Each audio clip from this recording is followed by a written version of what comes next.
Hey guys, this is Tarwatif. How are you all? Please support to subscribe this channel for watching new interesting stories.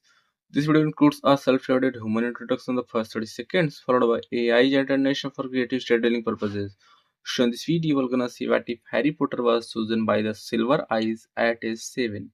But before we start, if you want more stuff like this, then be sure to subscribe this channel and share with your friends. Now let's start the video. Here is short summary. At 7 years old, Harry Potter begins dreaming of a girl with silver gray eyes, dreams that lead him to an act of violence and the loss of his innocence. Chosen by the Silver Eyes, Harry discovers the true meaning of family and steps onto a path of power and destiny that begins long before Hogwarts. But before we start, if you want more stuffs like this, then please support to subscribe this channel and share with your friends. Let's start the video. A 7-year-old Harry Potter sat in the back seat of his uncle's brand new 1988 Audi 4000. He sat next to his cousin Dudley, who was taking great pleasure between jabbing Harry in the side of his ribs with his meaty fingers or flicking Harry's ears. Harry knew it would be useless to tell his aunt and uncle that Dudley was hurting him. They would only turn it around on him and accuse him of instigating the whole thing, and he would just wind up getting locked in his cupboard or worse. Harry had quickly learned his place in the Dursley household, which was to say he had no place at all. He was little more than a servant to his family, and a punching bag to Dudley and occasionally Vernon. His days were filled with chores and cooking for his relatives. Of course, he was never allowed to eat at the table, and rare were the occasions where he got to actually eat for than a meager size portion of the meal. When he wasn't working on chores or cooking meals, he had to stay in his cupboard underneath the stairs. Many nights he would lie back on his moth-eaten blanket and listen as the Dursleys watched television or played board games. He heard them talk and laugh with one another. But never was a kind word ever spoken to him. Harry was brought out of his musings by a hard punch to his left leg. Charlie horse freak. Dudley laughed, scrunching up his face in a mock pout. Gonna cry now, freak? Let's see some tears then. Harry winced as he rubbed the quickly bruising leg but uttered no word in protest or defense. Harry hoped by ignoring Dudley he might get bored with him and give up his bullying. After a few minutes of getting no response, Dudley finally turned away and started listening to his Walkman cassette player. He returned his gaze out the window, and noticed that they had left the noisy and busy streets of the city and were somewhere in more rural areas. If he were to guess, they were headed southwest, perhaps to one of the coastal towns. He had overheard Uncle Vernon talking to Aunt Petunia about a forest and something about finally getting rid of something. Harry was actually surprised that his aunt and uncle were taking him anywhere, especially after what had happened last week. Harry had been drawing in his sketch pad one evening out in the backyard when Dudley had looked over his shoulder to see what he had been drawing. Dudley immediately grabbed the pad and ran back into the house, yelling to his parents to look and see what Harry had drawn. Vernon and Petunia took the sketch pad from Dudley and began to look at the many drawings that were in the book. Harry was becoming terrified at the looks on the faces of his aunt and uncle as they looked at the many drawings. Harry had developed early on a love of drawing. It was one of the few things that the Dursleys allowed him to do, and he found that it helped him forget his troubles and let him escape into his own world of fantasy. One of his grade school teachers saw the obvious talent he possessed and had given him several sketch pads and a wide assortment of drawing paraphernalia, colored pencils, pastels, etc. Harry knew he had a wild, if not strange, imagination and saw things in his dreams and flashes of images in his mind of people, places, and animals of every kind, especially mythological ones. He saw giants and witches, elves and dwarves. He was able to sketch onto paper in amazing detail all these images. Two of his favorite animals to draw were a majestic stag and a pure white snowy owl. For some reason, those images seemed to call to him. Among his other drawings were images of castles and dragons, of people dressed in funny clothes like long-colored bath robes. However, for the last 2 weeks he had been drawing many variations of the same two things. The first was of a strange-looking house in a meadow surrounded by thick groves of trees. The house looked almost like the castle or rook of a chess set. It was brilliantly colored with a large garden. There was a rather large oak tree behind the house that had a rope swing attached to one of the large overhanging branches. And always with the house he had drawn this little girl who Harry decided looked about his age and was very pretty. For a girl anyway. She had become the sole focus of his last 3 drawings. She had long Owned hair that looked almost white, she had large expressive silvery gray eyes that seemed to hold the mysteries of life. She had a smile that emphasized the innocence of her heart-shaped face. He had drawn her sitting side saddle on a flying broom with a look of complete tranquility on her face. A witch's hat on her head cocked to one side almost covering one of her eyes. Another of his drawings of her had her dancing in a small meadow as fairies flew about her and unicorns were grazing nearby. The last picture he drew of her had her again in a small meadow seemingly twirling in midair as tree blossoms and flower petals swirled all around her. Her arms outstretched and head tilted back, her legs straight but crossed at the ankles. She seemed to be in a state of childlike bliss. Harry had never met the girl before, but somehow he knew that she was real. He also knew deep down that they would somehow meet. He had dreamed of her for ages. They had never actually spoken in his dreams, they would just seem to stare at each other and smile. They had only ever touched each other once. She had reached out and grabbed his hand and smiled widely at him. As his dream faded, he could have sworn she mouthed the word, soon, to him. What she meant he did not know, but felt that, soon, he would. Vernon and Petunia looked up from the sketch pad and glared at Harry. Vernon's face had started to turn red when he began to yell at Harry. "What is this freakishness you've been drawing?" Vernon stood up abruptly, knocking over the chair he had been sitting in. "I will not allow this unnaturalness to be in my house." Vernon began tearing the pages from the notepad, ripping them to shreds as he pulled them out. "No. No, Uncle Vernon, please no." Harry cried as he saw the image of his mystery girl being shred to pieces, and then anger raged through him and seemed to explode outwards. Harry did know how, but all of a sudden his uncle was lifted into midair and bodily thrown into the far wall with a loud thud as pieces of drywall fell down on him. Harry quickly snatched up the sketch pad and the torn pieces of paper and made a dash for his cupboard, only to be backhanded by a recovered Vernon before he got there. The hit came right across his jaw and dropped the 7-year-old to the floor. Vernon then grabbed Harry by the hair and threw him into the cramped cupboard that had been his room for the past 6 years. "No dinner for a week, boy. And you're bloody well going to work to earn the money to repair my wall." Vernon bellowed as he threw the bolt on the cupboard door, effectively locking Harry inside. That had been 5 days ago, and now he was in his uncle's car heading for a mini holiday. The car suddenly came to a stop, causing Harry to arouse from his daydreaming. Looking around, he saw that they were somewhere in a heavily wooded area. "All right. Everybody out," Vernon called. Harry and the Dursleys stepped out of the car into a warm spring day. Petunia had opened the boot of the car and removed a small cooler that had 3 sodas and a bottle of water in it. Petunia handed Vernon and Dudley a soda each and handed Harry the only bottle of water, while she took the remaining diet soda for herself. "Now drink up, everyone. We need to keep ourselves hydrated on such a warm day," Petunia said with a slightly nervous chuckle. Harry opened up his bottled water, which had seemed to be opened before. "I can't even get a new bottle of water. It's one they probably filled up at the house," Harry mumbled to himself. Harry quickly downed the 20-ounce bottle of water and turned to his aunt and uncle and asked what they had planned to do on the outing. As he tried to ask his question, he noticed he began to slur his words. "Abbott." He turned a questioning look at his uncle, who had asked him in a condescending voice, "How you feeling, boy? Tired? Sleepy perhaps? You did give him enough, Petunia?" "Of course I did. I put 3 tranquilizers in the water before we left," Petunia stated matter-of-factly. Harry felt the world begin to spin around him. He tried to take a step but found that his foot missed the ground entirely and he fell flat on his face. He managed to roll over onto his back, only to be looking straight into the eyes of a smirking Vernon. "We've given you enough tranquilizers to kill a horse, boy," Vernon smirked. "Pretty soon your breathing will become very difficult. Your heart will begin to beat slower and slower.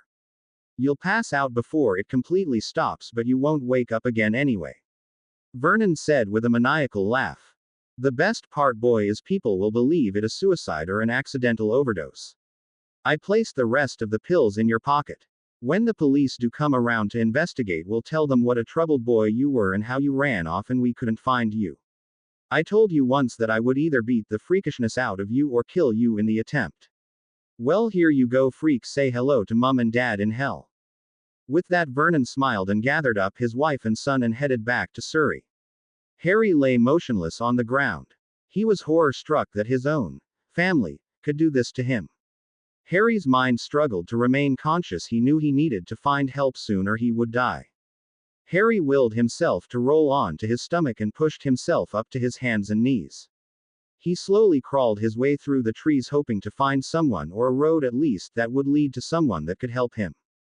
He had been crawling just a minute or two when he felt like he had just crawled through a thin wall of electricity. It wasn't exactly like electricity, but it had been some sort of energy to it. Although he couldn't identify it, it made his insides quiver a bit. Harry's head had cleared a bit, but he was still having difficulties breathing. It felt like he couldn't get enough air and he was beginning to gasp like a fish out of water.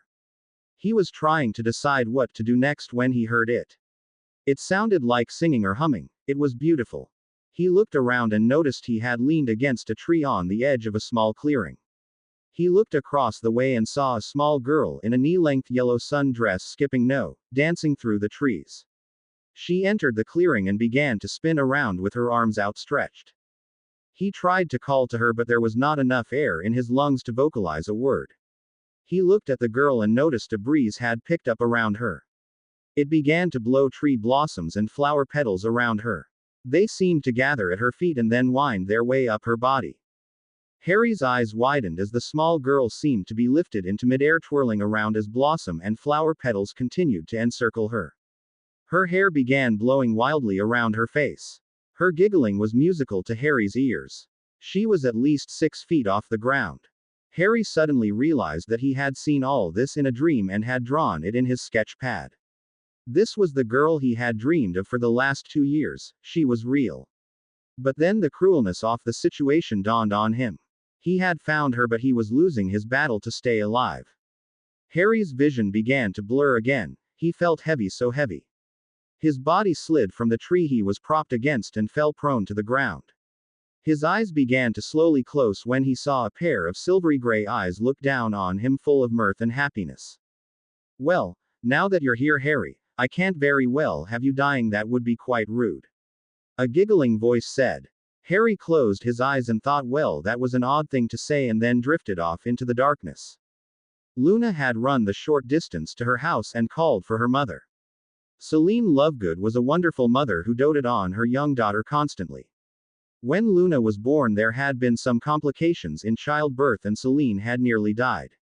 She was told that she would not be able to have any more children because of the risks involved. She was saddened at the thought of not having any more children. She had always wanted a houseful. But she contented herself with the knowledge that at least she had her little Luna. Her best friend Lily Potter, who had a 3-month son of her own, had come to Celine's home often with little Harry to visit and talk about work. Lily and Celine both worked as Unspeakable in the Department of Mysteries, but their friendship had started back in their first year of Hogwarts. Both had been sorted into Ravenclaw and had become fast friends despite their personalities. Lily had always been a force of nature and was quite outspoken. Celine was far more reserved and introspective. The two girls complemented the other, each bringing out the best in each other. Celine had been Lily's maiden of honor and Lily had been hers. Celine was asked to be Harry's godmother and Lily had been asked to be Luna's.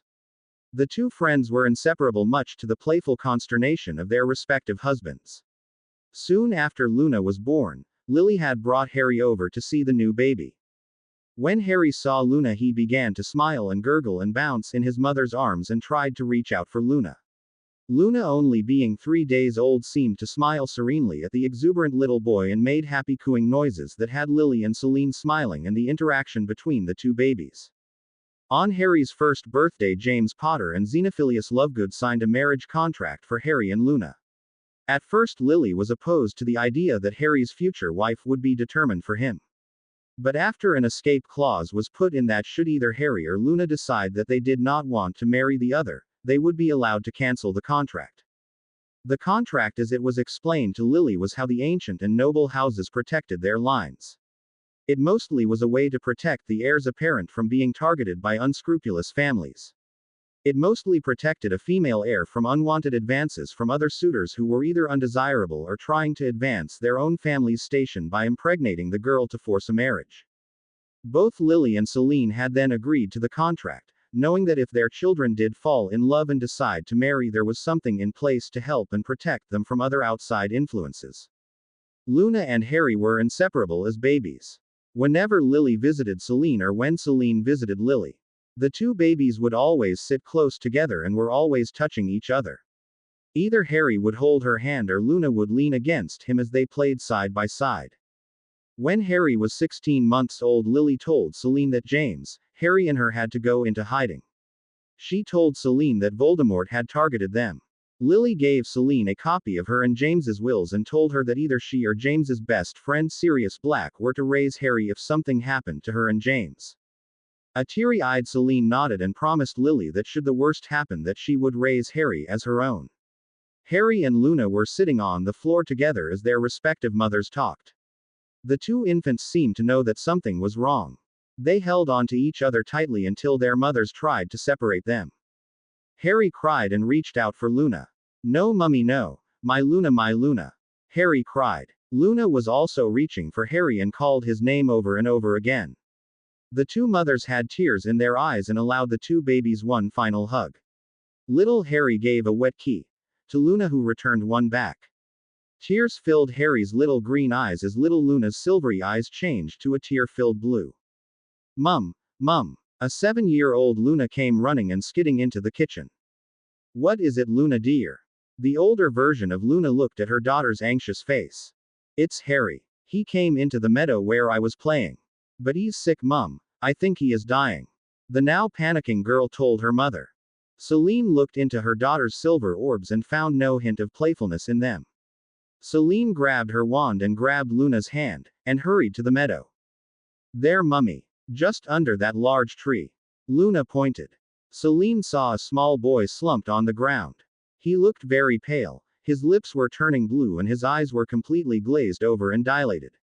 There was no mistaking the son of James and Lily Potter. Harry's breaths were labored and ragged. Celine scooped up the small boy and ran as fast as she could back to the house. She laid Harry down on the couch in the family room and then grabbed a handful of flow powder and tossed into the fireplace, causing green flames to appear. "Medical Wing Hogwarts." Celine called out and then stuck her head into the flames. "Poppy. Poppy, are you there?" A worry-stricken Celine yelled.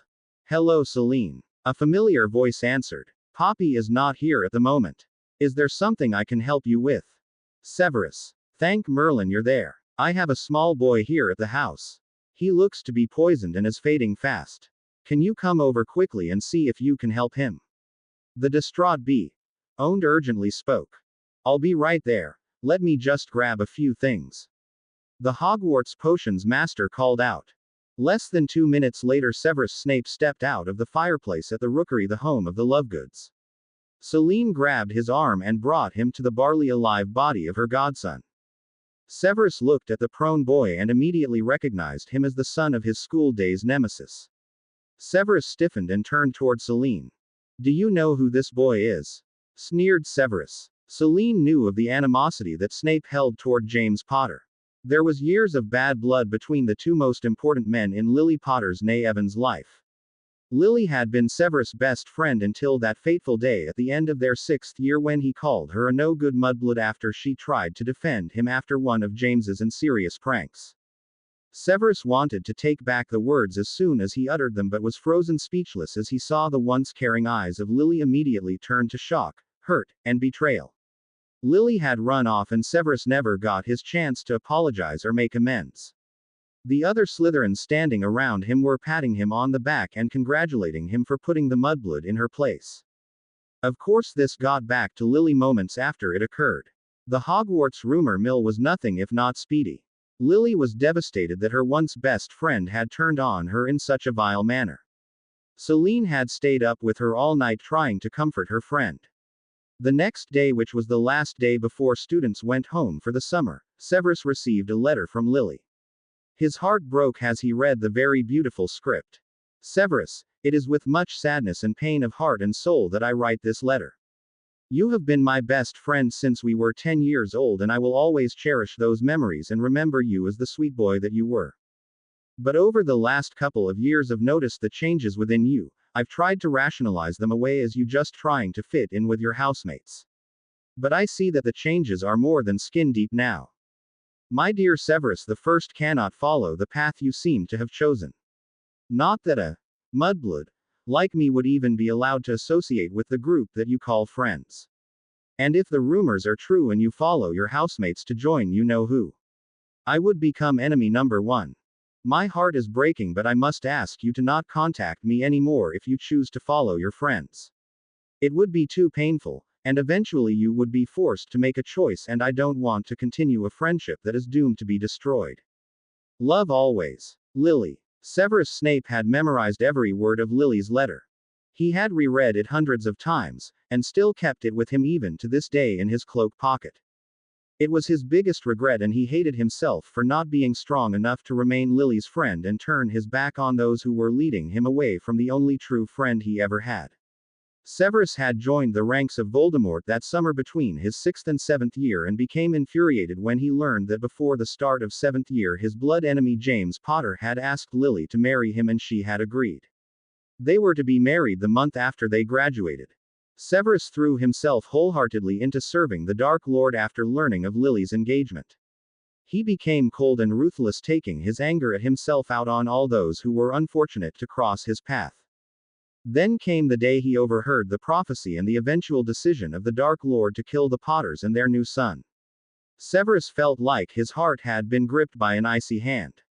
His love for Lily rushed to the surface of his thoughts. He worked up all his courage to plead for the life of Lily Potter. Which to Severus' amazement, the Dark Lord agreed to. He also found courage in the love he had for Lily to go to Dumbledore and turn spy for the headmaster's Order of the Phoenix. However, fate did not smile on Severus as Lily was killed and the Dark Lord had vanished, supposedly killed by his own rebounded curse on that Halloween night all those years ago. Severus was crushed. He blamed everyone for Lily's death. He blamed Dumbledore, who failed to protect her. He blamed Sirius Black for betraying their location to the Dark Lord. He blamed Voldemort for casting the curse that ended her life. He even blamed James Potter for marrying her and spawning the child who was the focus of the prophecy. But mostly he blamed himself because it was he who brought the prophecy to the Dark Lord to begin with. Yes, I know who this child is, Severus. Selene gave him a hard and dangerous look.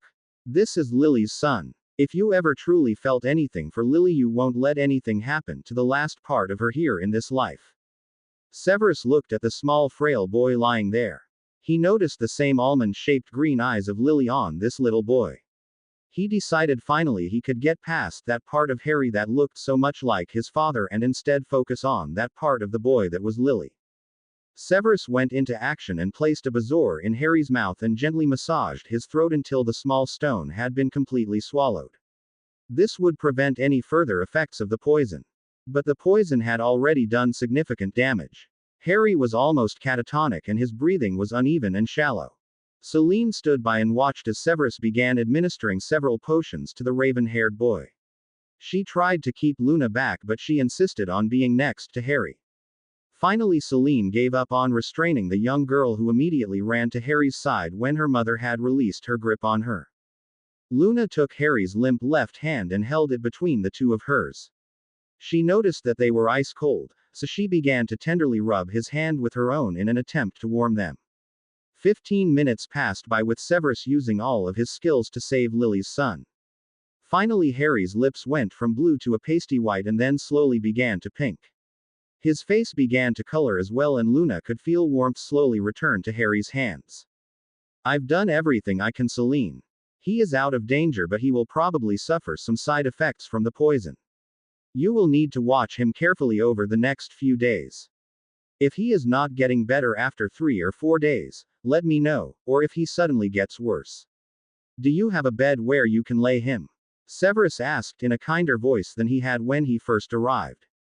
For the moment we can lay him on Luna's bed until I can fix up our guest room. Selene offered. Severus picked up the boy, who was much lighter than he should have been for someone his age. He followed Selene and Luna to the young witch's bedroom. Severus lay him down on the soft bed. Selene went and got one of her husband's shirts and transfigured it into a pair of pajamas. Severus lifted up Harry's torso and removed the dirty shirt that was covered with dirt and grime from crawling along the forest floor. Severus paused as he heard a sharp intake of breath from Luna. Luna was just staring at Harry's back with a look of horror. Severus and Celine glanced at Harry's back and both were angered and disgusted at what they found. There were several scars and raised welts that crisscrossed over Harry's back. They found small circular burns on his neck and back as well, caused from what appeared to be from cigarettes. On further investigation, they found more welt marks on the backs of his thighs. Severus pulled out his wand and performed a diagnostic spell over Harry. What he found disturbed him greatly. Harry had suffered several breaks to his ribs, arms, and legs. For all intents and purposes, Harry had been tortured and was suffering from malnutrition to boot. Severus felt a rage he had not felt in years well up in his chest. As he looked over at Celine, he could tell that she was feeling the same thing. What monsters could have done this, Severus? Celine asked as tears rolled down her face. I promised Lily I would raise Harry as my own if anything happened to her. Celine sobbed. I was never told what happened to him after that night in Godric's Hollow. I tried everything I could to find him. All Dumbledore would say was that he was safe. I tried to argue and showed him in Lily's will that he was supposed to come to me. He just merely stated that he would be safer away from our world. I must admit, Celine, that I did not and do not know of the headmaster's plans for the boy, or where he had placed him. Only that it was with relatives. Snape offered trying to offer some sort of information. Harry is the last of the Potters, and the only living relative Lily had was her sister. But she expressly forbid that Harry should ever go there. Lily's sister and her husband hate everything about the magical world. It was stated in her will as well. Dear God, you don't think that's where he put him, do you? Celine asked. I do not know. But I do remember her sister Petunia when we were younger. Petunia was always jealous of Lily and would say cruel things to her as a child and call her a freak. I won't give him back to those people, Severus. If they are the ones who have done this to Harry, it will be a cold day in hell before they pry him away from me. Celine said with fierce determination. Now that I have my godson back, I will not let him go. Severus nodded and knew that Celine would defend Harry with her life. I should return back to Hogwarts. I'll stop by again tomorrow to check up on Harry. I'll bring a few other healing potions and see if we can't heal up the scars and welts on Harry's back and legs. I'll bring some nutritional potions as well. He is extremely underweight for his age. Severus offered. Thank you, Severus. Celine warmly stated. Severus, may I ask a favor? Celine asked tentatively. Snape nodded for her to continue. Unless Dumbledore asks you directly, I would like to keep secret Harry being here, at least until he's completely healed and alert. I don't want Albus to try and take him away before then. Would you do that for me, Severus? Severus looked at her for a moment and then nodded his head. I understand, Severus stated. Luna was sitting cross-legged on her bed next to Harry. She had his hand in hers and she was talking to him as if he were awake. Did you know, Harry, that we were each other's first key? Luna told him with a large grin on her face. I was only a little over a year old, but that memory has always stuck with me. I was so sad when you left that day. Luna reflected on that moment with fondness touched with a little melancholy. But then, she continued with a dreamy look on her face. You came to me in my dreams. I think it was on your 5th birthday if I remember right. I was so excited. I knew it was you, of course, but you seemed so sad. I wanted to give you a hug like Mummy gives me whenever I'm sad. But I didn't know if you liked hugs or not. Luna continued. I love hugs. They warm up your whole body just like hot chocolate on a cold day. Celine looked at her daughter and smiled. Luna was talking to Harry as if they were old friends, even though they had not seen each other since they were babies. Luna had told her many times over the last 2 years that she and Harry had been visiting each other in their dreams. She thought it had just been Luna fantasying. But when she described the boy in her dreams, Celine was startled that her description of Harry was exactly what James had looked like when he was a boy. Luna had even described Harry, almond-shaped green eyes that were an exact copy of his mother's. Now as she stared at the young boy lying on the bed, she knew that Luna had actually seen him in her dreams. There was no way that Luna could have just gotten lucky on the way Harry looked. Luna had always been special and had exhibited some unique abilities even at her young age. Luna reminded her of her own grandmother in her ability to commune with nature and see things that others couldn't. Luna was connected to the magic that was in and of the earth. It had been a family myth of sorts that Luna's great-grandmother was of the Fae or the fairy folk. But it was a widely held belief that the Fae had all but disappeared from Britain centuries ago and that they no longer existed. Many more believed now that the Fae never really existed at all and that they were just myths and legends to tell children at bedtime. But it was whispered in Celine's family that Luna's great-grandmother Aoife was indeed of the Fae. The story told was that she had fallen in love with a wizard and decided to live a mortal life and so became his wife. But none of the powers or abilities of the Fae had ever manifested itself in any of her descendants until Luna. Luna had a connection to the magical earth that had not been seen by her family or anyone else for that matter since Aoife. Luna could call any animal to her. She could communicate with the trees and bushes. They would whisper to her as a friend would to another. Fairies, sprites, and other supposedly mythological beings were her constant companions. Because of her unique ability to see things others couldn't, she was ridiculed by the children in Ottery Street. Catchpole as being weird or loony. Eventually everyone saw her as that odd Lovegood girl. But Luna paid them no mind, at least outwardly she showed no sign of being hurt or offended by the community's comments. To Celine she was her little princess, and although she couldn't see what Luna did, she encouraged her daughter to develop her unique abilities. So it was not any stretch of the imagination that Luna had communicated with Harry through her dreams. And then there was this time that Tilly, she's a wood sprite by the way, kept throwing pine cones at Ronald Weasley, who had been teasing me and kept pulling my pigtails. He's a rather rude boy. Anyway, he couldn't figure out how the pine cones get falling out of the trees and hitting him on top of the head all the way back to the burrow. Luna giggled. Celine smiled warmly at her daughter and then gently closed the door as she went downstairs. She had a letter to write to the goblins about rightful guardianship over Harry. She would have Harry one way or another. She would not let Lily down again. A groggy and confused Harry Potter opened his eyes only to notice that his vision was obscured by something soft, owned and smelled of honey and wild flowers. He tried to move but found that there was something on his chest as well as something that had his arms pinned to his sides. Celine had allowed Luna to stay with Harry through the night, not that she had much choice. The little owned had defiantly refused to leave Harry's side. During the night Luna had snuggled up against Harry, her head and upper body laid across Harry's chest, her left arm draped over him, pulling him into her tightly. It was 4:30 in the morning and Celine had checked on them periodically through the night and chuckled silently at the scene before her now. Luna had a large contented smile on her face as she used Harry as a pillow. Celine allowed her mind to wander and think about the future of the two small children in front of her. Would Luna's obvious affection for the boy develop into just friendship or something of a more romantic nature as the years went by? And what of Harry? He had not woken since he had arrived. What would be his reaction to being here? Will he be frightened, confused, distrustful, relieved, all of the above? Luna had told her that Harry and she had been seeing each other in dreams for at least 2 years now. Would Harry recognize her from his dreams? Would he feel at ease with Luna and not immediately panic at being in a strange place? Then there was the obvious question. How did the two children ever connect in their dreams? Was it Luna's doing or was it Harry's, or both? Celine knew that the Fae had the ability to manipulate a person's dream, but to personally interact within the dream she had never heard of. There were a lot of questions she wanted to find the answers to. Thinking more on Harry, she was extremely concerned about his physical state. He was so thin and smaller than Luna. Both James and Lily had been tall and athletically built, so she knew that Harry should be a lot taller than what he was. She and Severus had come to the same conclusion, that Harry had been methodically abused and his body showed signs of severe malnutrition.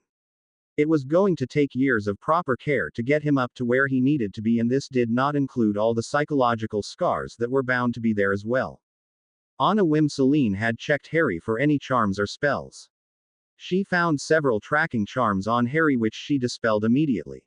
She knew that they were most likely placed there by Dumbledore, but at the moment he wasn't her favorite person in the world, so she felt no guilt in removing them. From the doorway Celine noticed subtle movement from Luna's bed. She smiled as she saw Harry slowly wake and had to stifle a chuckle as she watched the boy try and get free from Luna's grasp. Celine cleared her throat softly to alert Harry that someone was there. She didn't want to walk right up and possibly scare the poor boy. Immediately Harry's body froze at the sound. Celine slowly walked to Harry's side of the bed and sat down on the rocking chair next to him. "Hello, Harry," Celine softly whispered. "My name is Celine and that little bundle attached to you is my daughter Luna. Welcome to my home, Harry," Celine warmly told him. Harry lay there for a moment, not sure what to say or do. He was not sure who these people were or where he was. Were they going to hurt him? Were they nice? He didn't know. Panic began to rise in his chest and his breathing became faster. His eyes were wide and began to tear up. Celine recognized the signs of fear and panic and knew she needed to calm the boy quickly. "Harry," she began again. "You are safe, sweetheart. No one here will harm you. We found you in the woods, Harry. You were very ill. We brought you here to make you better. I promise you are safe," Celine said, trying to convince the 7-year-old boy. Luna woke as she felt her heart beating wildly against her chest. This was odd because she felt relaxed and comfortable. Why would her heart be racing? Luna then remembered the night before and laying next to Harry. Then it came to her. It wasn't her heart racing, she was laying on top of Harry and it was his heart racing. Luna lifted her head from Harry's chest, which caught his attention. As soon as green eyes met gray, a sense of warmth filled Harry's soul and calmed him almost immediately. He recognized the face staring back at him. How could he not? He had seen that face almost every night for the last 2 years. She had been the closet thing that he could call a friend in his short life. Harry stared at the face mesmerized. He slowly lifted his hand and gently touched Luna's face, not entirely believing she was real. He gasped as his hand came into contact with the side of his dream girl's face. Luna in return gave him a rather large smile and giggled at his reaction. "Good morning, Harry. I'm so pleased that you're awake." Luna beamed at the raven-haired boy who still appeared to be in a state of shock. It's you." Harry finally spoke. "Of course it is," Luna responded. "Who else would I be?" Luna said, looking inquisitively at him. I didn't know if you were real. I mean, I wanted you to be real, but I didn't think. Dreams. I mean, I saw you in my." Luna giggled again at his stuttering. She then reached out and grabbed both of his hands in hers and then squeezed. "See, I'm very real," Luna said, not releasing his hands and staring deeply into his eyes. It was then Harry realized his predicament. He was laying on a bed propped up by pillows. The girl from his dreams had been the one cuddled up with him and was now holding his hands.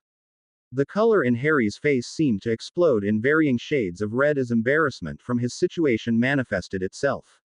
Luna's eyes widened at the sight in front of her, and Celine, who seemed to understand Harry's plight, began to chuckle. "Wow. That's a lovely color, Harry. Are you a metamorph?" Luna asked curiously, leaning forward, closing the distance between her and Harry's face to get a better look. What?" Harry asked confusedly. "Luna dear, you need to give Harry a little space. I don't think he is used to someone being so close to him," Celine stated, trying not to further embarrass the boy. Luna gave a playful scowl to her mother. "Oh pooh. And I was so comfortable too." Luna BMO.net as she lifted herself off of Harry. However, she had not moved too far when Harry quickly reached out and took her hand in his. Luna looked back at a blushing and embarrassed Harry but gave him a large grin, and with his hand in hers she sat next to him, shoulder to shoulder. Neither realized that they both were having the same thought, that this act was somehow familiar, like they had done this before. Celine allowed a smile to grace her face as she fondly recalled the two children in front of her always touching each other as they played together as babies.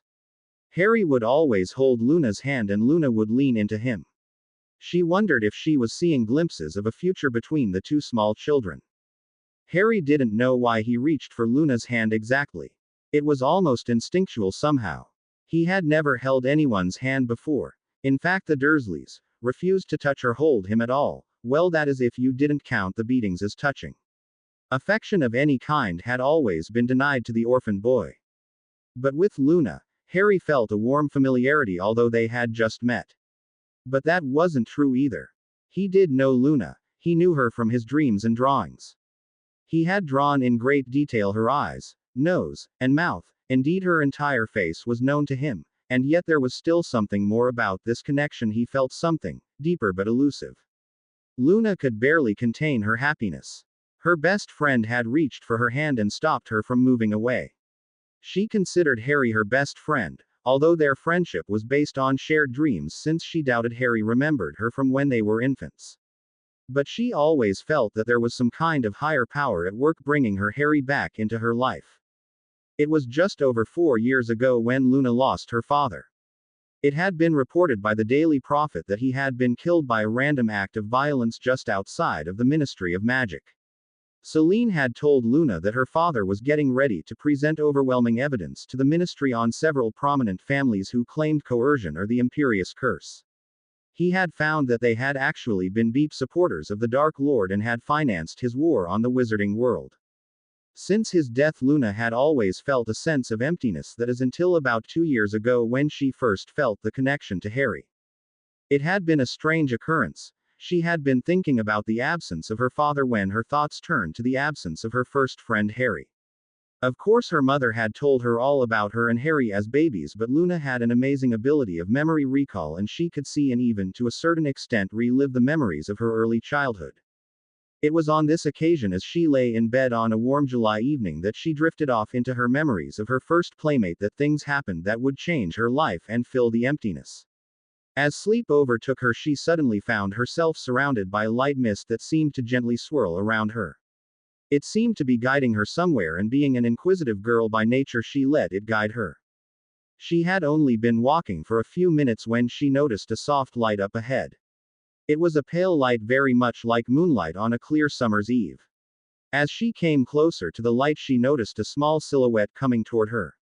The silhouette solidified into a small boy with dark hair and dull green eyes. Although her surroundings were blurred and out of focus, the image of the boy was much sharper. One look at the messy-haired boy, and she instantly knew who he was. She smiled at the boy in front of her, who returned a cautious and confused smile back. She had tried to speak to him, but found that sound would not leave her mouth. As suddenly as she found herself in this dream world, she was pulled out. Over the next 2 years she would meet Harry in their dreams. Over time this new ability became easier for them to initiate. They began to see each other in vivid color, even their surroundings became clearer. More often than not they would find themselves in a representation of the woods near Luna's home. Although they never spoke, they enjoyed the company and sense of peace that the other brought. It was these scenes and images that Harry began to draw in his sketch pad, and that serendipitously was the cause of his current situation. At first he believed it to be all his imagination, but after time he dared to let himself believe that they may be real.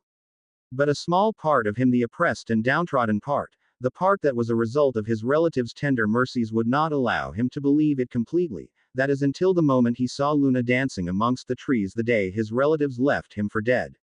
Seeing that Harry was finally relaxing a bit, Celine asked her godson if he was hungry.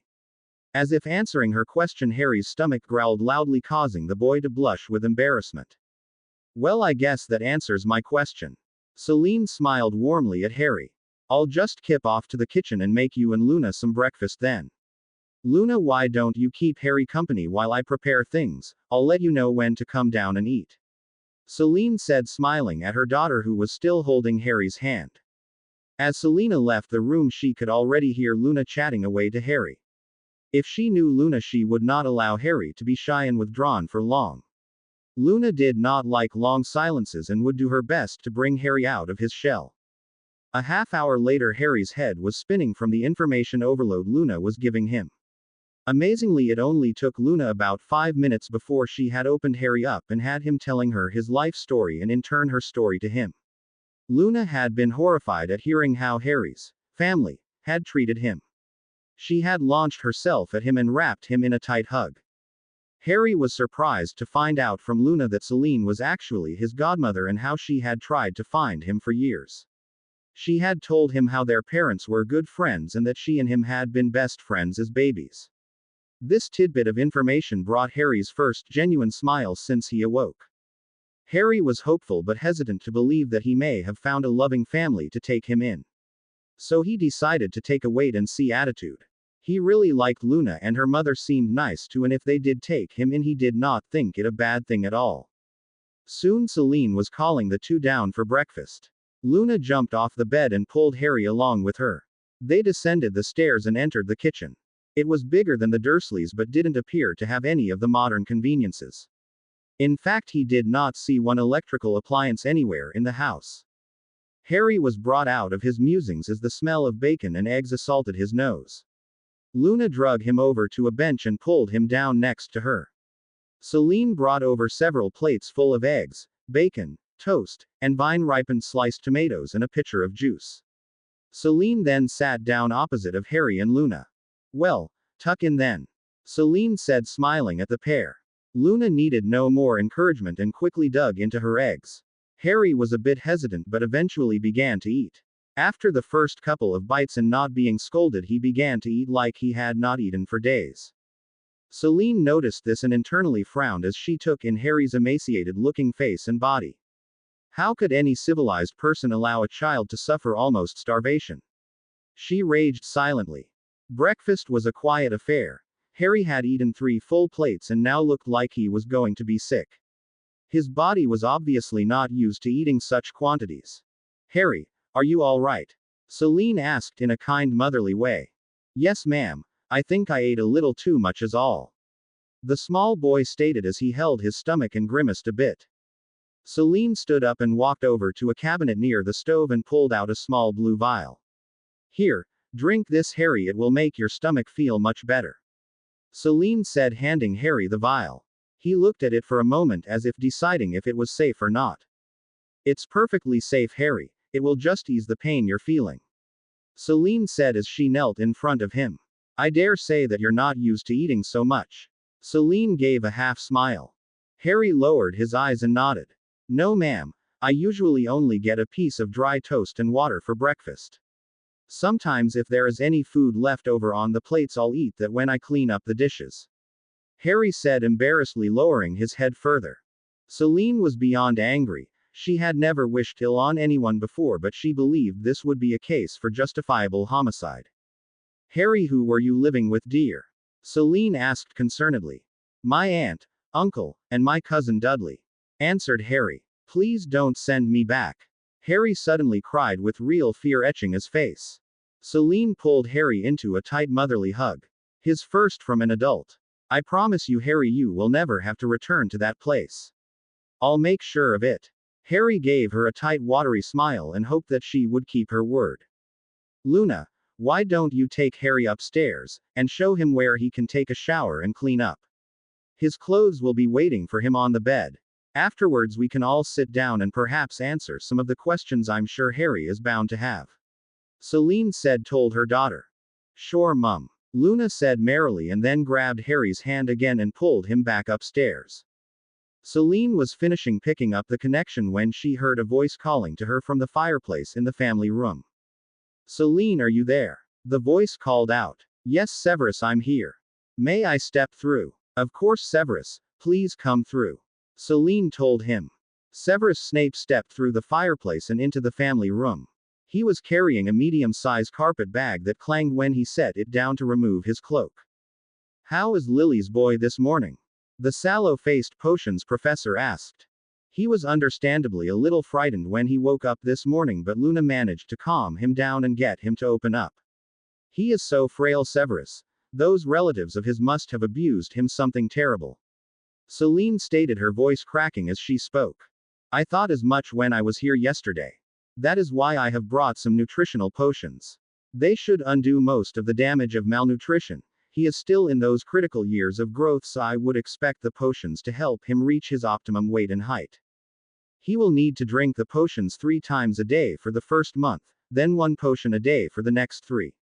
By the end of the 4th month, the damage should be reversed," Severus said, pulling out a long rectangular box. The inside of the box was lined with soft blue felt and contained 90 small vials, each placed in their own individual slot. There were enough potions for the first month of treatments. When you get to the last week of vials, send word and I will make more for the next 3 months, Severus said. "Thank you, Severus," Celine stated, grateful for Severus' help. "Would you care for some tea?" "That would be most kind of you, Celine, thank you." "Has Dumbledore discovered Harry's absence yet?" Celine asked nervously. "Fortunately, the headmaster is on holiday at the moment and will not be back for another 2 weeks. That should give you time enough to figure out a way to keep the boy. Severus stated flatly. He has a name, Severus. Celine scowled. I would have you use it if you please. She glared at him. Very well, Snape said silkily. I assume you do plan on keeping Harry. Snape almost sneered until he saw the stern look in Celine's eyes. Yes, I do, as a matter of fact. I'm waiting on word back from the goblins. They are looking into the legality of my claim of guardianship. If the copy of the will I have is authenticated by the Wills and Inheritances Office, then I should receive uncontested guardianship over Harry. She declared. I don't believe Dumbledore will be very happy about this when he hears of it. Severus added. Well, if everything goes as planned, this will all happen today, and then there will be nothing he can do about it. Once it is verified and approved, not even an act of the Wizengamot can overturn it. Celine stated with confidence. Plus, the goblins are very interested in as to why the Potter will was not followed. To ignore the will of an ancient and noble family is a serious crime. So I think Albus may be getting a visit from the Potter lawyers sometime soon. As Celine and Severus continued their conversation, Harry had finished his shower and had dressed. He was now just waiting for Luna to have her shower and dress. He was waiting in a study of some sort. There was a desk and bookshelves, old-looking paper and bird feathers and bottles of ink. He figured out that the feathers were actually used to write with after noticing ink on the tips. He sat down at the desk and pulled out a couple sheets of the old paper. He then took a feather and dipped it in the ink. An image of a young boy and girl formed in his mind, and he began to draw. The boy and girl were in a park or garden somewhere. The girl had long flowing hair and was holding a flower in the palm of her hand that seemed to be in a state between full bloom and wilted. She had an expression of excitement on her face and was showing the boy. The boy had dark hair that fell around his face. His nose was odd-shaped and hooked a little. He was looking at the girl with a knowing smile. Behind the two children, Harry had drawn a low hedge. Behind the hedge he drew another girl. This one was a little older, her hair pulled back into a tight ponytail. Her face was rather longish and she had a look of loathing that was directed at the other two children. Harry finished the drawing and looked carefully at it. He thought that the girl behind the hedge looked a little like his Aunt Petunia, but the other two children he did not recognize, but they somehow seemed familiar. Harry sighed heavily and wondered why he had these random images pop into his head. There you are, Harry, Luna said as she walked into the room, her hair still damp from her shower. Ooh, that's a nice drawing of your mum and Mr. Snape, Luna remarked, looking at Harry's drawing. That's my mum, Harry asked in surprise. Luna nodded. My mum has a lot of photos of herself and your mum together when they were in school. Are you sure, Luna? Are you sure that's my mum? Harry asked excitedly.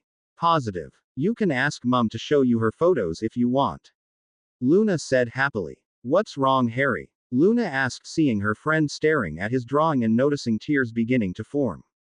I've never seen a picture of my mum, Harry whispered. Do you know what her name was? Harry asked hopefully. My aunt would never tell me and would get furious when I asked, Harry said mournfully. Luna was stunned. She sat down sideways on Harry's lap and wrapped her arms around his neck. Her mum would always give her hugs when she was sad and they always made her feel better, so she thought it would work for Harry as well. Luna looked at Harry with sympathetic eyes and said, her name was Lily, Luna said softly and with a hint of reverence. She was also my godmother, Luna added. Lily, Harry softly repeated. Saying her name for the first time brought a feeling of warmth to his heart that he had never felt before. Just saying the name filled an emptiness that had been in his heart as long as he could remember. He repeated the name several more times as he let the feeling of warmth surround him. Luna could see a new softness in Harry's face that hadn't been there just moments ago and knew he had felt something special. Harry looked up at Luna, who was still sitting on his lap, and began to blush. Luna, seeing his discomfort, hopped up and amusedly thought to herself, boys. So, what was my father's name? Harry asked excitedly. Luna smiled at his quick change of behavior before responding. James. Ah, here they are, Celine said as Luna and Harry walked into the kitchen. Harry stopped as soon as he saw the man that was seated at the table. Immediately he recognized the older version of the boy he had drawn just moments ago sitting in front of him. Harry stared at the man, looking at every detail of his face. Again, he had the feeling that he knew this person somehow, but he could not recall ever meeting him before. It's rude to stare, Mr. Potter. Snape slowly drawled. Harry was snapped out of his thoughts and quickly apologized to the older man. Forgive me, sir, it's just. It's just what? Mr. Potter. Severus snarled. Severus, behave. Celine scolded. I'm sorry, sir. Here. Harry handed Severus the drawing he had made upstairs. Severus Snape was rarely ever at a loss for words, but as he stared at the drawing in front of him, he was rendered completely speechless. He devoured the drawing. The detail was incredible. Every freckle on Lily's face was in its proper place. The scar just below his own left ear was there. It was like looking at a snapshot in time.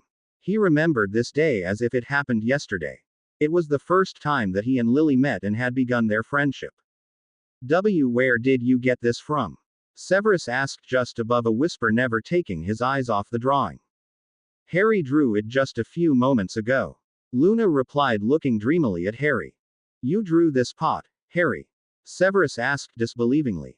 I get these pictures and dreams in my head and I just draw what I see. I didn't even know that that was my mother until Luna told me. Harry responded meekly. Severus then turned his eyes on to Harry, looking at him as if for the first time. You've never seen a picture of your mother? Snape asked incredulously. No, sir. I was not ever allowed to ask or speak about my parents. Harry replied. What? Celine shrieked. You mean to tell me that those foul relatives of yours never allowed you to see a picture of your parents? Harry didn't even know their names until I told him. Luna mentioned shyly. This time it was Severus who let out a barrage of expletives. As he described in great detail the horrible things he would do to these muggles.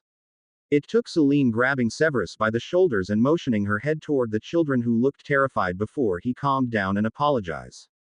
Once everyone had calmed back down, Severus returned a more civil eye to Harry. Harry, have you drawn any other pictures like this one? Severus asked. Well, not exactly like that one, but of other things. People in strange robes, a large castle, a giant with a bushy beard, things like that. Harry said. Do you have those drawings with you? Severus asked the son of Lily. Harry's face dropped and his eyes sought the floor. No, sir. My uncle destroyed my sketch pad and all my pictures. Harry sniffed back a tear. It's all right, Harry, not to worry. Severus reassured the boy. Tell me about these dreams. What do they look like? Are they vivid or are they hazy and undefined? Well, mostly they feel real, like I'm actually there. I can see and hear everything going on around me. Sometimes I think that I'm seeing someone else's memories, because I don't feel like myself. I'm sorry if that doesn't sound right. And then there are times I think I'm seeing the future. I had a dream once that my uncle would crash his car into a tree, and 3 days later he did. Also, a week ago I had a dream that I saw Luna dancing in the woods and then floating in air, and then yesterday it came true. Harry said, frustrated that he couldn't be more specific. Severus and Celine looked at each other, both seeming to have the same thought. Do you think Harry might be a seer or a clairvoyant, Severus? Celine voicing what they had both been thinking. I don't know. It is possible. Do you ever recall Lily possessing these abilities? Severus asked. If she did, she never told me. Harry, can you see these things whenever you want, or do they just happen randomly? I don't know what randomly means, but I don't see them when I want to, they just seem to come at different times. Well, except for Luna. Oh, and why not with Luna? Celine asked. Well, I can think of Luna and then when I close my eyes I can see her. At least I see her in my dreams. Harry said. Will you do me a favor, Harry? Severus asked. Harry shrugged his shoulders and replied. Depends on the favor. Severus gave a half smile. At least the boy is careful about what he's being asked for, he thought.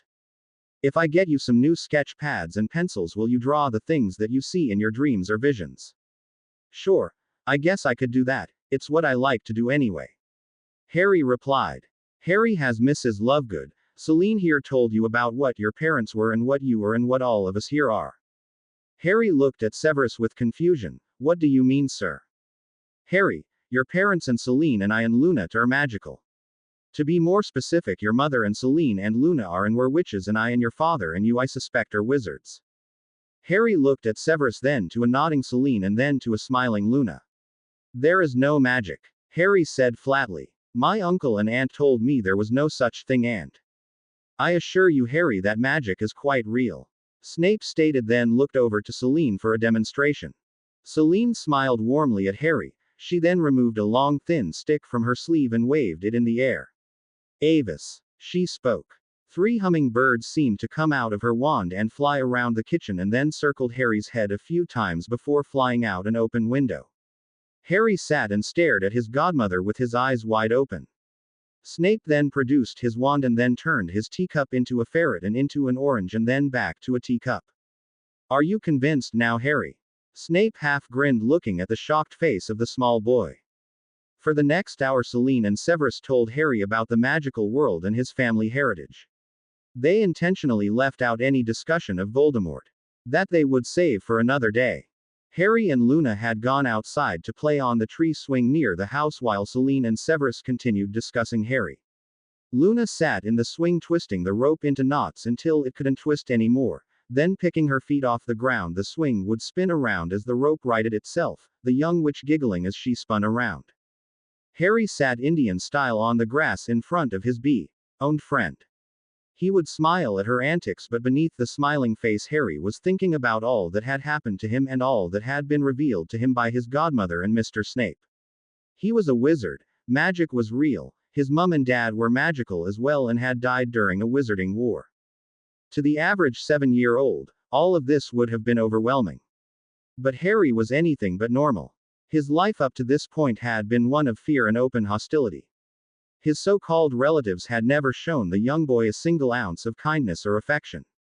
It had been only 2 years ago that he had learned he had a name other than Freak. And now he found himself with people who treated him like a human being. Any other 7-year-old might feel some separation anxiety from everything he knew of his life up to this point.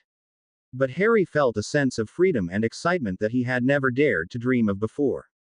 He vowed to himself that he would never return to the Dursleys, and would do everything he could to make this new family like him and want to keep him. He knew how to work hard. The Dursleys made sure of that. He could cook and clean and work in the garden. He could do a lot of things to earn his keep here at the Lovegoods. He felt if they saw how hard he could work, they would want to keep him. Learning he was a wizard was also a welcome surprise. It explained a lot about the freakishness that happened around him. Celine and Mr. Snape had made it clear that magic was a wonderful gift, not freakish or evil like his Aunt Petunia had inculcated. Learning his parents had the same ability only increased Harry's acceptance of magic. Celine had told him how close her and his mother had been and what a warm and wonderful woman she was. This had made Harry very happy to hear that his parents weren't drunken layabouts, but that his father's family was considered nobles in this world and that the Potter name was a name that was respected in the magical world. Celine had pulled out some old photographs of his parents, including many of him and Luna when they were babies. His thoughts being brought to Luna had him wondering about the connection between him and the young witch. Neither Celine nor Mr. Snape could answer how the two became mentally connected. Celine had mentioned something called a marriage or soul bond. Whatever that was could form a mental connection between people, but it took years to develop, and the two people would have to have been in close contact with each other for it to form. And Harry and Luna hadn't seen each other in a little over 5 years. No matter how it had formed, Harry was content to have it. Seeing Luna's smiling face in his dreams over the years had been a comfort to him during his times of loneliness and despair. He felt safe and warm whenever she was in his thoughts. Harry started as he felt a small hand interlacing fingers with his. He turned to see a smiling Luna looking back at him, sitting next to him on the ground. Luna had been watching Harry as he seemed to be deep in thought and looking blankly into the nothingness. She saw or rather sensed the mix of emotions that was racing through her friend and wondered not for the first time how hard and lonely his life had truly been. When they touched each other's minds over the last 2 years, she could see the sadness in his green eyes and wondered what had happened in his life for that look to be placed there. After hearing from Harry exactly how his home life had been, she felt a burning deep within herself that she had never felt before. Luna had never truly felt anger or rage before. These were foreign emotions and she had no reference to understand them. All she did know was that she did not like the way they made her feel. Luna was a loving and forgiving person by nature. Even the teasing she endured from the other children from the village never bothered her. So she was somewhat confused why she felt such a strong dislike for Harry's relatives and wanted bad things to happen to them. She felt an almost uncontrollable need to defend and protect Harry. Sitting next to him now and holding his hand seemed to intensify her feelings of protectiveness. Although not quite 7, she seemed to have an old soul and a unique intelligence that gave her insight into people and the world around her. And her insight into Harry had told her that he needed to feel loved and safe, and she felt that she and her mother could more than fulfill those two needs. Harry felt a warmth travel from his intertwined fingers that seemed to travel up his arm and then quickly enveloped his whole body. He stared at Luna, who was staring right back with a pleased look on her face. He smiled back at her and gave her a lopsided grin. Harry, Luna began. Would you like a tour around the grounds? There is a lovely small lake close by and some neat caves. I've heard that boys like caves and exploring things. Luna stated, looking hopefully at the raven-haired boy. Sure, Luna. Do we need to tell your mum before we go? Asked Harry. Luna beamed at him. Brilliant. We'll just run in real quick and let her know where we will be at. Luna said as she tightened her grip on Harry's hand and drug him running back to the kitchen of the modest home. Mum. Luna called as she entered the home. I'm taking Harry to the lake, okay? Luna asked her mother. Celine looked at her daughter in surprise. The lake, dear. Are you sure you want to take him there, so soon? Celine asked the bouncing young girl. Very much so, Mum. Luna replied, her eyes sparkling. Very well, dear. Don't be gone for too long, she replied, looking at her daughter's joyful face. We'll be back before dinner. Luna called back over her shoulder as she was already dragging Harry back out the door. Celine stood watching out the kitchen window as she watched the children just passing into the tree line and then disappearing into the thick foliage. She was about to return to her conversation with Severus when she noticed an owl begin to descend. She stepped away from the window as the large barn owl flew in and hovered a bit over the table before it landed. Celine noticed the Gringotts medallion around the owl's neck immediately. The owl hopped over to Celine, who had taken her seat, and offered his left leg that had an official-looking letter tied to it. She carefully untied the letter and then offered the owl a bowl of water and some leftover bacon from breakfast, which it ate gratefully. Once fed and watered, the owl took back to the air and flew out the same window it had entered and began his long journey back to London.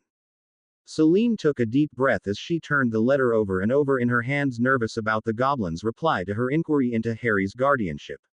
Severus smirked at Celine's obvious hesitation to learn of the goblin's findings. The letter isn't going to read itself, Celine. Severus smirked. Celine sent him a withering glare and then turned back to the letter. She slowly opened the envelope and slid the parchment out and unfolded it and began to read.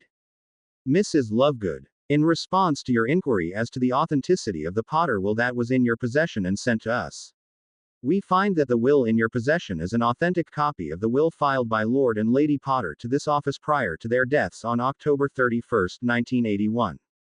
And Irby certify that you were named primary guardian magical and mundane over one Hadrian James Potter.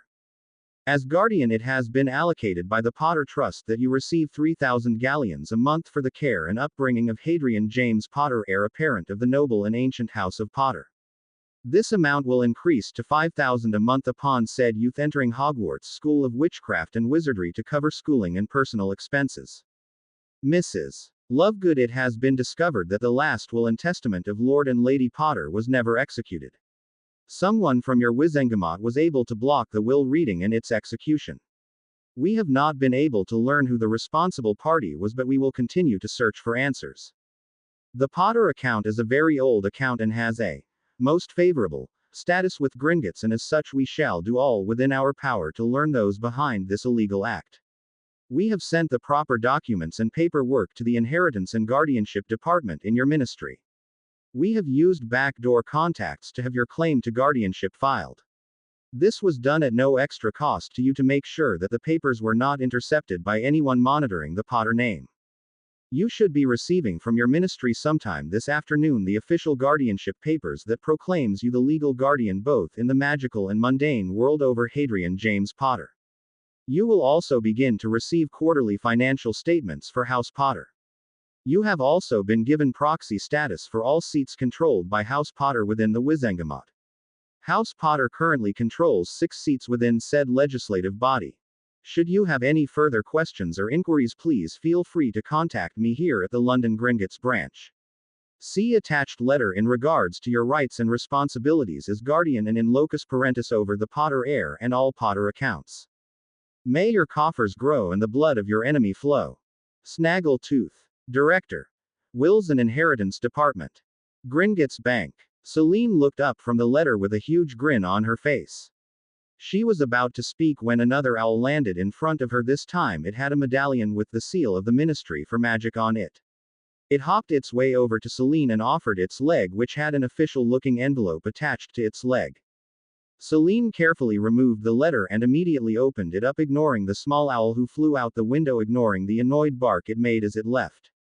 Mrs. Lovegood, congratulations on your legal guardianship status of one Hadrian James Potter. Attached to this letter is your official copy of legal guardianship. The original will be filed here at the Ministry Department of Inheritance and Guardianship, and another copy has been sent to the account manager over the Potter estate at Gringotts Bank. A list of your rights and responsibilities is attached to this letter. You are heretofore responsible for all care, schooling, monetary, political, in the case of a noble and ancient house, and legal issues in regards to your new ward until he reaches his majority or becomes an emancipated minor, at which time he will take over stated responsibilities. Once again we offer our congratulations. Victoria Davis. Director. Inheritance and Guardianship Department. Ministry for Magic. Celine's smile only grew bigger as she stared at the official guardianship papers for Harry. He was now legally her responsibility and would never have to go back to those relatives ever again. She lifted her gaze and looked at Severus, who had been watching her read the letters. I take it that you received good news, Celine. Severus Snape smirked in a half smile. The best, Celine stated happily. He's mine, Severus. He'll finally be where Lily wanted him to be. Her eyes misting a bit, as she thought of her best friend. Well, if he is anything like his father, he is bound to be true, Severus sneered before being cut off. Finish that sentence, Severus, and I'll hex you into next week. That boy has suffered enough in his life. He is not James, Severus. He will be his own person. And so help me, if you continue this childish grudge against Harry for something that was between you and James the First, will make your life a living hell. Do I make myself clear, Severus Snape? Celine spat as she glared at him, daring him to speak.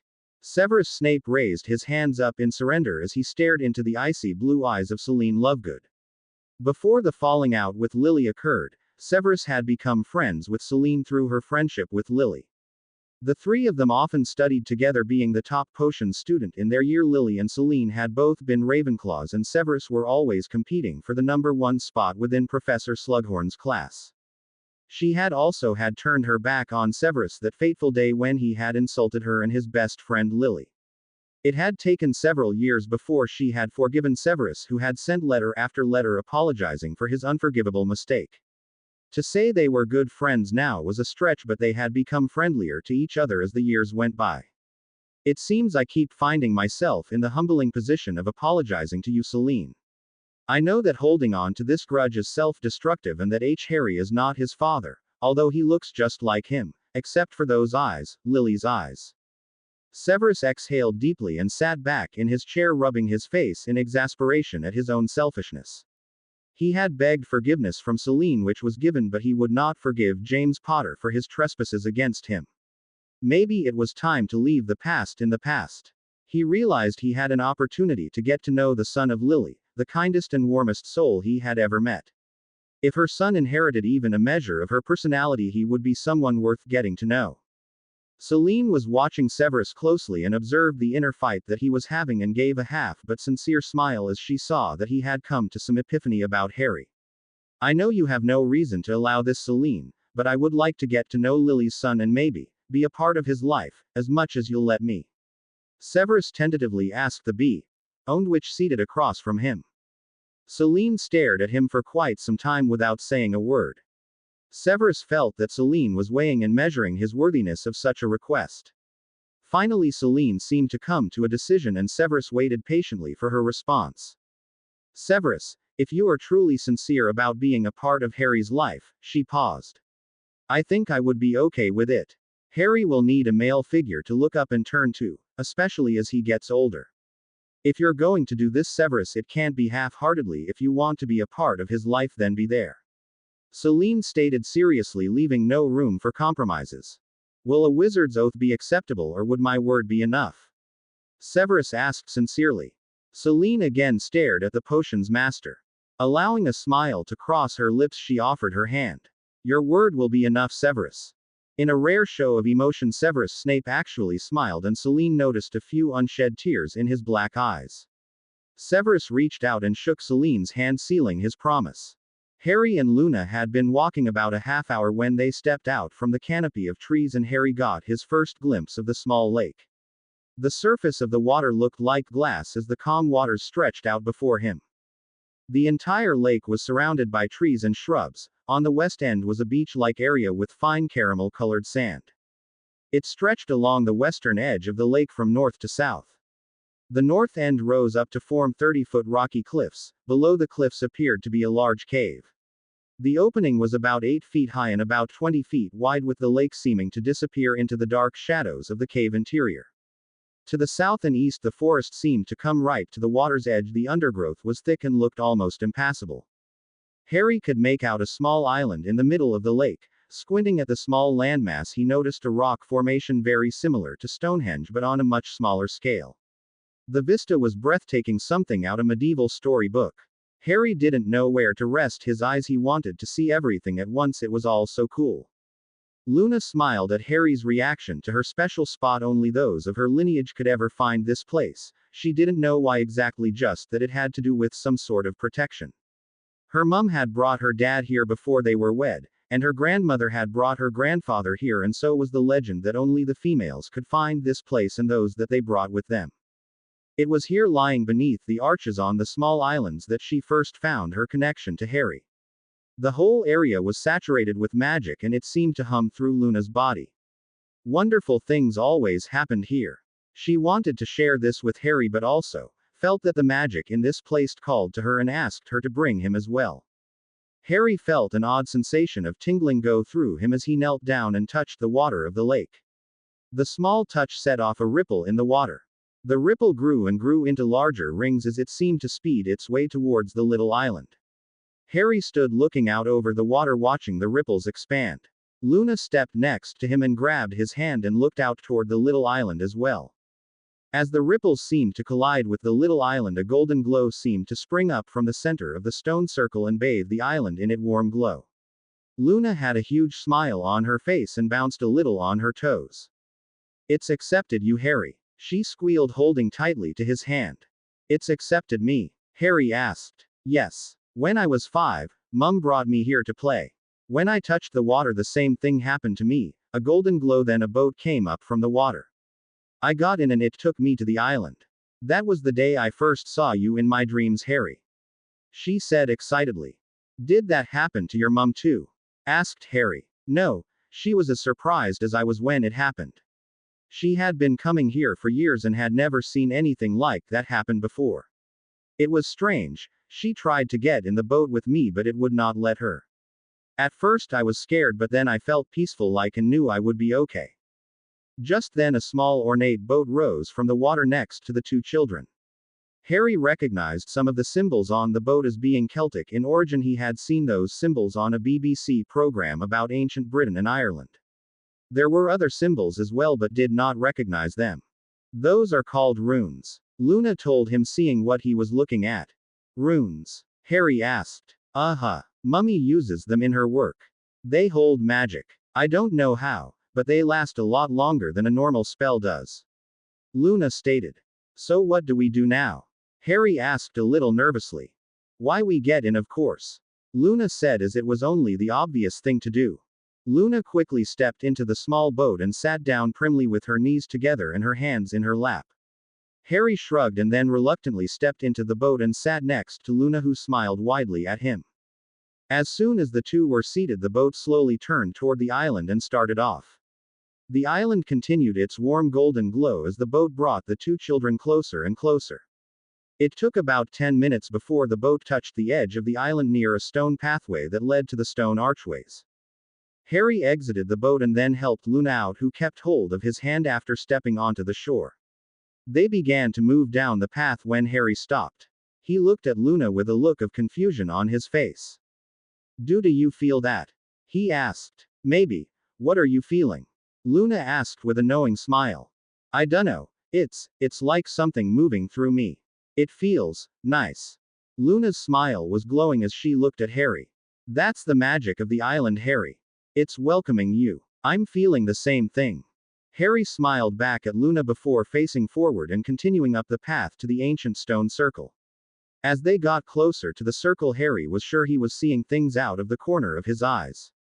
But they moved so fast he could not tell what it or they were. He could have sworn he saw fairies with wings and all hovering behind a stones and trees smiling at him. A small unicorn but gold in color galloped into a small copse of trees. Harry's mouth was agape and didn't know whether to trust his eyes or not. He was seeing all kinds of strange but wonderful looking creatures. He looked at Luna for some help, but all she did was give him a knowing smile. There are many magical creatures here, Harry. I was so hoping that you would be able to see them, and you do. Luna said, throwing her arms around his neck. Harry blushed at the intimate act but smiled nonetheless. But how? Are they real? Harry asked. Oh yes, Harry. They are as real as me and you. Luna confirmed. Luna stopped short all of a sudden as she looked toward the center archway of the stone circle, her eyes wide with shock and wonder. Harry noticed the sudden stop and looked to where Luna's gaze had fixed. Just underneath the large center archway stood a beautiful woman bathed in an ethereal glow, seemingly walking out from the arch. The glow seemed to fade as she stepped closer to them, away from the arch. She was tall and thin and had very long honey-colored hair and silvery gray eyes that reminded Harry of Luna's eyes. She was dressed in a flowing gown of emerald green. Her facial features were fine and angular. Her smile was warm and inviting as she looked over the two children. Harry chanced a glance over at Luna, who seemed to be as surprised as he was. I take it she is new to you? Harry whispered. Luna could only slightly nod. Finally, you two have come here together. I was beginning to wonder if any of my descendants would have the gift and ability to come here with their bonded. The woman spoke in a voice that was full of mirth and love. Of course, I've known about you, granddaughter, for many years now, but I was concerned you would not find your bonded and bring him here. Luna and Harry just blinked confusedly at the woman before them. They slowly turned to each other and then back to the woman. Where are my manners? The woman chuckled musically. I suppose I should introduce myself. When I lived in this realm, I was known as Aoife, your great-great-grandmother Luna. Luna stepped forward, cocking her head to the side as she stared at the woman. Eventually finding her courage, Luna asked. You're my great-great-grandmom. How is it that you're still alive, or are you a spirit or something? The inquisitive Bee-owned asked as she continued to stare unflinchingly at the older woman. Has your mother not told you of your heritage, Luna, or has the secret been kept from you? Aoife asked. I know that there is a myth in the family that we are descended from the Fae. But that's only a family story, isn't it? Luna asked, her eyes widening at the thoughts that were racing through her mind. Aoife smiled indulgently at her descendant. You are indeed a descendant of the Fae, dearest Luna. However, you are the first in generations to show Fae traits and abilities. I knew one day that one of my descendants would be of us, and here you are. Aoife clasped her hands together in joy. And this handsome young man is your bonded. Aoife stated as if it were a fact. Bonded. Harry had finally found his voice and asked the question. Yes, dear, we of the Fae have only one that is intended for us, a mate if you will. Sometimes it can take centuries for us to find them. It took me over 500 years before I found Luna's great-great-grandfather. I'm just so pleased that Luna found her bonded at such an early age. Aoife said, the happiness evident in her voice. You mean Harry will be my husband? Luna asked, blushing from head to toe. Harry's eyes shot open at the question. Yes, dear. But we barely know each other and we were too young. Harry stuttered. Aoife laughed sweetly. My dear child, just because you are bonded to each other does not mean you will, how to put this delicately? Have say. Luna blurted out matter-of-factly. Harry blushed, this time an amazing shade of red. Aoife Belly laughed at her granddaughter's answer. Well, yes, Luna, it does not mean you will have to have say. Your relationship will develop at a normal human pace. The decision to explore that side of your relationship will be completely up to you and Harry. She informed the two embarrassed children. But how do you know we're bonded? Harry asked. Let me ask you this, young Harry. How do you feel when you're with Luna or holding her hand? She asked with a knowing look. I feel warm and safe, and Harry turned to look at Luna. And loved. He whispered, staring into Luna's eyes. And Luna, what do you feel when you're next to Harry or holding his hand? The same as Harry. Luna stated, staring at Harry. Have you noticed anything special or out of the ordinary between the two of you? The pair looked at each other and they gasped. The dreams. Aoife smiled. That is only the beginning, my children. As you spend more time together, other talents and abilities will manifest themselves. Harry, I sense in you a unique ability already. You have the sight, my child. It is only in its infancy, but it too will become stronger as you grow. The sight? Harry asked with confusion. Yes, dear, you will have the ability to see what was and what is and what it could be. She stated. So he is a seer then? Asked Luna. Aoife chuckled again. No, dear, at least not in the ways most wizarding kind believes it to be. Harry eventually will be able to see the past and present of those he comes in contact with or who he has a connection to. The future, though, is fluid, always moving, always changing like the currents in the sea. Harry will be able to see possibilities but not defense. She explained. It is also time for you to begin your training, my daughter. Aoife informed Luna. My training? Luna gulped. Yes, dear. You are of the Fae. You will need to be trained in how to use your gifts as they develop. The trees have already whispered to me your ability to call the wind to you and spinning you around in the air. She looked at the small girl, knowingly raise a mirthful eyebrow. Luna sheepishly smiled as she recalled Harry seeing her in the woods doing just that when he had found her the day his family had left him for dead. Of course, Harry will need to come as well. I suspect there is much we can teach Harry. If I'm right, there are other abilities that lay dormant within him now that are similar to our own. We will help him develop these as well. Aoife stated to the pair. The time is growing late, my children. You should return home. Come again tomorrow and we will talk more. Until then, children, keep what you have learned here secret. You may tell your mother Luna she is of our kind, though she does not have the ability. Until then, my children. Aoife stepped toward the archway that glowed with a golden hue which enveloped her, and then she was gone. Harry and Luna sat next to each other holding hands on the boat ride back to shore. The silence was becoming too much for Luna. She had to say something to break the tension. Harry, Luna began, looking down at her shoes. Are you angry about being bonded to me? She asked, scared at what his answer would be. Harry took a minute before he answered. You would think I would be, but actually I feel happy about it. I mean, I like you, he said, blushing. A lot, and I'm not sure what love feels like, but if it feels more wonderful than this, then I hope I feel that for you. Harry whispered as the blood rushed to his face. Luna was incandescently happy. Her first friend and her first key would most likely become her first love. She knew it would be a long time for them to get to the point where they would begin to show each other any real physical affection beyond hugging, but she was looking forward to the day. Harry and Luna returned to the rookery after their visit with Aoife. It had been a mind-numbing experience for Harry. If you had asked him just a few days ago if there was such a thing as magic, he would have given an indoctrinated reply of no.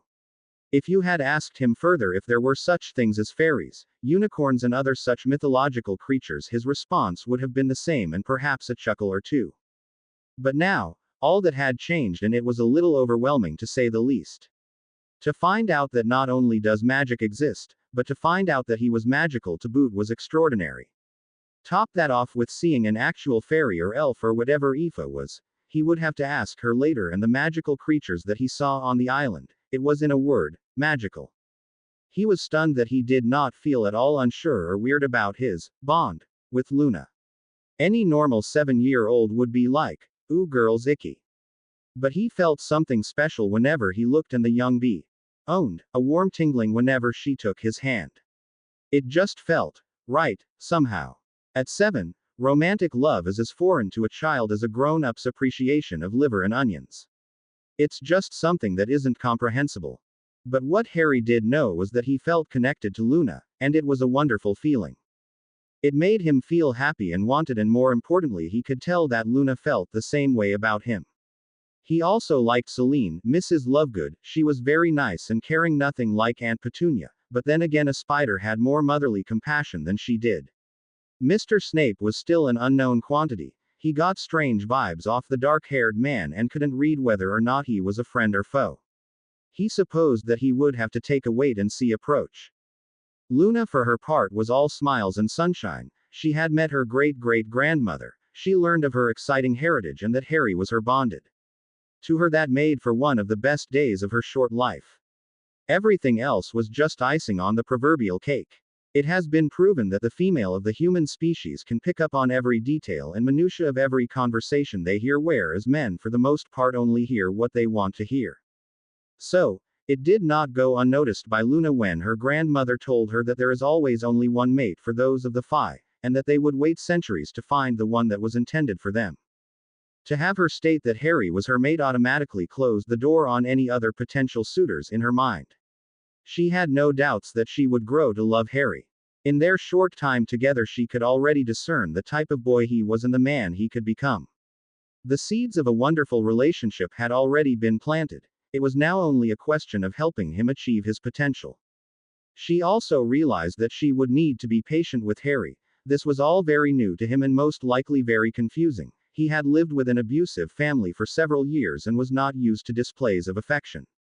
But just allowing her to hold his hand, she thought, was a positive step. She could tell he was still quite nervous around adults. He seemed very uncomfortable around Professor Snape and still somewhat uncomfortable around her mother. But she was confident he would come around.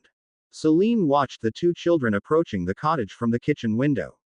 She smiled as she observed the two holding hands, swinging them back and forth as they walked.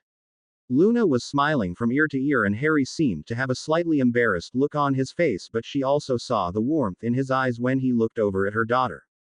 Something had happened between the two youngsters, she could see it in their faces. She would have to find out what. But from what she observed, it was something positive. The two 7-year-olds found their way to the kitchen, being led by an intoxicating smell known the wide world over as a sure thing to entice children: freshly baked chocolate chip cookies. It is also the perfect cover for curious parents to get information. Cold milk and warm gooey cookies, a precursor to Veritas serum and used by parents across the globe. So, how was your afternoon? Celine asked sweetly as she handed the pair the chocolatey ambrosia. It was wonderful. Luna beamed, her mouth full of warm cookie. We had such an interesting time. Oh? Celine asked. MMHMM. Luna responded, licking her fingers and grabbing another cookie. I took Harry to the lake and you'll never guess. The water responded to him and called the boat. Really? Celine asked, surprised. The boat had never come for her when she touched the water. It had only ever happened for Luna. So what happened next? Celine asked, genuinely intrigued. Well, the boat took us to the island, and as we got closer we noticed a golden glow. That had never happened before. Luna added, her head cocked a little to the side. Anyway, we get to the island and this beautiful woman appears out of the large stone archway. Woman? What woman? Celine asked worriedly, wondering if her two children had been in any kind of danger. Aoife. Luna replied. She said she was my great-great-grandmother. She was ever so nice and told us lots of things. Luna added, remembering with a grin and a blush what she had told her about Harry and herself. Celine sat stunned for a moment. Could it really have been Aoife? Of course she knew the story of her ancestor well, having been told by her mother and grandmother before her. The story of the beautiful fairy, who had fallen in love with a mortal wizard. She had disappeared when Celine's mother had been a little girl soon after the death of her great-grandfather. No one knew where she had gone, except that she had walked in the direction of the special lake that only the women of her family could find, and disappeared. Can you tell me what she looks like, sweetie? Celine asked her daughter. Oh yes, she was very beautiful with honey-colored hair, longer than mine. Luna began. Her eyes were silver like mine and she was tall and thin. Her face was elfish looking and her voice was musical when she spoke. Luna finished, then took a gulp of her milk. Oh my. Celine stated, getting up from her chair and pacing around the kitchen. Luna's description matched her grandmother's description of her mother Aoife precisely. It had to be her, she finally concluded. Sue, what did your grandmother Aoife say? Well, Luna began, sitting up straighter in her chair with a studious look on her face. She told me I was of the Fae, and had been the first of her descendants to have the abilities of her people. Luna paused for a moment looking at her mother. She also said that you're of the Fae as well, but did not inherit their powers. But that we could tell you our secrets as long as you didn't tell anyone else. I see, and why was Harry permitted on the island? I don't believe the Potters or Lily's family were of the Fae. Celine asked, looking over at the raven-haired boy who was beginning to blush. Oh, that's because he's my mate. Luna said with a pleased look in her eyes. What do you mean by mate, Luna Marie? Yes, Grandmom explained that the Fae only ever have one mate and that a bond forms between them, and that I was lucky to find mine at such an early age. Did you know it took her 500 years to find great-great-granddad? Luna stated, her smile returning. Celine gaped at her daughter, her eyes blinking rapidly in astonishment. She looked at Harry, who was blushing spectacularly. He shrugged at Celine and gave her a lopsided grin. Well, she thought, it seems Zeno and James will get their wish of a union between the two after all. Harry dear, do you know what this means? Celine asked. After all, he had not been raised in the wizarding world, and she was sure this was a bit confusing for him. I think so. Harry began. I think it means that one day Luna and I will be married. Well, yes. Celine said, slowly debating on whether to tell Harry what a magical bond between two people really consisted of and its nature to draw the two closer and closer together as time passed. In her time as an unspeakable, she had studied magical bonds between people extensively. It was not very common at all. In fact, only 6 bonded couples had been identified in the last 300 years. Her great-grandparents had been one of them. They were the reason she studied the phenomenon in the first place. Furthermore, those who had bonded tended to be more powerful magically, and that eventually the two individuals became physically and mentally linked. All the known couples had died within days of their spouse's death, a side effect of the bond. That is why she believed that Aoife had died soon after her great-grandfather. But Aoife was of the Fae, and maybe the bond worked a little differently with her kind. Harry, would you mind if I performed a small spell on you and Luna? You won't feel a thing, it's completely harmless. Celine stated quickly, seeing the look of panic surfacing on Harry's face. What will it do? Harry asked with trepidation. Basically, it will tell me if there is any special link between you and Luna. Nothing scary, I promise. She reassured the young boy. Harry agreed with some apprehension, but he figured she had been nice so far and she was Luna's mom. Celine smiled warmly at Harry. She pulled out her wand and began to move her wand in slow, intricate patterns around Harry and then Luna. She was muttering something, but her voice was so soft that he couldn't make it out. She finished the incantation and let out a surprised eep at what she saw. She beheld rays of light not unlike rays of sunshine flowing slowly back and forth between the two children in gentle waves. It was like watching the tide roll in and out. It was slow and gentle but very faint, but that there was any kind of connection at all surprised the unspeakable. The process of their bond had already begun. It was a little disconcerting for Celine. In all her studies of the known bonded couples, they had all been well past their majority when the bonding process had begun, and they had been married to or around the person for several years. She was actually seeing something that had never been seen or documented before, and it worried her a bit. Celine hadn't realized that she had not said a word in several minutes until Luna spoke up, asking her mother if she was okay. Fine, dear, came the reply. I was just a little surprised is all. Celine responded. Is everything okay, Mrs. Lovegood? Are Luna and I okay? A nervous Harry asked. Please call me Auntie Celine, Harry, and yes, everything is fine. The two 7-year-olds continued to look at Celine expectantly. With a heavy sigh, she decided to be honest with the two children.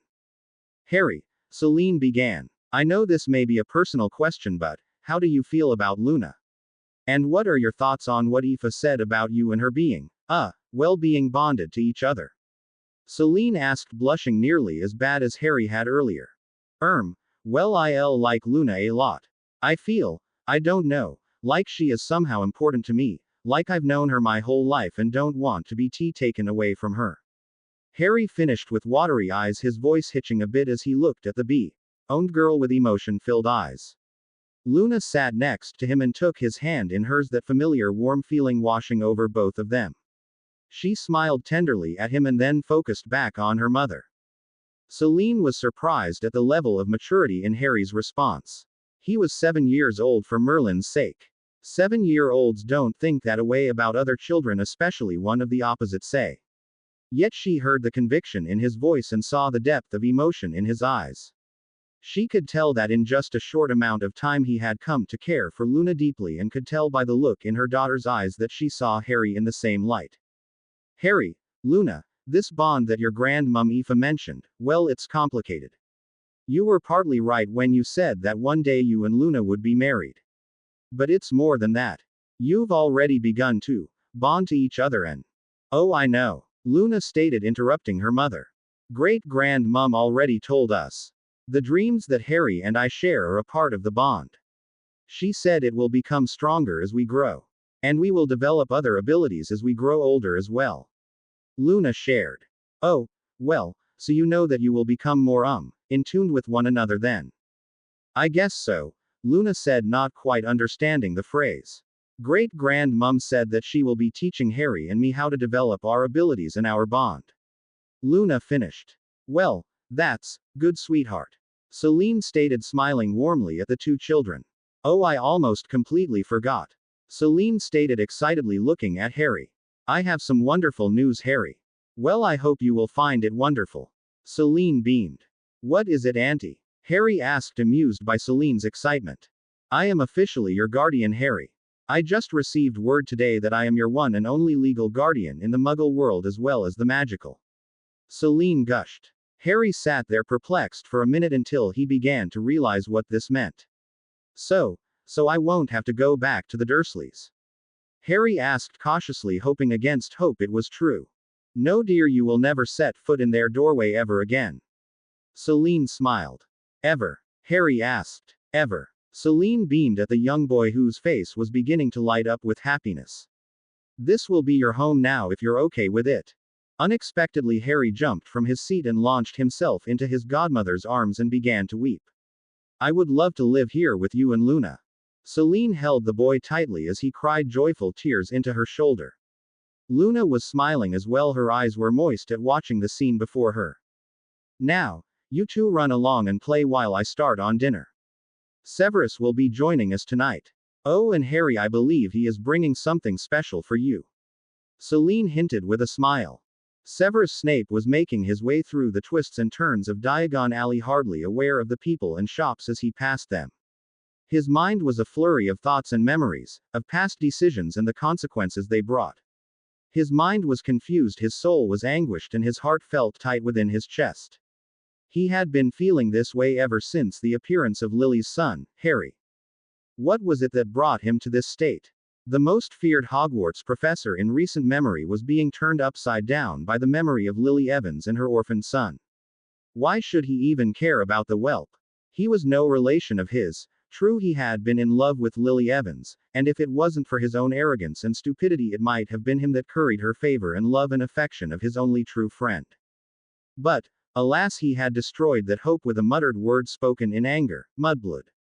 How he wished that he could have turned back time and not spoken the foul word. Harry might have been his son. Severus shook his head in disgust. Furious with himself, he did not let emotions control him. He had been a Slytherin after all. A Slytherin never showed emotion. Never give the enemy a weapon they could use against you. That was a lesson he had learned even before attending Hogwarts. Severus Snape had grown up in an abusive home. His father, a Muggle, had never shown Severus the slightest bit of affection. Oh, he gave him attention. However, the attention came in the form of slaps, punches and kicks. Then there was the constant verbal abuse. He had been called a freak more times than he could count. He was called worthless and unnatural and made to feel inferior in all things. The only thing that made his life at all bearable was the motherly affection from his mama Pureblood, which named Eileen Prince, that had fallen in love with his father Tobias Snape. She had been disowned by her family when she had married him. It wasn't till almost a year later that his mother saw the real Tobias Snape. He drank in excess and was a controlling and abusive bastard. She had attempted to leave her husband and reconcile with her family after she became pregnant, wanting a better life for her child, but her family wanted nothing to do with her, claiming she was sullied by the Muggle and her child carried his filthy Muggle blood. Not having any skills to aid her in the Muggle world, she reluctantly stayed with Tobias, whose abuse became steadily worse as the years went by. When Severus was born, he became her only source of happiness and joy. When Tobias began to turn his abusive nature onto the young Snape, she was able to shield him somewhat by pleading with her husband to take out his frustrations on her. This worked for a while until the beatings became so severe that Snape's mother would fall unconscious, and then Tobias would turn his unfulfilled aggression onto him. His bouts of accidental magic had been the only thing to save him at times, as the older male Snape would be sent flying into a wall, or the younger Snape all of a sudden disappearing with a pop. Snape hated his father and hated his life. On a day that he had escaped from the home in an effort to escape a beating after his mother had been knocked, is when he found a pretty red-headed girl performing accidental magic. He had known from an early age that he was a wizard. His mother had told him all about the wizarding world and magic. He eagerly awaited for the day that he would receive his Hogwarts letter and be free of his father, at least temporarily. He had shyly approached the young witch to be and struck up a conversation. She was very kind and pleasant to talk to. The two 10-year-olds became fast friends, and by the time they received their letters had become best friends. The first couple of years their friendship had grown, and he had grown to love the pretty redhead, and he was sure that she was beginning to feel something for him as well. But then one day his fellow housemates began to question his loyalty to their house by associating with a mudblood. He slowly began to distance himself from Lily, who was hurt and confused to why her best friend began to pull away from her. She saw how Severus' housemates were influencing her best friend and tried to get him to see reason and turn away from their dark leanings. But because of fear of his housemates or his hate of his Muggle father being transferred onto all Muggles, he did not listen to her. It was during her 6th year that everything had come to its ugly conclusion. Lily had begun to date James Potter, who had been pursuing her since their first year.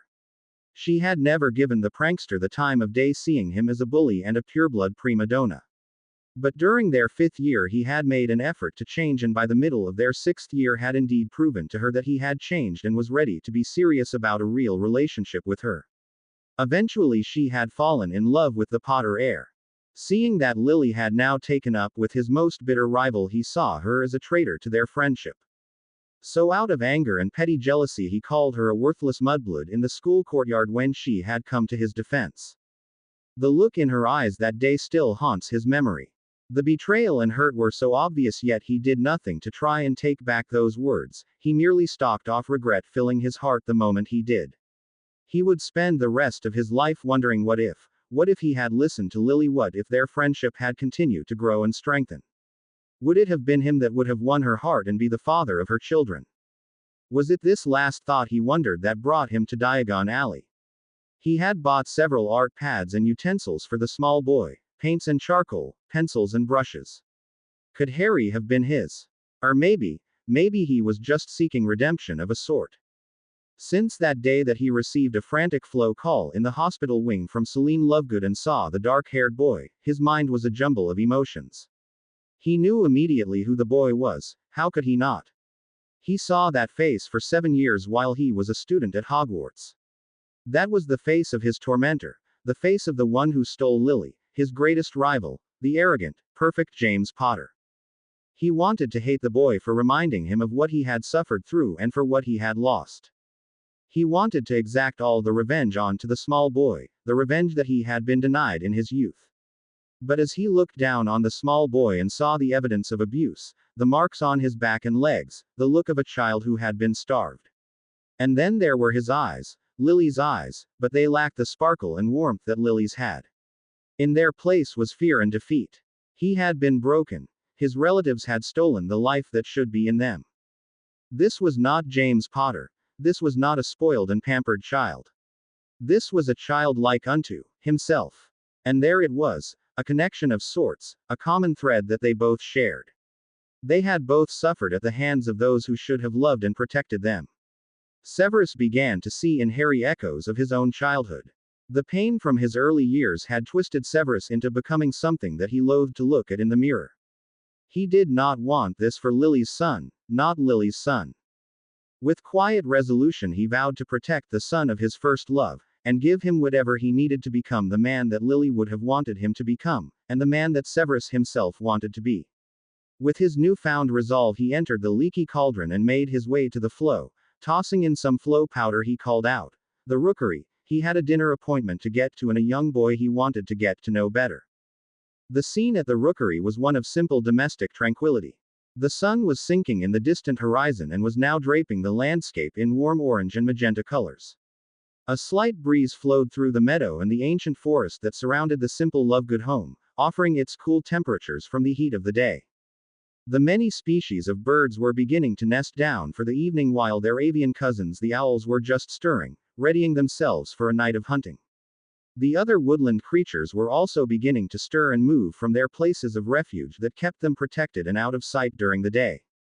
The sacred night always offered sanctuary and anonymity to all creatures who wanted to be hidden away from the bepation of others.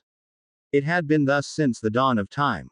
Night was also the time when magic permeated the air, at least within the ancient forest that surrounded the rockery. In centuries past, the blessed night was much more active as witches, wizards, and druids celebrated the coming and going of the seasons and the various holy days and holy nights. The Christianization of Great Britain and Ireland had driven the practices almost to extinction. Fairies, sprites, goblins, and all manner of magical creature were forced into hiding as the demonization of all things magical reached fanatical levels. Fairy circles were destroyed, pagan altars and religious sites were leveled. Ancient and magical forests were hewn down as the population of non-magicals on the island grew. Only a few such places where magic and magical creatures still exists were saved. A combined effort between wizarding kind and the Fae was what in the end saved the last remaining few. Lost to myth were the ancient pacts that guaranteed equality for all magical creatures. In return for that equality, the Fae would continue to protect and watch over the remaining sacred places. But wizarding kind long ago had broken that pact, enslaving the earth elves that they now call house elves. They have hunted the unicorn and the dragon for their potions and black rituals. They have brought war upon the goblin nations and have tried to enslave the centaur, allowing them few places to live and restricting their movements. The gentle and human-like forest pixies were nearly wiped out when it was learned that their ground-up wings could turn back time in small amounts. The activating ingredient in the sand found in time turners were the dried and ground to powder wings of forest pixies. The Fae remained as guardians despite the treachery of wizard kind. They had nowhere else they could go, no other safe haven to run to. So it was decided in the councils of the Fae that they would hide themselves from those who had betrayed them. Eventually, the existence of the Fae had also turned to myth, and only a few magical families still knew of their existence, and it was a closely held secret. That secret was handed down through the female lineage of Luna Lovegood until it was revealed to her. Luna was unique in that she inherited not only the magic from her father's lineage but the abilities of the Fae from her mother's. There had only ever been a few successful unions of wizards and Fae that produced offspring with both heritages. Merlin was thought to have been born of such a union, lending to his unique abilities and his unnaturally long life. Aoife knew that Luna was destined for great things, and if her observations of Harry, her bonded mate, were accurate, he too had a greatness about him as well as a surprising heritage, and together they were destined to bring about marvelous changes to the magical world, or great destruction. The power that she foresaw in the two children was staggering, and together they would become a true force of nature. Aoife knew she had to be careful in their training and instill in them a sense of purpose. She would teach them to respect all life, show them how all things were connected. She would teach them true magics, the healing arts, mind magics, and elemental manipulation, among others. Harry Potter had now been with the Lovegoods for nearly 3 weeks.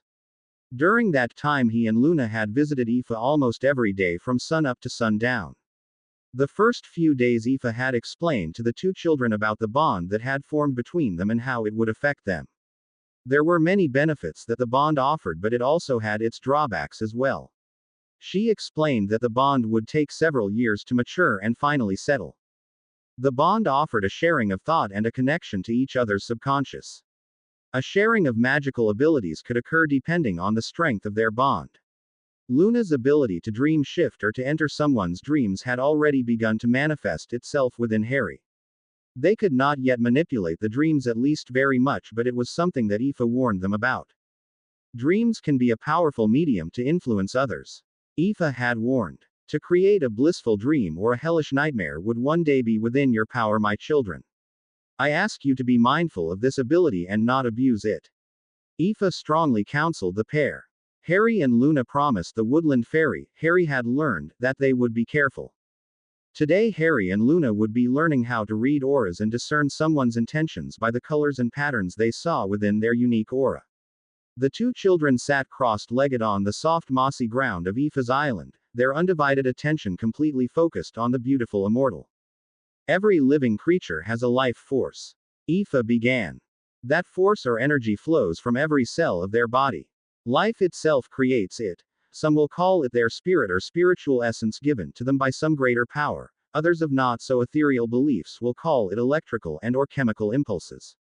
But regardless of their individual beliefs, those impulses or energy gives off a distinct vibration that causes an aura to manifest itself. Do you follow so far? She asked the small children. They both nodded their heads in understanding. Aoife smiled at the bonded pair and continued. Now, as I have said, every living thing gives off an aura. And through the aura we can learn a lot about a person or creature. Such as if they are kind, hateful, happy, or untrustworthy. We determine this by the color or colors their individual aura is resonating. But not just color. The hue is important, the intensity or lack thereof, even the way it flows. Does it flow effortlessly or does it seem hindered? It will take some time to learn all the nuances of reading an aura. So, I will begin by teaching you to recognize the most common of colors and patterns and what they mean. Harry nervously raised his hand in the air to ask a question. Aoife chuckled at the polite boy. Harry, you don't have to raise your hand if you have a question. This is a very informal teaching environment. Aoife stated congenially. Harry blushed a bit but asked the question that had been bothering him. Grandmother, for that is what Aoife had asked the two children to call her. I can't see auras, let alone colors. Harry stated with resignation in his voice. Perhaps I should leave while you teach Luna. I'm not as gifted as she is. Harry frowned. Nonsense, child. Aoife said matter-of-factly. I see you, young Harry. I see the potential within you and I can see the abilities within you that are waiting to spring forth. And they will spring forth, some sooner than others, but they will come forth.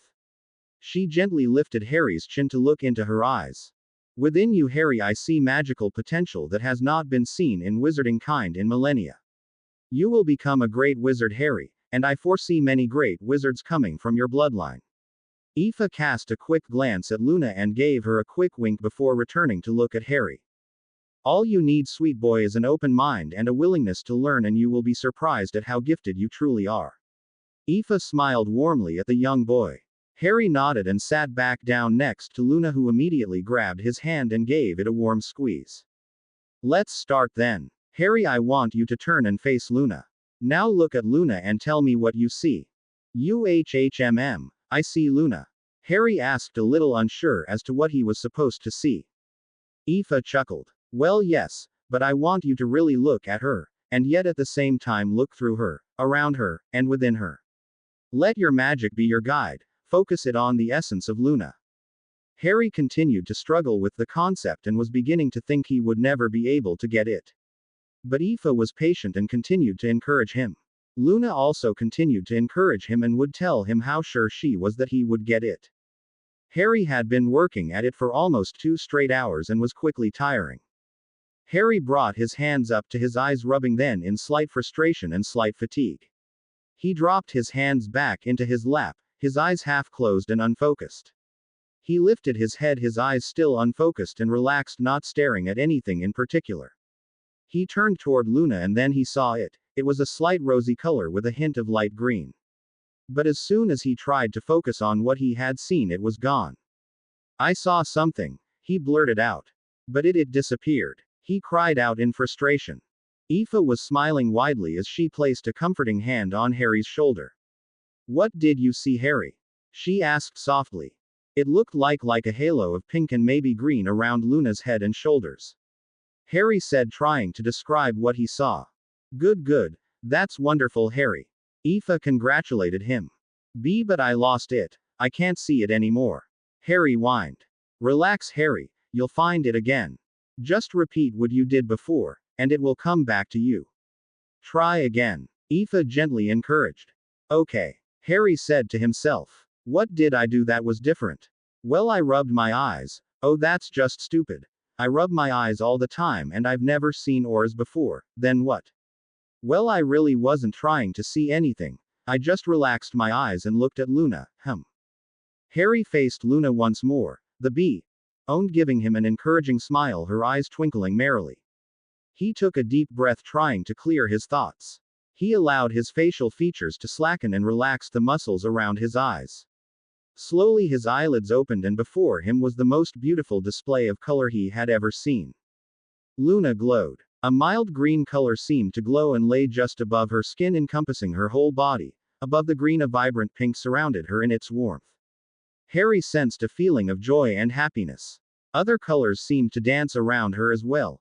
Golds and warm yellows swirled around the edges of the pink hue. It was breathtaking. Luna almost began to giggle as she watched the expression on Harry's face.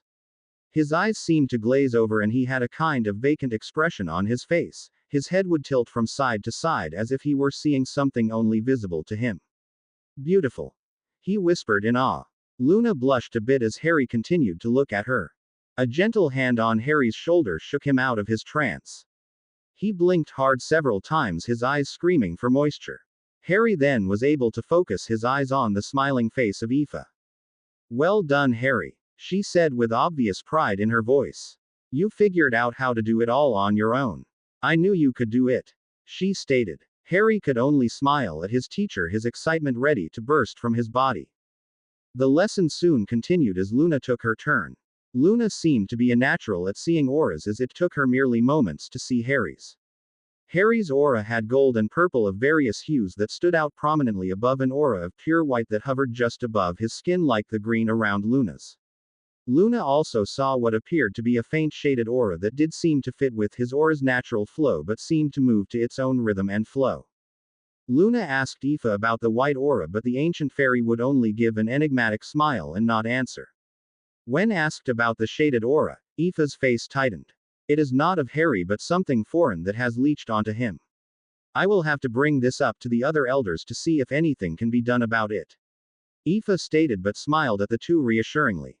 Luna and Harry learned that the first color you see or the closest to the skin will tell you the dominant species that you are.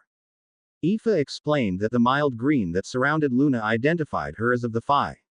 Aoife herself had a very bright and defined green aura surrounding her skin.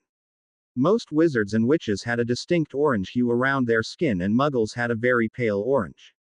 This left Luna and Harry quite puzzled. If Harry's aura was white, what did that make him?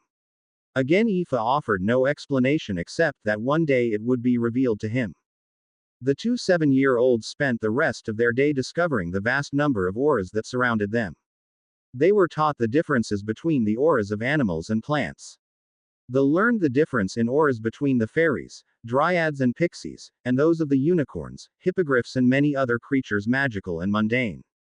By the end of the day, Harry and Luna had a good grasp on recognizing auras and could see them now without much difficulty. They learned that when someone is doing something against their nature or will, the aura would appear to fight against itself, the flow would appear disrupted. Also, if someone meant you harm or intentionally tried to mislead you, the aura would darken and the natural flow would slow and appear thick in consistency. Not the light, free-flowing energy that a normal aura would have. Aoife counseled them that it would take years for them to grasp and learn everything there was to know about reading auras, but that with the basic foundation laid they would progress rapidly. Severus Snape had become a regular guest at the Lovegoods. He would regale Harry with stories of his mother's childhood and youth spent at Hogwarts. Harry had learned that his mother had been an exceptionally gifted witch who made friends easily. She had a heart with room for everyone, and how she was able to see something special in everyone she met and would bring out the best in that person. He learned that she had become head girl and his father had become head boy. Begrudgingly, Severus did tell stories about his father and his group of friends. He tried not to come across as spiteful, but Harry could tell that Severus and his father had not been friends and that there was a negative history between them. Nevertheless, Harry was grateful for any memory of his father, and Severus tried at least to speak civilly of James Potter. Severus was astonished at Harry's quick and perceptive mind and his aptitude to learn new things. Harry was also very inquisitive about Severus' job as potions master at Hogwarts, and had asked Severus many astute questions about potion making. Harry was proving to be as exceptional as his mother, who also had a talent for potion making. He had assisted Severus in making the nutrient potions he was taking to aid in his recovery from years of neglect by the Dursleys. Harry had shown he was an apt pupil and did not require much guidance after Severus had given him initial instructions on how to prepare the ingredients. In a short amount of time, Harry was seeing Severus more and more as a father figure, and to Severus' utter amazement, he was finding he enjoyed spending time with the green-eyed boy. Celine was also enjoying the visits. She and Severus would stay up late chatting after Harry and Luna had gone off to bed.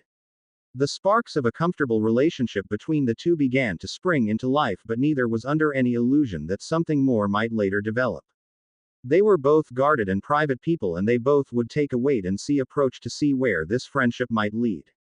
Harry had been excited to receive the art supplies from Severus. The quality of the paper and utensils were greater than anything Harry had before. That very evening, when Severus had gifted the art supplies to Harry, and they had spoken about his mother, he had seen an image of his mother and Severus come to his mind. In a flurry of motion, Harry began to draw the image he had seen. The detail and color of the images he was drawing were incredibly lifelike and amazed Celine and Severus. Once finished, Harry showed the finished drawing to the others. Celine gasped, her hand covering her mouth, slightly trembling, her eyes beginning to fill with unshed tears. Severus was frozen in place, exerting every last bit of his control not to sob in front of the others.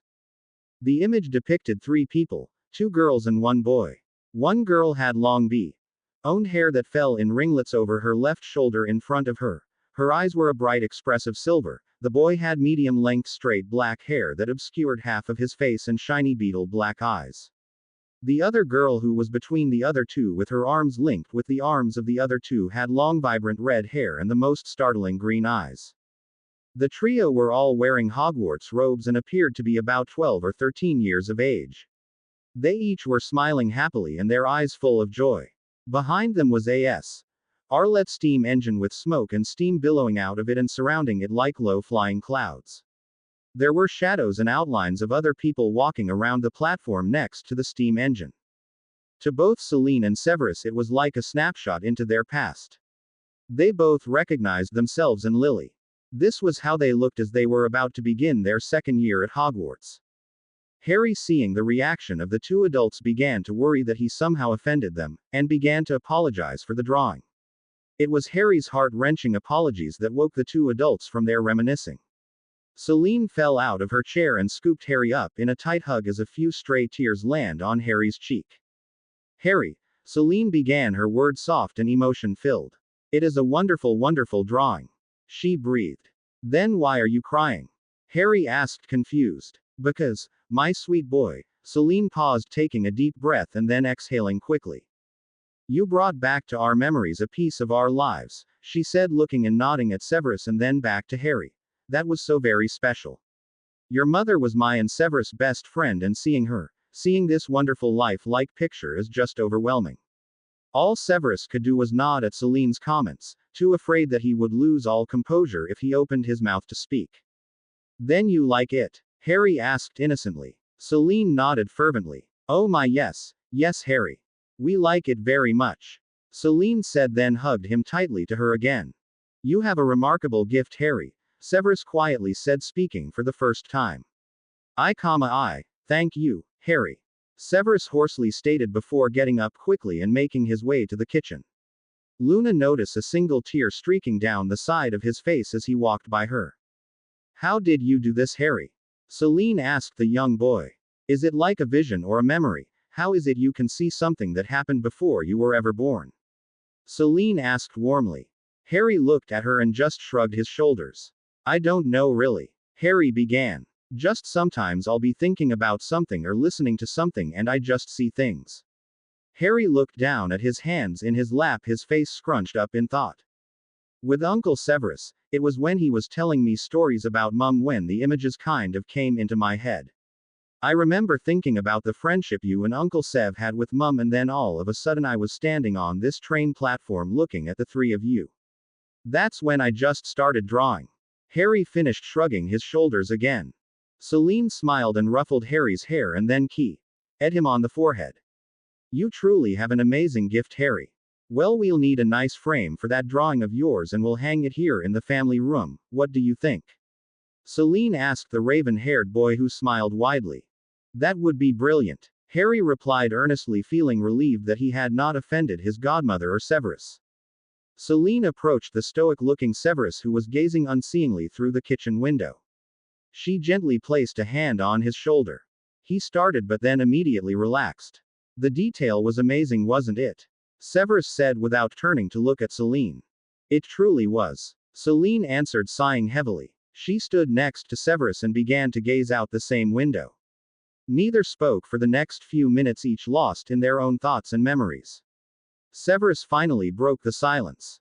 I remember that day. Severus began, speaking just above a whisper. I hadn't been able to see Lily much during that summer. When we saw each other on the platform, she threw her arms around my neck and gave me the tightest hug. She then whispered in my ear how much she missed me. A stray tear fell down Severus' face, as the powerful emotion surrounding the memory was too much to contain it. It was the first time that I had ever been hugged. Severus said, his voice strained. I never wanted to let her go. I just wanted to hold her to me. I can still smell the scent of the strawberry shampoo she used. Celine slid her arm through Severus and leaned her head on his shoulder and hugged his arm to her. She was an amazing person. Celine spoke softly. I see a lot of her in Harry. He has such a sweet and caring nature. Severus could only nod in response. The two adults remained quiet for the next hour. They simply used each other's presence as a means of comfort as they each continued to reminisce about their mutual friend. A barely audible pop disturbed the peaceful night as a strange sight suddenly appeared outside the main gates that lead to Hogwarts School of Witchcraft and Wizardry. An elderly man with long gray hair reaching below his waist and an equally long beard began to make his way up to the ancient school. The man was dressed in a pair of fluorescent orange and green Bermuda shorts, flip-flops and a short-sleeved, obnoxiously bright flower-patterned buttoned-up shirt. His long hair was pulled into a low ponytail. Resting on top of his head was a pair of designer sunglasses. If one were close enough to him, they would be able to discern an order of coconut and rum. This haphazardly dressed man was none other than the headmaster of the most prestigious wizarding school in Great Britain and possibly all of Europe, Albus Dumbledore. The century-old headmaster had just returned from his 3-week vacation from the French Riviera. He was in a rather good mood. He had an enjoyable time at the vacation home called Marauder's Roost. This beautiful villa belonged to the Potter family, but the last remaining member of the family was just a boy and knew nothing of his family's wealth or assets and would most likely never know of them. For the Potter boy had a destiny to fulfill, and that destiny would require the boy to sacrifice his life for the greater good, and most likely before the boy ever reached his majority. So there was no harm in taking advantage of the boy's wealth. He would not need it anyway, and it would all become Dumbledore's anyway once the boy turned 11. At 11 the boy would have to have a magical guardian as he re-entered the wizarding world, and since the Potter will was sealed, conveniently by him, no one would know to notify the intended guardians. Well, not that it mattered much. One of the listed guardians was in Azkaban and could not take the boy in any case. The other, however, if she were to have knowledge of her right to take Harry, could be problematic, but being who he was, Albus Percival Wulfric Brian Dumbledore, defeater of Grindelwald and head of the Wizengamot, he was confident that he could persuade and or intimidate the woman into relinquishing her claim over the boy to him. He needed to be the only influence in young Harry's life if he were to mold him into the tool that he needed him to be. He would control who the boy associated with, what he was to learn in school. He needed him malleable and somewhat isolated but dependent on him to have the greatest influence over him. He needed to be seen as Harry's hero and mentor. Part of his plan to control the boy was to make sure he associated with people that were loyal to him. The Weasley had a boy about the same age as Harry and a daughter about a year younger. It wouldn't take much convincing to have Molly on board. Just by letting her know of the lonely childhood Harry had would be enough to have the overbearing motherly instincts of the red-headed woman kick into high gear. Another part of the plan was to keep him isolated, and to do that he would enlist the help of his potions master Severus Snape. There existed a great enmity between Snape and James Potter, a hate that he could easily foster between Severus and Harry. Key phrases and suggestions such as, "He is so much like his father," would certainly bring the ill will he wanted directed at Harry. Keeping him malleable had been going on for some time now. The Dursleys would make sure that the boy felt alone and unloved. He expected Harry to enter the wizarding world a broken and dispirited young man, socially awkward and completely unaware and uninformed of his magical and parental heritage.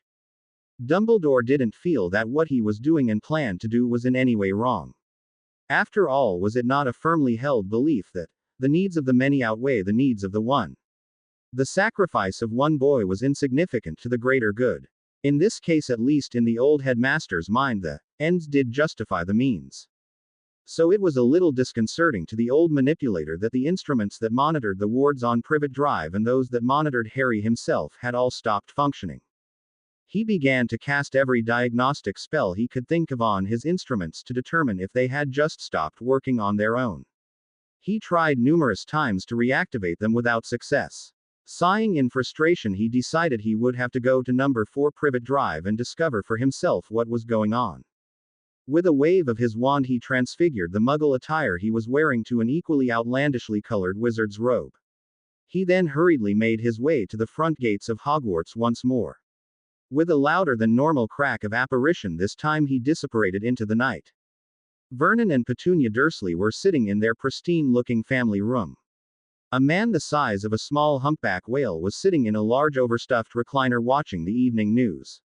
His wife, a tall thin woman with a long face and rather large horse-like teeth, was reading the latest trashy novel recommended by her book club. She sat primly on the sofa nibbling on a large carrot. The third Dursley, Dudley, son of Vernon and Petunia, who appeared to be as round as he was tall, was in the kitchen sitting in a corner shoveling into his mouth the remaining half of a cheesecake that had been dessert earlier in the evening. The boy had an appetite only matched by his father's. But to Mum and Dad Dursley, their cherubic angel was the perfect specimen of youthfulness. The last 3 weeks had been divine for the Dursleys, perfect normal suburban bliss since they had gotten rid of the freak. Oh sure, the first few days were a little stressful as a teary-eyed Petunia reported her missing slightly mentally disturbed nephew to the police. For a week the police canvassed the area looking for the boy. They had also had spoken with many of the neighbors who confirmed that the boy was a young hooligan who was most likely on drugs. The picture that was painted of young Harry by the neighborhood was one of a very troubled boy. Of course, the Dursleys had groomed the neighborhood to have this opinion of the boy, so the investigators had been convinced that the boy had more than likely run off. A missing persons bulletin was issued and a hotline established, but the investigation of the boy's disappearance was relegated to the cold case files until something new appeared.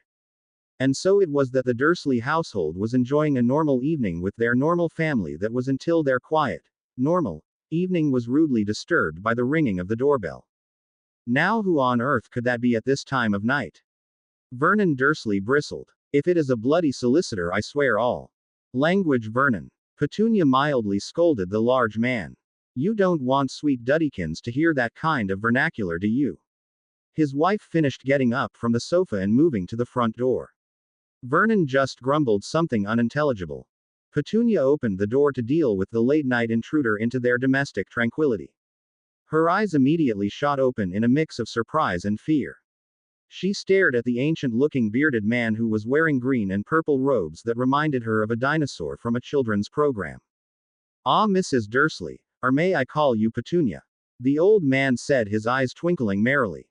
Vernon! Petunia screamed. The obese man waddled quickly to the front door to see what had upset his wife so, swearing under his breath about being torn away from his program.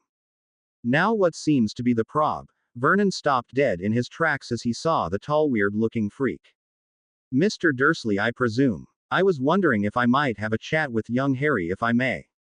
Dumbledore asked the man, who began to bluster, his face reddening with indignation at the gall of this man showing up at his front door dressed like that, no less. You are to leave this instant. I will not have you here in my house with all your frackishness. Now go before I call the authorities. Vernon bellowed. A single eyebrow rose above Albus' left blue eye. Yes, well, I'm afraid I can't do that until I check on Harry. Now, if you would please retrieve him, I will be out of your hair as soon as possible. Albus stated, entering the small house uninvited. Petunia quickly backed away from the wizard and took a position behind the substantial mass of her husband. Well, the boy is no longer here. A fidgeting Vernon informed the tall wizard. No longer here? Albus asked, glaring at Vernon. Yes, well, he ran off, didn't he? We have no idea where the boy is. Vernon stated, tugging at the collar of his shirt, it feeling a little tighter at the moment. Albus straightened up to his full and impressive height. He glared at the smaller man and in a demanding voice asked, Where is Harry Potter? The voice echoed through the hallway, causing both Dursleys to take several steps back in fright. I told you he ran away. We haven't seen him in 3 weeks. Vernon yelled, mustering all the courage he could find. Well, let's just see if that's the case. Dumbledore stated, pulling his wand and pointing it at the trembling man. Petunia screamed and ran to the kitchen. Legilimens. Dumbledore casting the spell that would allow him to view the memories of the fat muggle and try and learn what had happened to the Potter boy. Images of driving through the countryside came to the front of the man's thoughts. A plan to kill the boy. Horse tranquilizers, several of them mixed in water. He saw Harry guzzling the water as the Dursleys looked on. A drugged Harry falling to the ground, his breathing becoming slow and labored, his eyes were glazing over and losing focus. A mocking Vernon Dursley standing over the boy. Whack! Whack! Petunia Dursley was winding up the cast iron skillet again to give the freak one more bash to the head for attacking her husband. Dumbledore's eyes shook in his head as everything became blurry just after a blinding pain struck the back of his head, twice. He felt himself about to lose consciousness and decided that retreat was the better part of valor at the moment. He quickly staggered out of the Dursleys' front door and to the sidewalk. Mustering all his concentration, he spun on the spot and dissipated with a quite loud pop. Left in the place the bearded freak had been, were what looked like a set of toes, 5 to be exact. Before Petunia could formulate a coherent thought about what to do with the toes, a few neighborhood cats had run away with the severed digits. Albus Dumbledore, for the first time in his life, had splinched. Not only that, but had landed face down in the mud outside the large iron gates of Hogwarts. Swearing in what could only be described as grunts and gurgles, or mountain troll for those learned in the simplistic language. He stood cleaning the mud from his robes with a casual wave of his wand. He took a step and almost fell back to the ground in his haste to get to his office. He conjured himself a cane to walk with, then gingerly hobbled his way back to the castle. He had failed to see the rest of Dursley's memories, but it had looked as if Harry was dying. If the Great Oaf had managed to kill the Potter boy, it could have severe repercussions for the future of the wizarding world. The possibility was harrowing. How could they kill their own flesh and blood? He mused, shaking his head. He knew they hated magic and would most likely mistreat the boy. In fact, he had hoped they would. But to kill him was a bit extreme even for muggles. He needed to be sure of Harry's fate. He needed to find the boy or the body, but he was not able to ascertain the location where they had taken the boy from Dursley's mind, and he dare not risk a return to Privet Drive, at least not yet. He would need to ask for the help of those who lived in the Muggle world, squibs that the headmaster had placed in various strategic positions within Muggle society.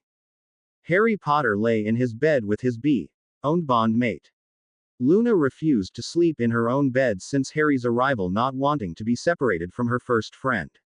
Harry was disturbed about the recent vision thing he had just had. A tall bearded man was searching for him.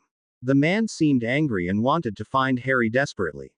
He did not like the feeling he got from the man in his vision and felt like the man wanted to do him harm. Luna, who had fallen asleep holding Harry's hand, suddenly woke up in a panic. In a voice that carried worry and fear, she looked at Harry and said, "We can't let Dumbledore take you, Harry. He will want to take you away from me." She began to cry. "Shush, Luna. Aunt Celine said that no one can take me away from you and her. She promised I would be able to stay here, and I believe her," Harry said, trying to comfort the panicking girl. Luna threw her arms around Harry's middle and hugged him to her tightly. "You won't leave me, will you, Harry?" she asked in a small voice. "Not if I can help it," Harry stated, embracing the small girl as well. Luna calmed somewhat and gave out a long yawn. The two snuggled closer together and lay back down with Luna resting her head on Harry's shoulder, her arm draped over him, afraid that someone would still try and take him from her. Celine had been outside the door of the small bedroom and had heard the conversation. She knew that Dumbledore was due back from his vacation and knew that eventually he would discover that Harry was no longer with his so-called relatives. She was also aware that eventually he would discover where Harry was, but she was ready for him. The law was on her side no matter who Dumbledore thought he was. Still, it didn't hurt to add some extra protection wards around the house. She would contact the goblins tomorrow and see what could be done to add to Harry's safety at the Rookery.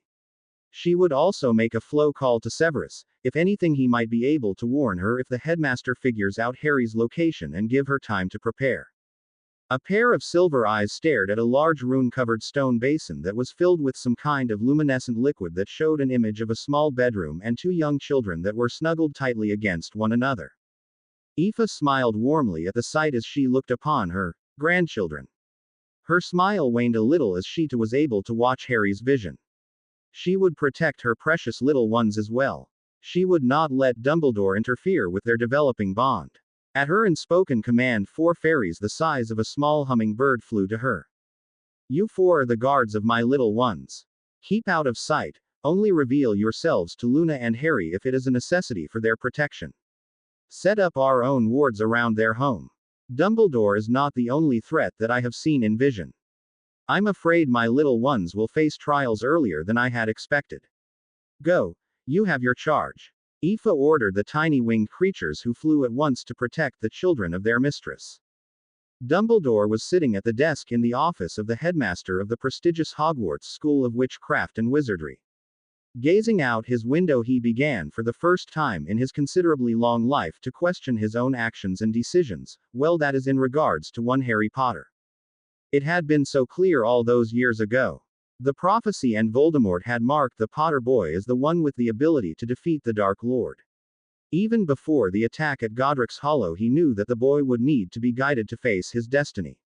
He also knew that the Potters would never allow their son to be used as a tool or a weapon for that cause. He had known all along that Peter Pettigrew was the traitor who had been feeding information to the Dark Lord. So when Sirius Black had approached him about switching him for Peter as the Potter's secret keeper, he was more than willing to accommodate him, for it became a means in which to remove the Potters from Harry's life. He knew Peter would provide the Potter's location to the Dark Lord and that it would be too irresistible of a temptation not to attack and wipe out the family. If the Potter boy was the prophesized one, he should survive the encounter with Voldemort. If not, the only other potential candidate was the Longbottom boy, and plans were already in place to remove his parents from the picture. But he was confident it was the Potter boy. Riddle being a half-blood, he would go after the boy who was more like himself. But leaving nothing to chance, Dumbledore would monitor the Potter wards, and should anyone unauthorized pass over them, he would immediately apparate to the home and disillusion himself. As if following a script, Voldemort did come to the Potter home on Halloween night, or Samhain as it was known in the wizarding world, dating back to the Celtic Druidic tradition. It was a holy night and the perfect night for Voldemort to assert his power. An invisible Dumbledore watched emotionlessly as Lord James Charles Potter fought valiantly against the most powerful Dark Lord since Grindelwald. Not a flinch marred the old wizard's face as the green hue of the killing curse illuminated the room as it struck the dark-haired man, who collapsed unmoving to the floor. Silently, the so-called leader of the light followed the Dark Lord up the stairs and into the nursery, where Lily Potter stood defiantly between Voldemort and her infant son. Dumbledore had to suppress a smirk as he witnessed the red-headed woman plead for the life of her son. Albus knew that Voldemort would leave no survivors. He had no such frailties as mercy or compassion. What did surprise him was that the Lady Potter made no attempt to curse the Dark Lord, but stood resolutely in front of her son, almost accepting what fate had planned for her. He did notice that when her pleading stopped, her lips continued to move, but she made no sound. Then she took one step back toward the crib. He was not sure what she was doing, but it mattered little, because for the second time that evening the room illuminated with a sickly green hue, and the potential bright life of Lily Potter was brought to a swift and tragic end. Voldemort turned his attention to the dark-haired child in front of him. The boy's green eyes shone brightly through the silent tears that fell but held no fear. Neither Dumbledore nor Voldemort noticed the fading glow of runes that surrounded the crumpled form of Lily Potter and the crib of the small child, a protective circle that was charged by the life force of Lily Potter. It would be a widely held belief through the years that Lily Potter had died from the killing curse at the hands of Lord Voldemort, but they could not be farther from the truth. In an ancient ritual, Lily found a way to always be with her son, not in a physical way but in a magical way. When she stepped over the runes that surrounded her son's crib, her consciousness and magic were ripped from her body and entered into Harry, who glowed blue for a split second. The act was not seen due to the light from the killing curse masking it from sight, and oblivious Dumbledore and Voldemort would never learn of the real sacrifice that Lily made that night. Lily's memories, feelings, knowledge, abilities, even her very magic were locked into Harry's subconscious mind and locked into his magical core.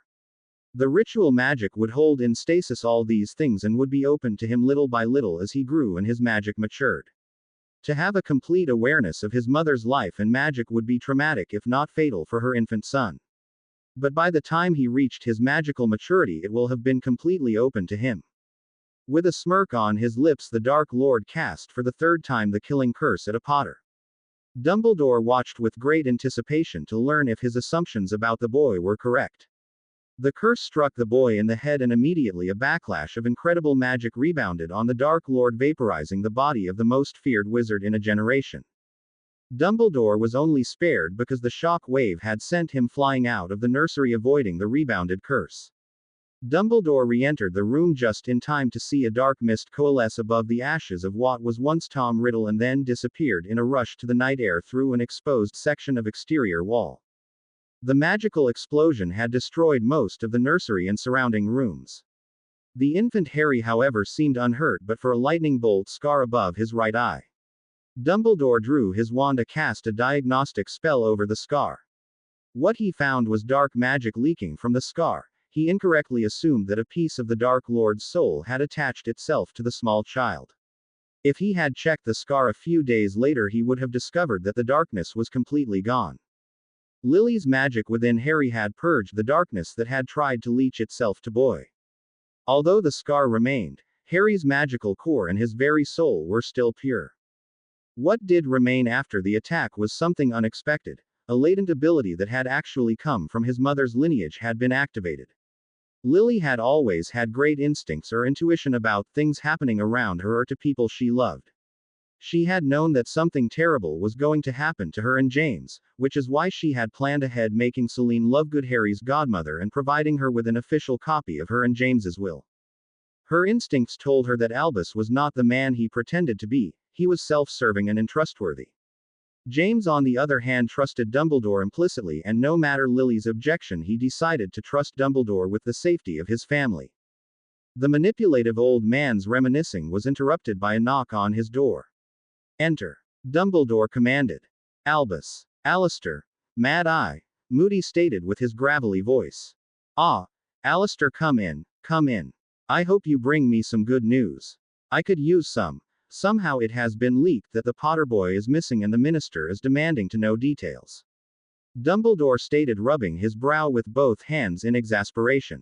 "Afraid not, Albus. My contacts with the Muggle law enforcement have turned up nothing. It's as though the boy simply vanished. I had them checking reports of any bodies matching his age and description having been found in any parks or woodland areas, but nothing. It has been almost 2 years, my old friend. Surely someone would have reported a missing or dead boy." Dumbledore asked. "Are you sure of what you saw in that fat Muggle's head?" Moody asked. "I'm sure. I could see the Potter boy already struggling to breathe, the life in his eyes dimming. I was not able to see the rest of the memory due to the interference of the Muggle's wife, so I clung to hope that maybe, somehow Potter survived. But it could be just wishful thinking on my part. Still, if he had died, there would be some evidence found, I'm sure." Albus leaned back heavily into his chair, shaking his head in frustration. "Well, unless new evidence comes to light, there is nothing more I can do to help you, Albus. But if I do hear something, I will let you know," Moody stated apologetically. "Very well, Alistair. I appreciate all you have done. I'm not looking forward to the inquiry at the ministry when all this comes to light," Dumbledore stated, sighing deeply. If Potter indeed had died that day over a year ago, what did that mean for the wizarding world? If Potter was the only one who could beat the Dark Lord, would all be lost. Again he looked closely at the decisions he had made in regards to the Potter family. If he had to do it over again, would he do it differently? Albus shook his head. What's done is done, he mused. The past was the past. What concerned him now was what to tell the Minister for Magic. Harry Potter was sitting eating breakfast with his new family and enjoying a light conversation about Hogwarts with Professor Severus Snape, or Uncle Sev, who had stopped by. Once Snape had completely gotten over his issues with James Potter, he fell into a very easy and amiable relationship with the young Potter heir and would spend hours teaching Harry about potion making. The Lovegood grounds were abundant with many types of medicinal and potion-grade plants. Harry and Severus would collect them and prepare them for future use in potions. Severus was certain that the dark-haired boy would become a potions prodigy. His natural talent was clearly evident. Remarkably, Severus actually enjoyed spending time with the boy and teaching him the subtle art of potion making. Harry had already made every potion required of first-year Hogwarts students and had made each one to perfection. But that was not the only thing Severus noticed about the boy. Harry had almost complete memory recall and had shown an affinity for wandless magic. He also noticed something odd about Harry and Luna. They would finish each other's sentences, and more times than he could count he could swear they were communicating silently with each other. Most interesting of all was the power the two children radiated. It was still subtle, but it was increasing daily, and the power was even stronger when the two were close together. Most wizards and witches would not have noticed it, but Severus was sensitive enough to the pulses of magic that he could determine the subtle emanations and what they meant. He had asked Celine about this curiosity, and with some reluctance she informed him after he had taken an oath not to reveal anything about her children. Celine told Severus that the two children did indeed have a soul bond and were magically linked. She didn't, however, inform him of her and Luna's true heritage or the training the two children had been receiving from Aoife. She felt that Snape could be trusted with at least some details, but other secrets were not hers to reveal, and she would not betray the trust or safety of her children. After breakfast and key-s for Celine, Harry and Luna made a dash for the door, waving goodbye as they ran to the tree line surrounding the Lovegood home. Once inside the anonymity of the forest, the two 9-year-olds stopped and looked at each other with huge grins on their faces. Are we completely out of sight? Harry asked playfully to his own bond-mate. Yep. I think we're safe now. Luna smiled widely like the Cheshire Cat, then quickly slapped Harry's shoulder. Tag. You're it. Luna yelled laughingly as she sprinted off into the forest. No fair. Harry chuckled as he took off after the free-spirited owned. Over the last year and a half, Harry and Luna were made to exercise daily by Aoife. They exercised their bodies and their magic. Luna was developing her fairy magic at an incredible rate. Aoife was most pleased to see that Luna had in full measure inherited the gifts and magic of the Fae and was helping her develop them. Harry was also a surprise to her, although she mused that it shouldn't have surprised her too much after seeing his aura and realizing what he was. She had yet to reveal this information to Harry and Luna and felt that it wasn't the right time to do so. Harry needed to be a little more mature before she felt he could properly handle that bit of information. Nevertheless, he was powerful and his abilities were growing as fast as Luna's. His ability of sight, however, was progressing slowly, which was a blessing in Aoife's mind. Others who had this ability were known to lose their sanity when too much was open to them at once. The human mind worked in linear pathways, but those with Harry's type of sight had to deal with a three-dimensional view of time where the terms of past, present and future and no meaning. When Harry mastered this ability, he would be able to step out of himself and see where and how past and present incidents could affect the future. It was a wonderful yet terrible gift to know how certain events could shape a person's or a people's future for good or bad. It is why most people with this gift lead solitary lives and removed themselves from society. It was an effort to minimize their exposure from so many lives. An inadvertent touch or a glance into someone's eyes and their past, present, and possible future would be revealed to the seer. Aoife had focused much of her time with Harry working on being able to close off and protect his mind. Occlumency, the wizards called it. If she could teach him to control his ability, he would be able to function better in society and not have random visions. Harry was gaining on Luna as she squealed and giggled loudly while running through the old grove of trees. Smiling mischievously, she called upon the wind, A swirling wind wrapped around Luna and lifted her to the high branches of a tree where she smiled sweetly at Harry. Totally unfair, Luna. Harry mock pouted. Luna giggled some more. Can't my Harry reach me? Luna said in a babyish voice, smiling widely at the dark-haired boy. HMPF, Harry huffed. He started to climb the tree in hot pursuit of the live bee, who continued to tease him. Harry was within feet of his target when once again Luna was lifted by a gust of wind that floated her over to another tree. Missed me, now you got to key. Me. Luna smiled, her eyes full of mirth. Key. You. More like spank you if I catch you. Harry teased back. Harry decided that it was not too far to jump from the tree he was currently in to a branch of the other tree Luna was on. However, it was 30 feet down to the ground. He planted his feet firmly on the branch and made to push off, but as he did, his left foot slipped on some moss that was on the branch he had been standing on. Harry lost his footing and fell from the branch. Harry! Luna screamed as her bondmate fell. Acting on instinct, Luna called to the trees whose limbs and branches stretched out crisscrossing each other, forming a lattice beneath the falling boy. Harry crashed into the mesh of branches which managed to hold him. Although not the softest thing to fall into, it did manage to stop his descent some 8 feet above the forest floor. The branches then lowered him gently the rest of the way till his feet were back on terra firma. Luna floated back down to the ground and immediately threw herself into Harry's arms. I'm so sorry, Harry. I was being reckless. I shouldn't have made you climb the trees. Luna cried as she hugged him tightly. I'm okay, Luna. Really? Harry protested. It was my fault. I should have been more aware of what I was standing on. He stated, trying to comfort the bee. Owned. Are you sure you're okay? Luna asked tearfully. Yes, Lou. I'm fine. Luna smiled at Harry's use of his pet name for her. But I think we were in the middle of something, weren't we? Harry smiled, dotting her forehead. Tag. You're it. Harry yelled as he sprinted off toward the lake. Luna smiled fondly as she watched Harry turn and run before heading after him.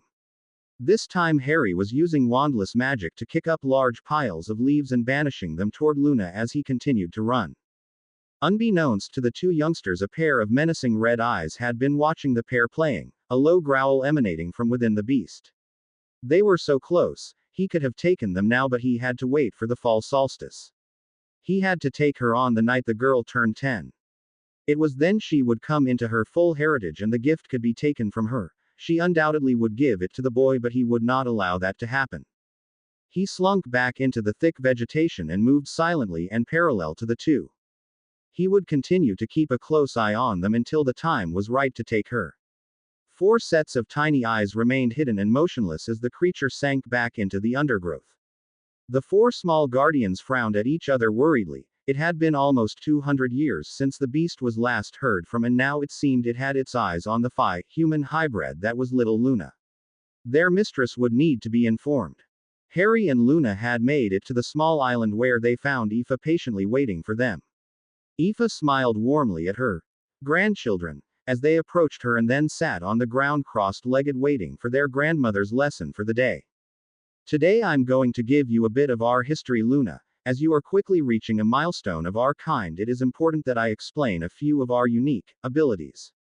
Aoife stated as she sat regally on what looked like a stone throne. You, my dear child, are such a wonderful surprise. The fairy heritage has bred true in you, dear Luna. Aoife chuckled at the perplexed look on Luna's face. What that means, my child, is you have inherited all of our kind's abilities. Aoife stated warmly. Oh, so you mean I'm a fairy then? Luna asked, cocking her head to the side and scrunching her forehead. Yes and no. Aoife began. You are physically half fairy and half human, but you have inherited most if not all of our abilities. Wow. Luna said in amazement. Yes, wow indeed. The ancient fairy chuckled lightly and then suddenly looked more serious. Luna. Aoife began slowly, taking a long slow breath. You have also inherited our immortality. Aoife stated, looking deeply into Luna's eyes. You mean Luna can never die? Harry said, a little forlornly looking at his best friend. Aoife noticed the look on Harry's face and the sadness in his eyes. Aoife knew that he was thinking of his own mortality and not being able to always be with his bondmate. Not exactly, Harry. Aoife began. She can die, just not by natural means. Seeing the puzzled looks on the two children's faces, she explained. Luna can be killed, Harry. In other words, what can kill a wizard or a mundane such as the killing curse or being run through with a sword will most definitely end her life. But barring any of those things, she can live forever. Once she hits her mid-20s, she will stop aging and she will remain that way for the rest of her life. Of course, with glamours, she could appear as old or young as she wants to be. Aoife finished. I see, Harry said slowly. That's wonderful news, Harry said, smiling at Luna, though she noticed his smile did not reach his eyes. Luna looked at her bondmate and reached for his hand. Immediately she felt the pang of sorrow coming from her mate. She felt his sadness at the thought that someday they would be parted. Her own eyes began to burn and warm tears began to fall as she realized that she did not ever want to be separated from him as well. What if I want to die? Luna whispered, but was heard by Harry and Aoife. Harry's eyes widened with shock at the question. No, Luna, Harry shouted. Don't say things like. Harry, Luna interrupted. I would not want to live forever if we could not be together. Luna stated firmly, her eyes burrowing into his. Aoife looked on at the pair, a small smile forming on her lips. She felt completely satisfied with the love she saw between her two children and much more confident now with revealing what she was about to do with the two bonded children. What if I were to tell you that it is possible for Harry to have the gift of immortality as well? Aoife spoke quietly but nevertheless was heard crystal clear by the two youngsters, who immediately turned toward her and gave their undivided attention to. Aoife had to stifle a chuckle as she glanced at two pair of hopeful eyes. Luna, twice in a fairy's life she is able to share her gift with another. The first time is when she fully comes into her heritage. This will happen this year on your 10th birthday.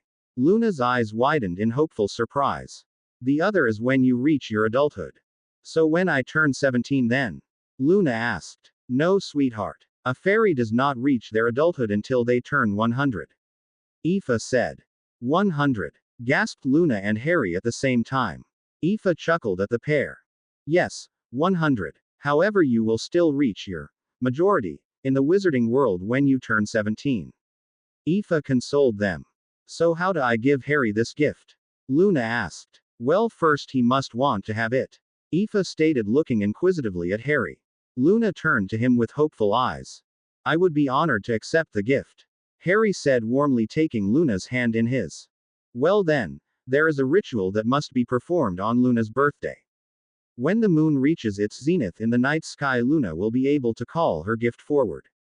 A small bright white light will begin to form just above Luna's heart and hover. The intended recipient will then cup the light in his hands and bring it to his own chest just above their heart. The light will then slowly enter through the skin. There will then be a burning sensation that will quickly spread throughout your body. Once the sensation has ended, the gift is now a part of you. She finished. Will it be painful, grandmother? Luna asked. You will both feel a slight discomfort but nothing more, she told the small girl. Aoife then took on a serious expression. I must give you a warning, Luna. The gift, as I have said, can be willingly given. She hesitated for a moment before continuing. But it can also be forcefully taken from you, she stated in a more serious tone than the two bondmates had ever heard her use. The gift can be forced from you and taken by another. It is a dangerous dark ritual, and if it did not kill you outright, it would leave you a shell, alive but unresponsive to the outside world. There is one negative side effect to taking the gift by force. It will not give the taker immortality, but it will extend their life by 100 or more years. Aoife shivered at the thought of this happening to Luna. That's horrible, Harry exclaimed, tightening his grip on Luna's hand and moving protectively closer toward her. Luna, as your birthday gets closer, I want you to be very careful.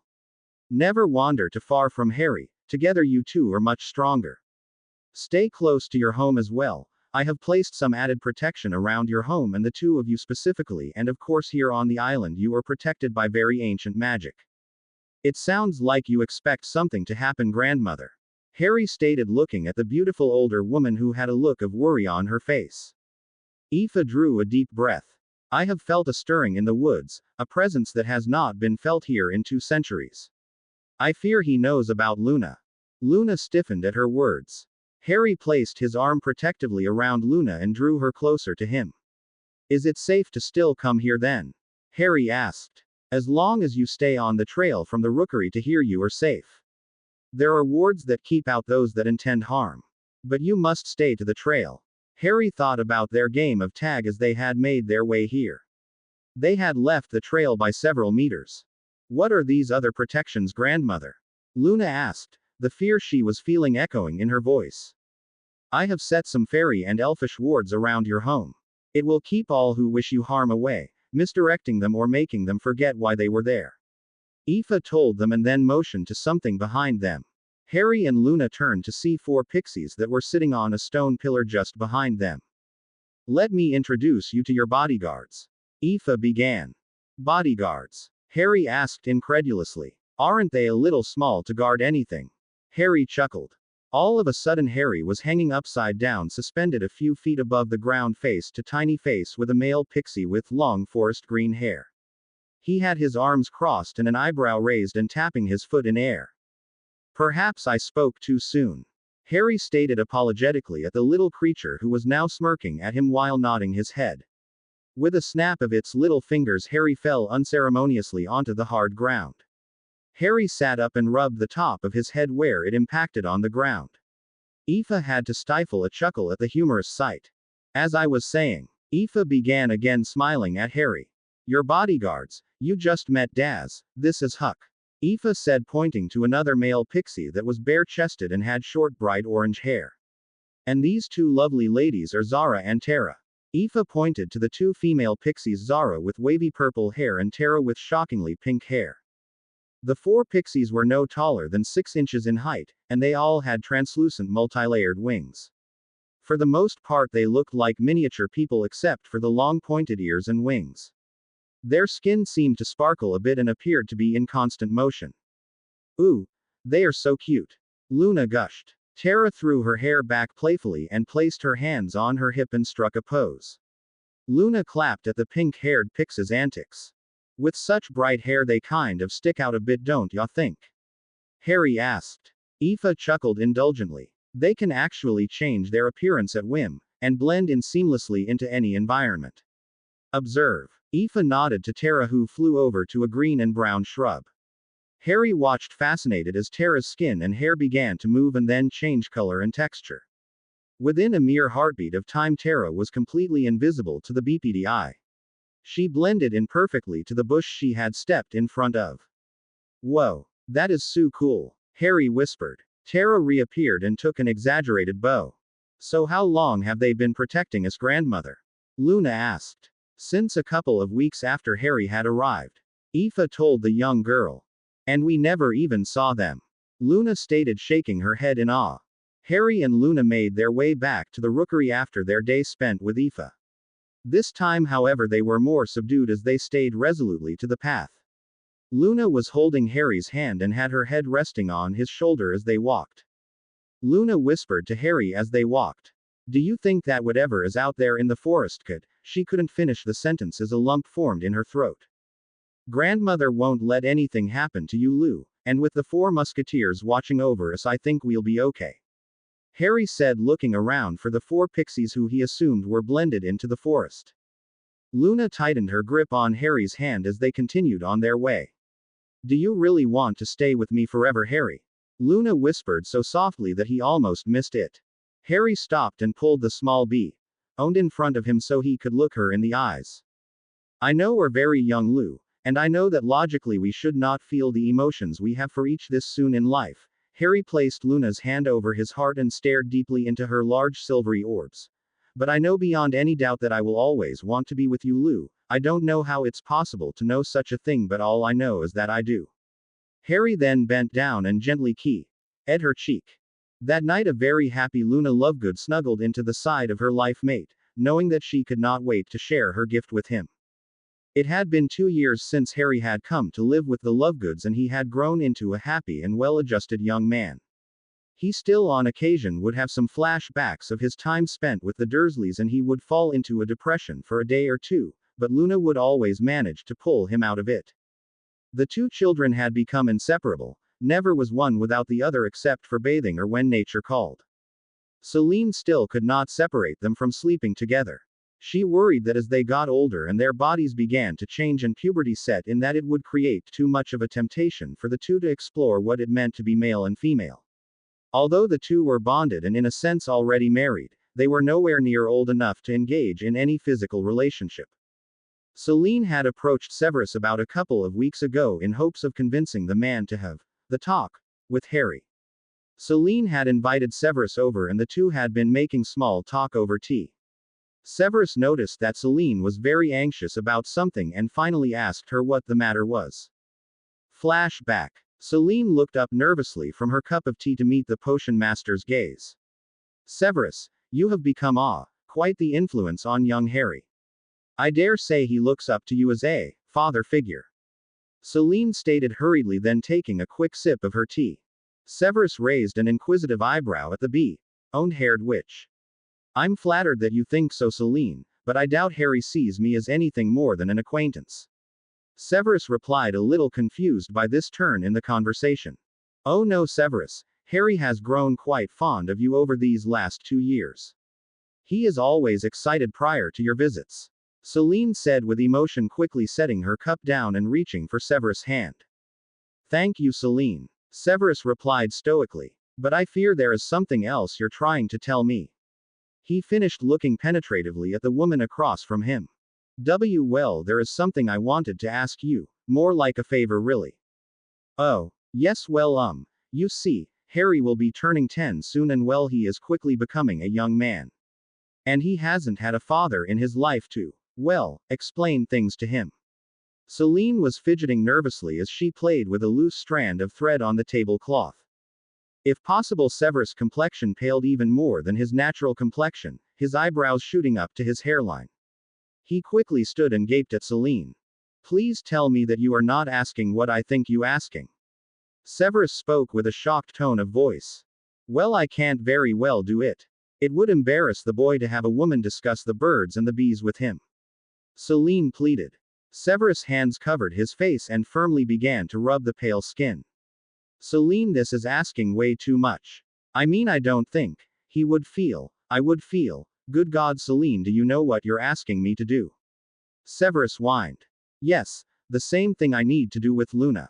Please, Severus, you are the only male adult figure in his life. He will listen to you. You have become a mentor to Harry and I know he would much rather hear this from you than me. Celine stated sincerely, placing a hand on the man's shoulder. Severus was quiet for some time as his mind tried to talk him out of doing this. He looked at Celine's pleading light blue eyes and then his resolve promptly crumbled. Very well, I'll do it. Severus replied resignedly. Celine threw her arms around him and gave him a tight hug. Thank you, Severus. I knew I could count on you. Celine gushed. Severus blushed a bit at the unexpected contact before schooling his emotions and resuming his placid facade. Well, since I'll be here for Harry's birthday, I'll make time to sit down with him and have our talk. Severus stated. End flashback. Celine also wondered how the two would react once Harry went to Hogwarts without Luna. Would Luna fall into depression? Would Harry? She needed to sit the two down and have a serious discussion on the future. It was 3 days ago that they celebrated Harry's 10th birthday and she and Luna had planned something special for the young man in their lives.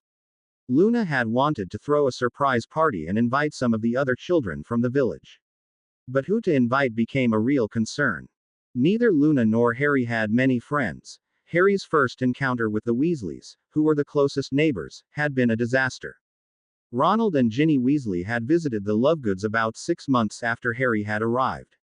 Harry had been under a glamour so as not to be recognized. Celine was very careful not to let knowledge of Harry's identity get out. Harry had been glamored to have own hair and blue eyes, similar to Celine's, and was introduced as her nephew who was now living with them. Things were going well until Ron called Luna a loony freak, after she had stated how Nargles like to infest the brains of the jealous.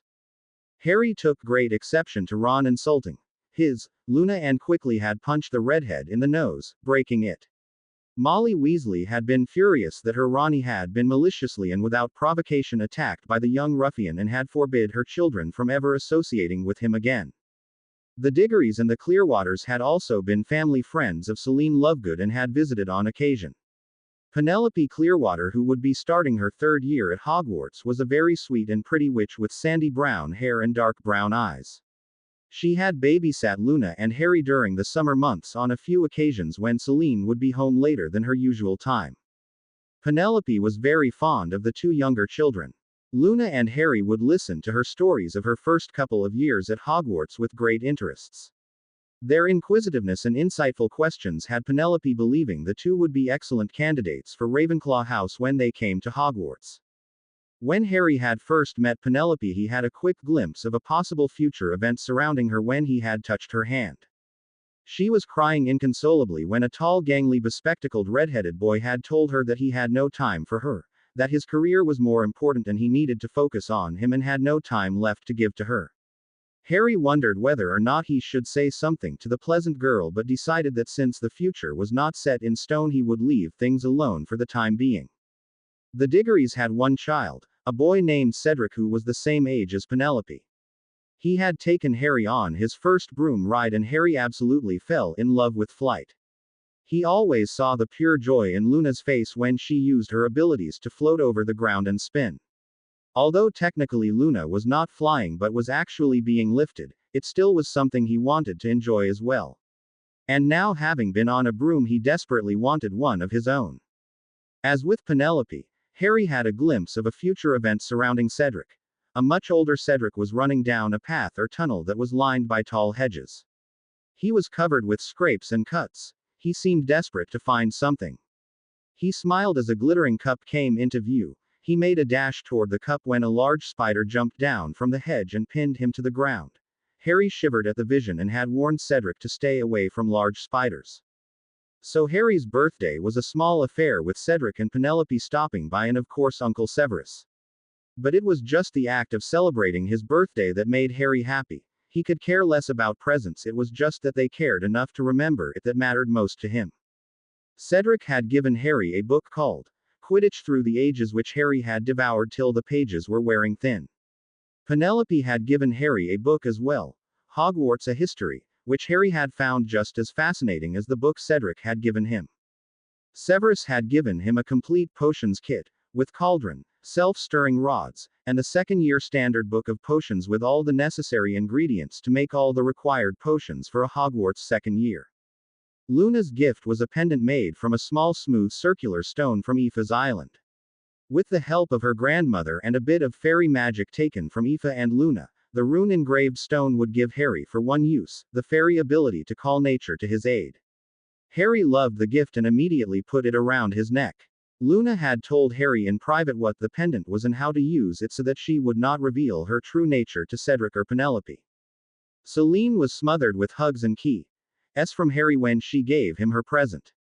Harry opened a long rectangular package that contained a long high-polished cherry wood box. Opening the box, he saw a broom set into a blue velvet lining. Harry's eyes nearly popped from his head as he saw the new Clean Sweep 7. Harry and Cedric spent the next 2 hours breaking in the new broom as Penelope, Celine, and Luna looked on smiling at the giddiness of the two boys. After the party had ended and Cedric and Penelope had gone home, Severus had asked Harry to go for a walk with him around the grounds. Celine knew what Severus was about to speak with Harry about and thought it a good time to speak to Luna as well. "Luna dear, will you come sit with me for a moment? I would like to talk to you about something." Celine nervously called to her daughter. "Sure, Mum. Is something wrong?" Luna asked, entering the family room where she sat cross-legged in front of her mother, who had sat in the large armchair.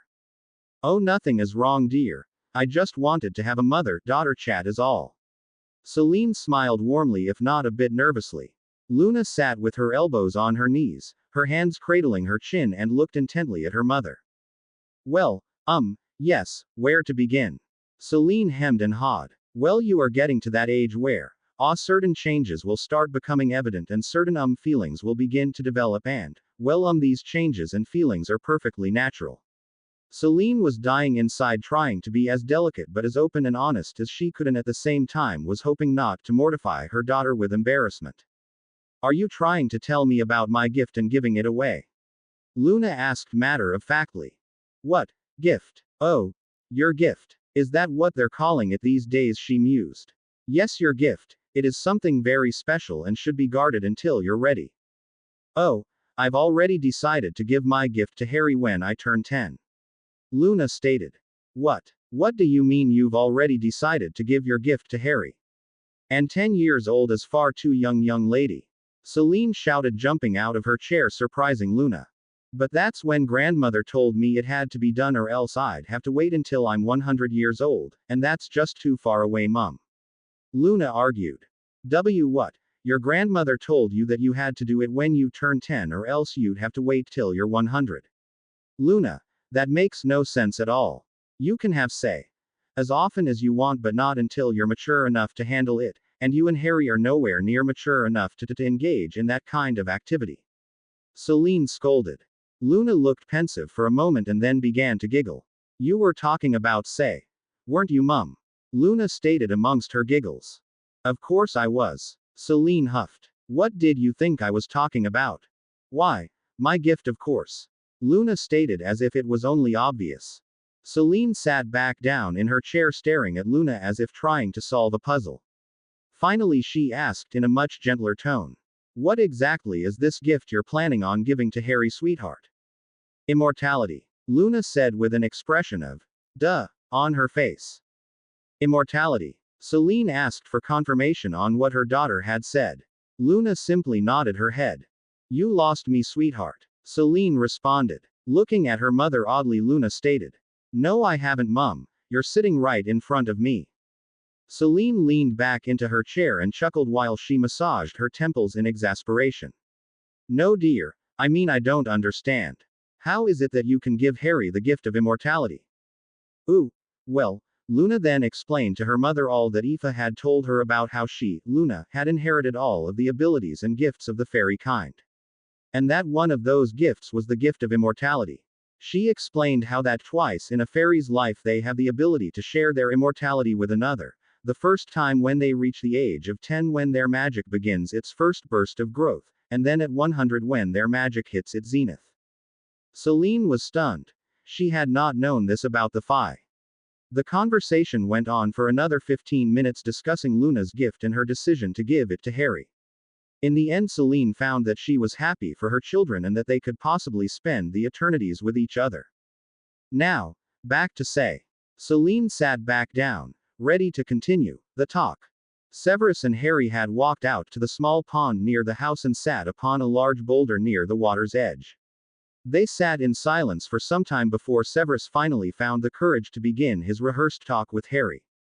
Harry, boys and girls are different. Severus began. Boys and men, for the most part, are logical creatures.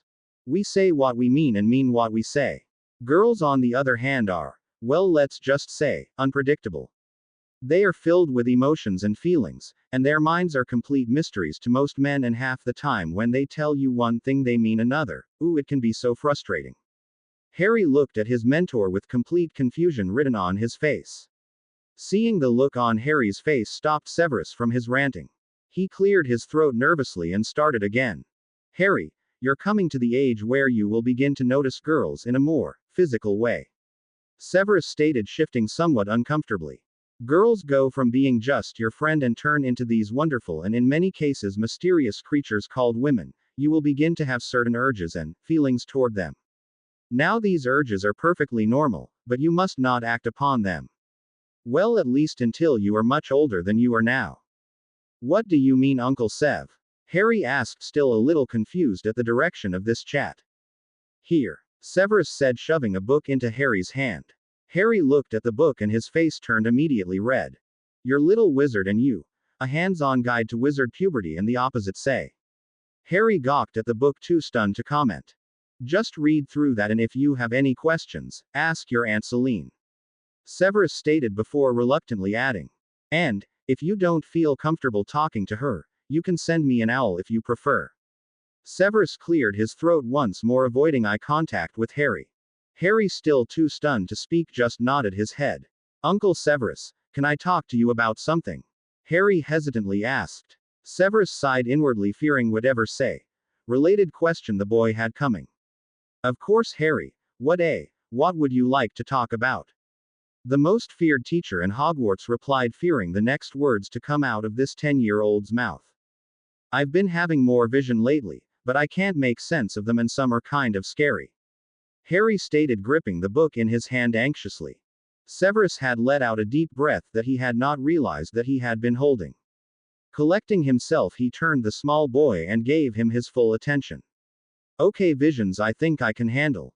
Severus thought to himself. What kind of visions have you been having? Can you describe them?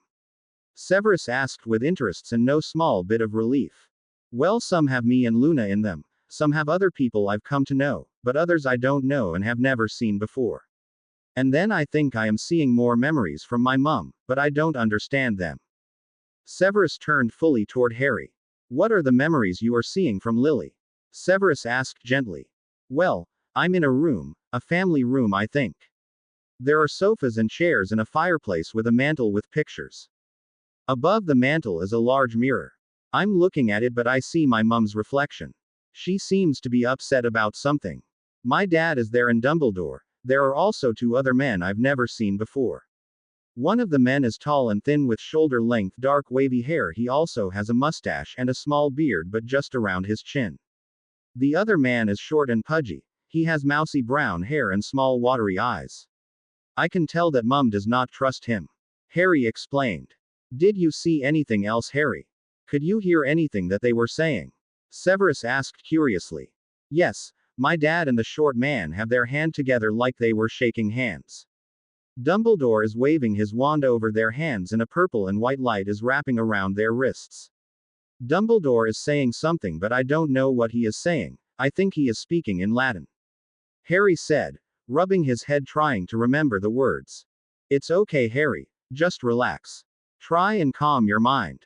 Think about the vision. Try and vividly remember the sights and sounds that were around you. Severus softly spoke. Harry tried to bring the vision to his mind. He centered his thoughts and began the breathing exercises that Aoife had taught him. Soon he was in a deep meditative state. Slowly the image of the room came back into focus. He was walking toward the mantel, but the vision had changed. Harry could see his mother. He was no longer looking through her eyes. He slowly approached the figure of his mother who had her back to him. He lifted a hand to touch her but before he could she slowly turned around and warmly smiled at him. Lily Potter crouched down a little, coming face to face with her son, her hand coming up and caressing the side of his face. Hello, Harry. Harry's eyes shot open and he began to hyperventilate. Severus immediately grabbed hold of Harry's shoulder in an effort to calm him down. Harry. Calm down, Harry. Take slow deep breaths, you'll be all right. Harry clutched onto Severus' arms and tried to calm himself. It took several minutes but eventually the young boy calmed down enough to speak. I saw my mum. She touched me and spoke to me. It was real, Uncle Severus, but it can't be. She's gone. Harry's eyes began to fill with tears as his breaths became faster and shallower.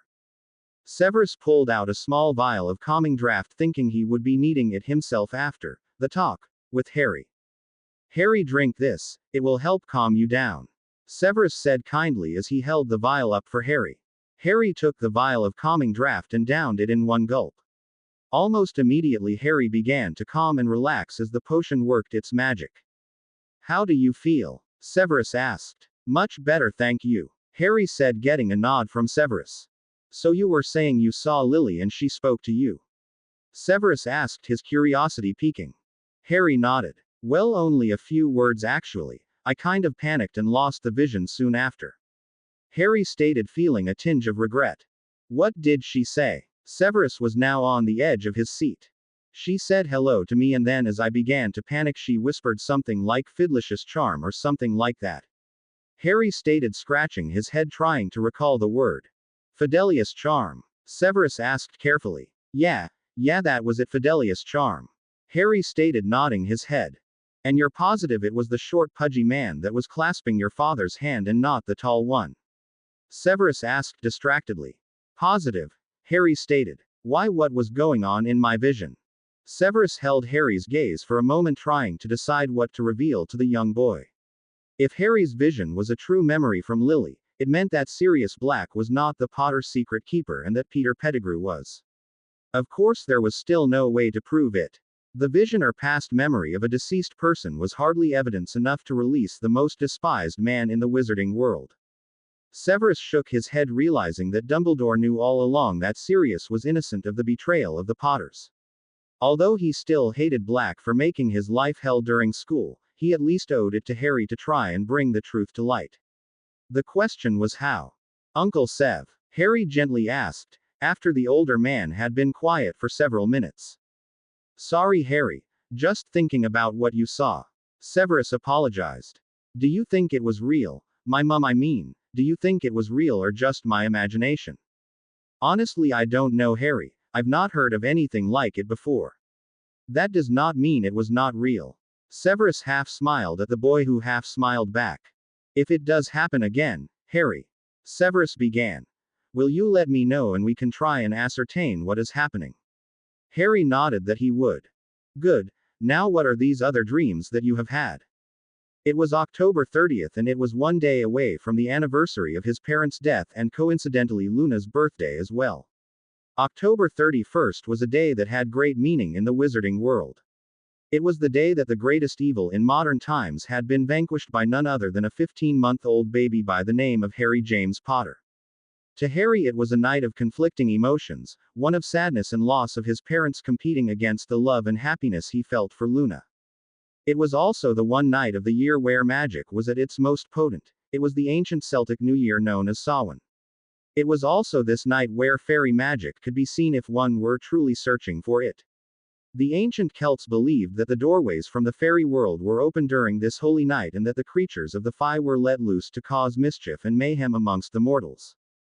For Luna Lovegood, who was of the Fae, this particular Samhain was more special to her than any other. It was more special because as the moon reached its zenith on this night, she would reach the first stage of her magical maturity amongst her kind. It was on this night that her magic was so abundant and overflowing that she could give a portion of that magic to another, a gift to the one she chose. That gift was the gift of immortality, to live as the Fae, an immortal being. It was a closely guarded secret, never even whispered to others not of their kind. This gift had to be given in love with no reservation, or else the magic would not be strong enough for it to last. However, the gift could be forcefully taken, but it would only extend life to the thief for a few decades or longer if the fairy were particularly powerful, but it came at a great price. Similar to spilling the blood of a unicorn, the taking of the gift that was not given in love would curse the thief with painful disfigurement and eventual insanity. Although the side effects were horrific, to some the chance at longer life was a temptation too large to pass up. And for one whose soul had been darkened with a thirst for revenge, it was one that he would take advantage of as often as the opportunity presented itself. Such was the pathetic creature known as Robin Goodfellow. His banishment from the fairy realm had twisted his soul into the dark creature he saw in the water's reflection. It was the gravest of all sins for one of the Fae to rise up and kill one of its own kind, but to aid the mortals in the hunting and destruction of their kind was unpardonable. Not for any other reason but revenge and the promise of riches did Robin Goodfellow turn traitor to the fairy kingdom. He had sought after the affection and favors of the fairy court's high priestess. She had been the object of his lust for centuries, but at every turn she spurned his advances, but what had finally caused him to break was when she bonded herself with a filthy mortal wizard. Although she was well past the time where she could have bestowed upon him her gift, she decided nonetheless to bond with the mortal and had a family with him. In a fit of rage he had cursed her womb that her descendants would not inherit the gift of the Fae, and for 2 generations it had worked, but to his great ire the 3rd generation had been born with the magic of the Fae, and this was unacceptable.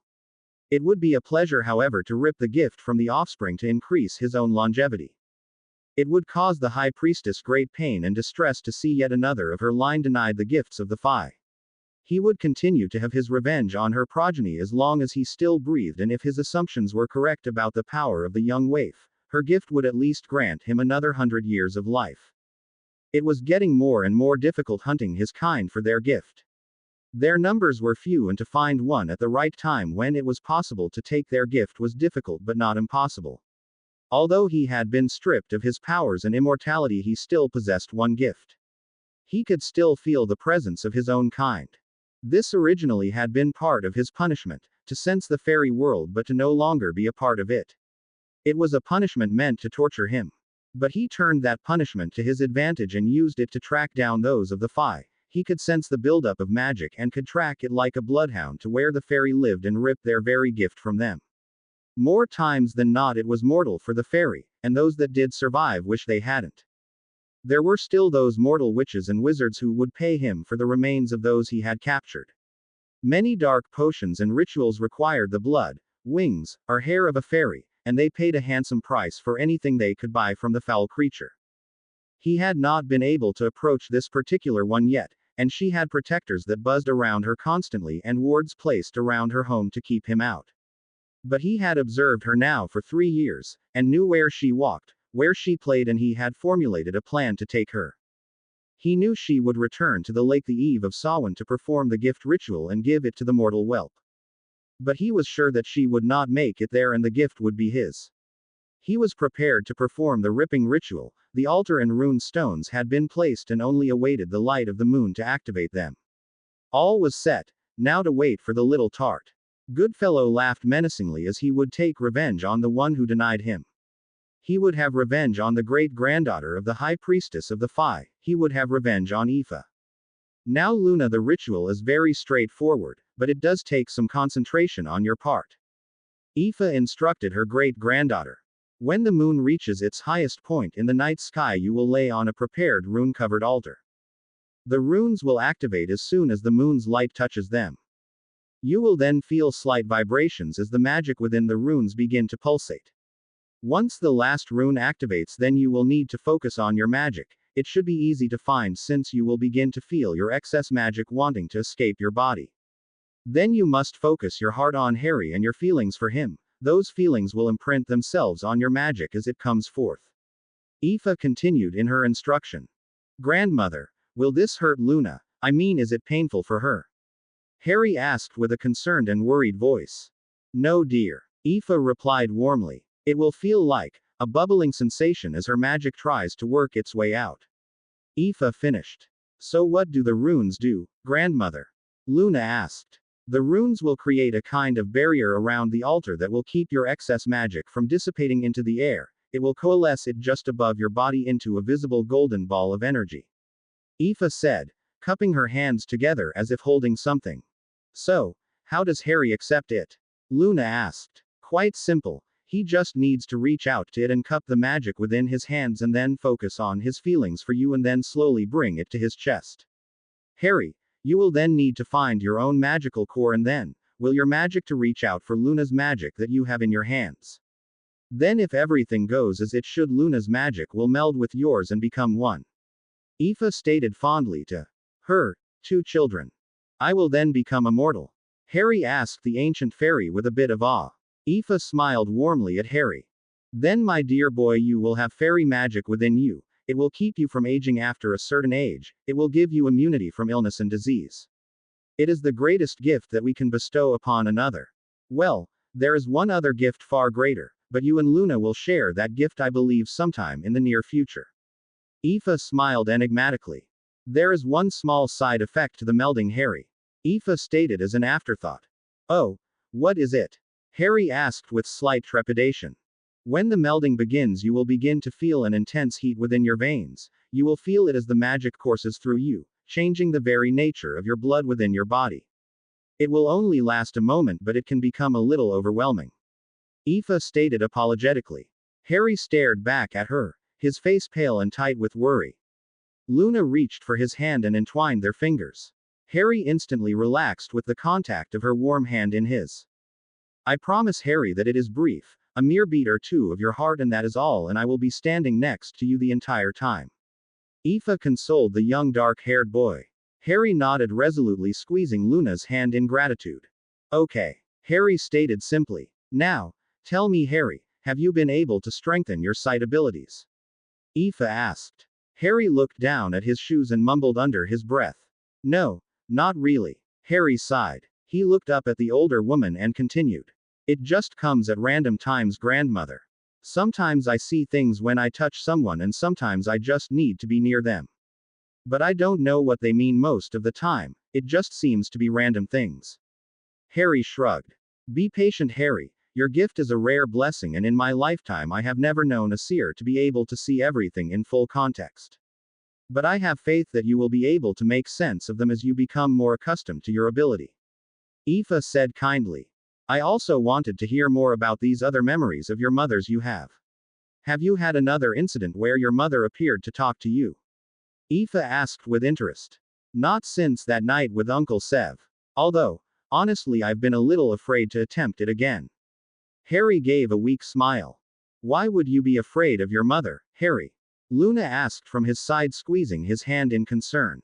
I don't know. I just don't know. It can't really be her, can it? I mean, I know these memories aren't mine. But how are they my mum's? No one has given me an explanation of how that's even possible. Harry huffed, dropping his head into his hands frustrated. Luna wrapped her arm around Harry and laid her head on his shoulder. Reflexively, Harry rested his head on top of Luna's. When you and Luna first came to me, I read yours and Luna auras, and I noticed in you a foreign presence. At the time I did not know what it was. I thought perhaps somehow you were being possessed by another. But I've come to know that whatever it is within you is not possession, nor is it malevolent or evil. No, what I feel from it now is maternal, caring, and powerful.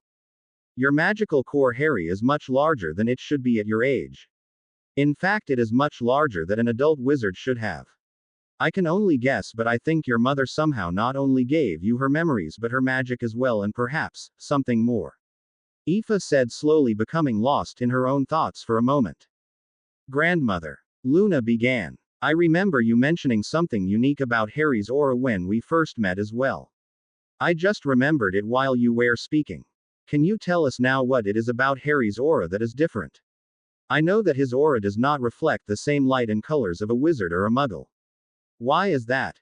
Aoife sat as a throne-like chair made of wood and stone suddenly materialized underneath her. She looked for a long moment at her two children, silently deciding what to tell them about what she suspected regarding Harry's magical aura. My children, she began in little more than a whisper. What I tell you now must not be told to another. I must have your word on this. She stated, her voice turning stern. The two children nodded their acquiescence. As you know, every creature, every mortal, every magical being has a unique light and color to their aura that identifies them and differentiates them from other races and kinds. Aoife paused, her eyes staring deeply into Harry's. Harry, you are, I believe, unwritten. Aoife breathed reverently as if it was a sacred word. Harry and Luna looked back in confusion at the beautiful woman who sat before them. I don't understand, grandmother. Harry stated, his brows furrowed and his head cocked slightly. My child, every magical creature has its own brand or kind of magic that is completely unique to that species and cannot be used by one not of their kind. For example, the Fae have magic that mortal witches and wizards do not and cannot possess or control. The same is true of house elves and goblins, nymphs, Vila, each control a form of magic that belongs to their species. I can see that magic in the light and color of their individual auras. Your magical aura has no such coloring or light. When I look at your aura, I see pure magic, unbound and undivided. I did not think this was even possible. It's as if magic has not determined where you should be placed. Quote. I still don't understand what that means, grandmother. I can do some wandless magic already, but it's nothing that Uncle Severus and Aunt Celine can't do with their wands. So I am a wizard, aren't I? Harry asked worriedly. Harry, I think you could be so much more. I'd like you to try something for me if you would. Aoife asked the small boy. Anything, grandmother. Harry stated simply. I want you to watch Luna and then do as she does. Aoife instructed. Luna dear, call a stone to sit upon, would you dear? Aoife asked the small bee. Owned. Luna nodded and placed her hand on the soil. Closing her eyes and concentrating for a moment, she spoke. Come. The ground began to vibrate a moment as a large stone seemed to shake itself from the earth just below Luna's hand. Luna smiled and then sat down primly on top of the stone she had called from the earth. Now, Harry, this is a unique ability among the woodland and forest fairies, the ability to call nature and have it respond to us. I want you to try this. Just focus on asking the earth to provide you with a stone to sit upon. Aoife asked encouragingly. I don't think I can do this, grandmother. I can't do the things that Luna can, and she is much more powerful than I am. Harry self-deprecated. Nonsense, Harry. I believe in you and so does Luna. Aoife said, nodding toward Luna, who had an encouraging smile on her face. Just try, Harry. Aoife said kindly. Harry knelt on the ground and placed his right hand on the warm soil. Now clear your mind, Harry, and reach out for the magic within the soil.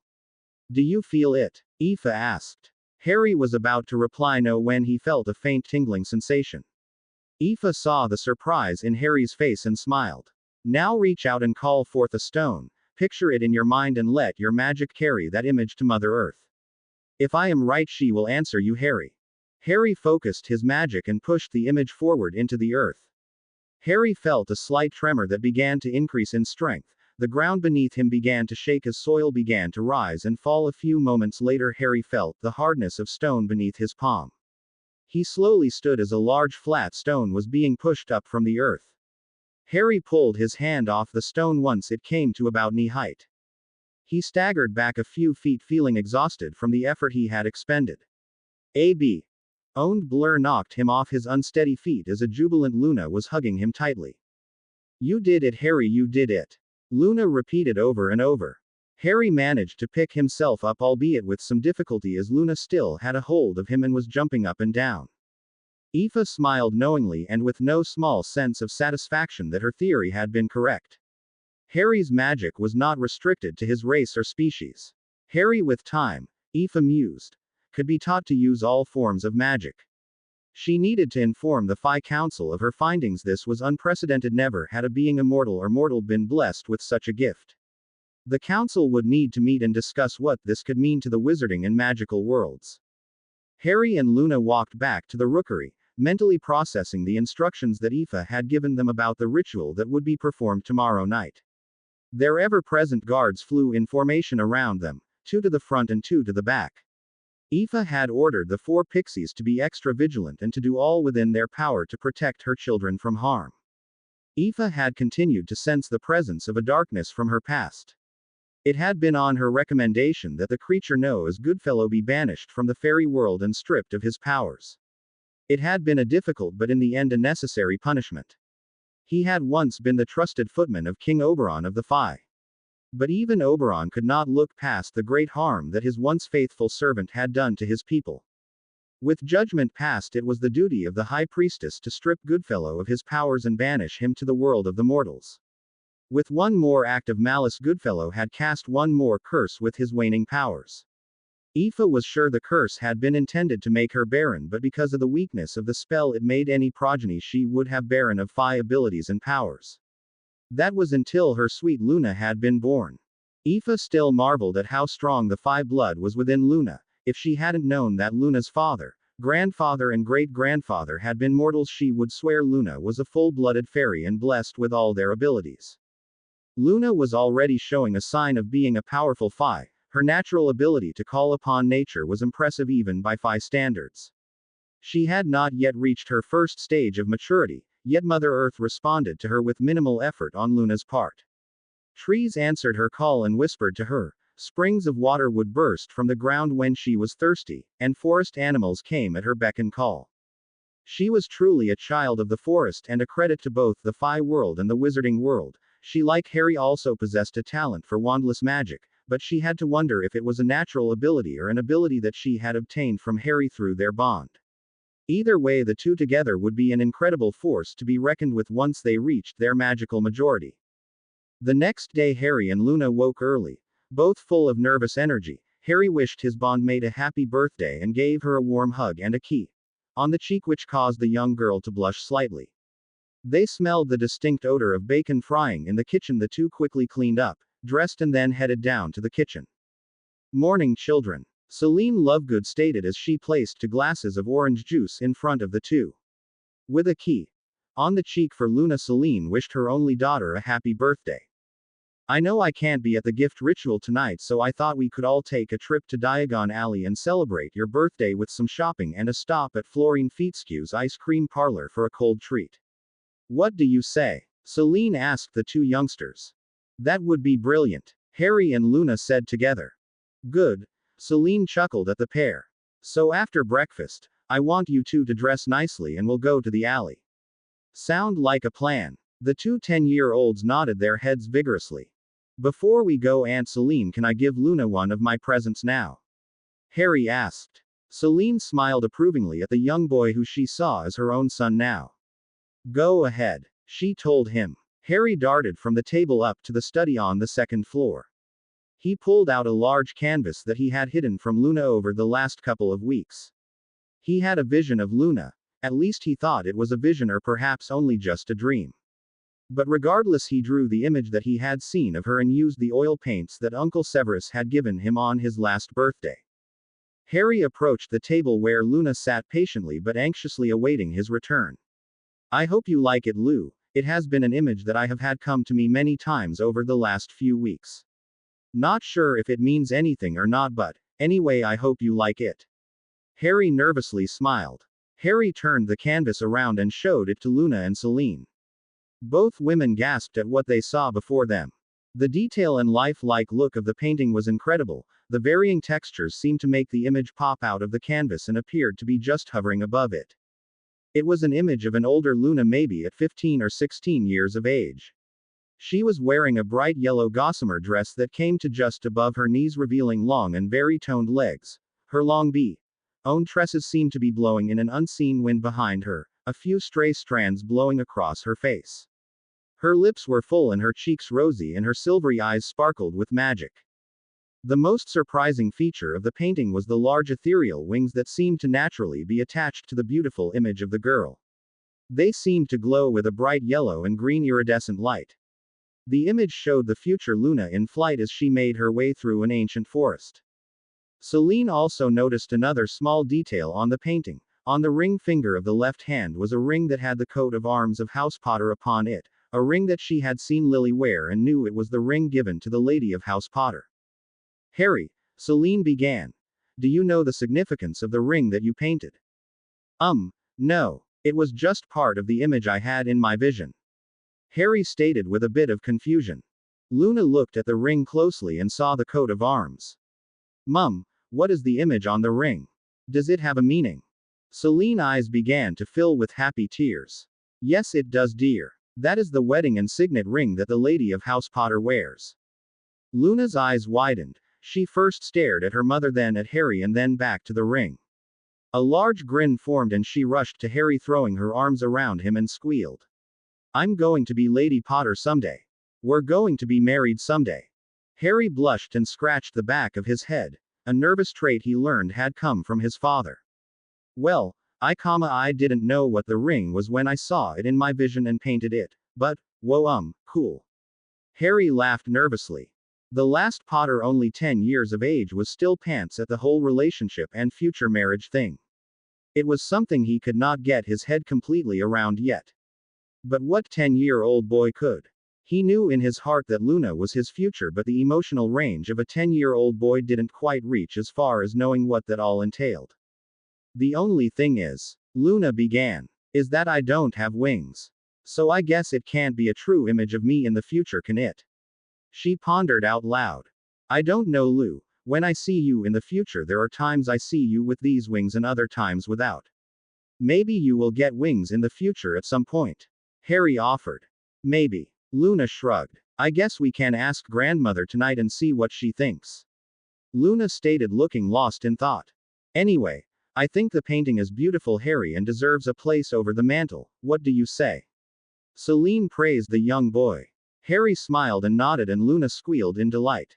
Later that afternoon, an exhausted Harry threw himself onto the sofa in the family room. He had forgotten about the uncanny ability that women possess to shop for hours and hours and not tire. He would swear that they had gone to every shop in the alley and he was made to hold all the bags, which wasn't too terrible. After all, Aunt Celine had shrunk them down and put a feather light charm on them. And the trip wasn't a total pain. He had gotten more paints and other art supplies to replenish his stock and some more potions to restock his potions kit. Besides painting and drawing, Harry had a passion for potions brewing that Severus continued to encourage. He was currently working on the third year's potions curriculum. Daz and Huck hovered over the worn-out Potter heir and tapped their feet in annoyance at the young man. Harry looked up and saw the two male pixies assigned to guard and protect him.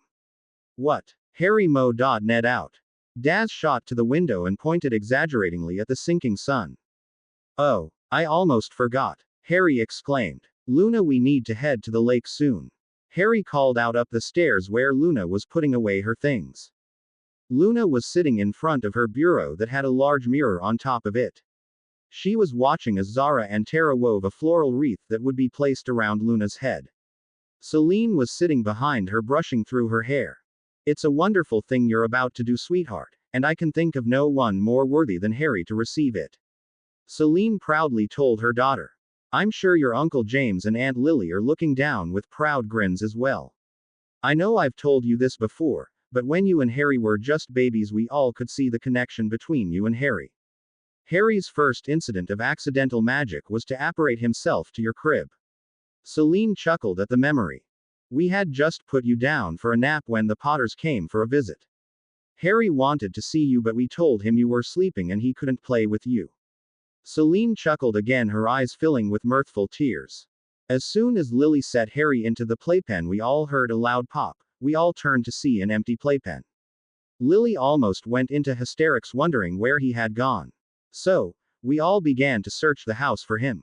Within moments, we hear giggling coming from your nursery. We all rushed to the room and entered.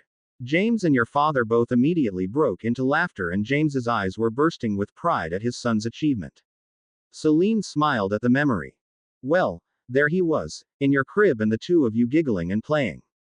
Did you know that every time the two of you were together, you would be touching the other? Either Harry had his hand on you or you had your hand on him, and sometimes just sitting right next to each other. I think that's what caused your father and James to draw up a. Anyway, it is a fond memory of mine. Celine finished placing the hairbrush down as Zara and Tara lifted the wreath and placed it on Luna's head, and then threaded some of Luna's hair through it to hold it in place. Luna descended the stairs to where Harry was waiting for her. Harry stared wide-eyed at his bondmate. She looked beautiful. She wore an ankle-length Romanesque forest green stola and a matching palla that draped around her shoulders. With the addition of the wreath in her hair gave her the image of a young Roman goddess. Luna smiled demurely at Harry's nonverbal response. Zara and Tara high-fived each other as they, along with Daz and Huck, ushered the two young people out the door. Celine keyed them both and wished them luck. She was not permitted to be at the ritual, which she found a little difficult to take, but she knew that they would be safe under the watchful eyes of the four pixies and with Aoife. The party of 6 made their way to the tree line and followed the protected path that would lead them to the lake and to an awaiting Aoife. The sun had set and the last vestiges of light were slowly fading as they came to the midway point between the rookery and the lake. Without warning, the pixie guards came to a complete stop, and were buzzing around nervously, looking into the deep woods that surrounded them on all sides. All was eerily still. There were no sounds coming from their surroundings, no sounds of life at all. Luna grabbed Harry's hand and glued herself tightly to Harry's side. Suddenly a blood-curdling screech was heard as a cloud of blue rushed toward them. The four pixies immediately took a defensive position between Harry and Luna and the threat that had appeared from the darkness. A swarm of blue Cornish pixies launched themselves at the 4 woodland pixies, who prepared themselves for battle.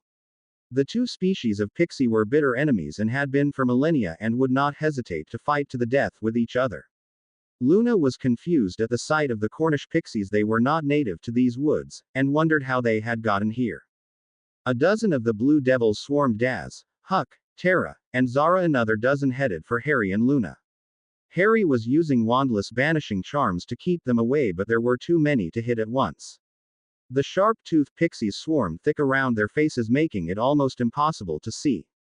Luna screamed as she saw Daz fall from the sky and lay unmoving on the ground. Luna reached out to a tree, commanding its branches to pick up Daz and protect him. The tree immediately responded, lifting the unmoving fairy up and placing him in a hollow within the tree. The Cornish devils were becoming thicker around the two 10-year-olds as they lost awareness to where they were. Unbeknownst to the two of them, they had left the protected path and were at least several feet from it. Harry lost sight of Luna and froze in fear as he heard her scream, and then was quickly silenced. Luna! Luna! Where are you? Harry shouted. There was so much confusion around him that he could not sense her. The panic rose up in his chest, threatening to overwhelm him. He heard a branch break behind him. He swung around, hoping to find that Luna was there. A flash of sickly blue skin and a sudden explosion of pain and light hit him before everything went dark and he knew no more. Mid-afternoon, October 31st, Albus Dumbledore sat in deep thought at his desk in the office of the headmaster of Hogwarts School of Witchcraft and Wizardry. It had been a little more than 3 years since the Potter boy had disappeared. The Muggle police had stopped any investigation into the disappearance, now labeling it as a cold case. Dumbledore knew that Potter's relatives had left him for dead in a wooded area somewhere, but he had not been able to retrieve the complete information about the location, and unfortunately the Dursleys had perished soon after that last fiasco of a visit. The wards that surrounded their home had fallen, and although the police ruled the death a tragic home invasion gone terribly wrong, it had all the hallmarks of a death by magical means. The wards had prevented 3 other previous attempts on the home by former followers of the Dark Lord. But when the wards had dropped, the house was no longer protected, and the former Death Eaters wasted no time in torturing and then killing the family in an attempt to find and kill the boy who lived. With the Dursleys dead, there was no longer a chance to find the location they had dumped the boy. Dumbledore had no reason to believe that Harry had any knowledge of the wizarding world, and therefore kept all his investigations focused in the Muggle world. He had sent out numerous owls, but all came back without delivery, the scroll that had been turned into a portkey. Even scrying for the boy had not turned up anything. This left Dumbledore with 2 truths: either the boy was truly dead, or somehow he was being shielded from all magical means of detection.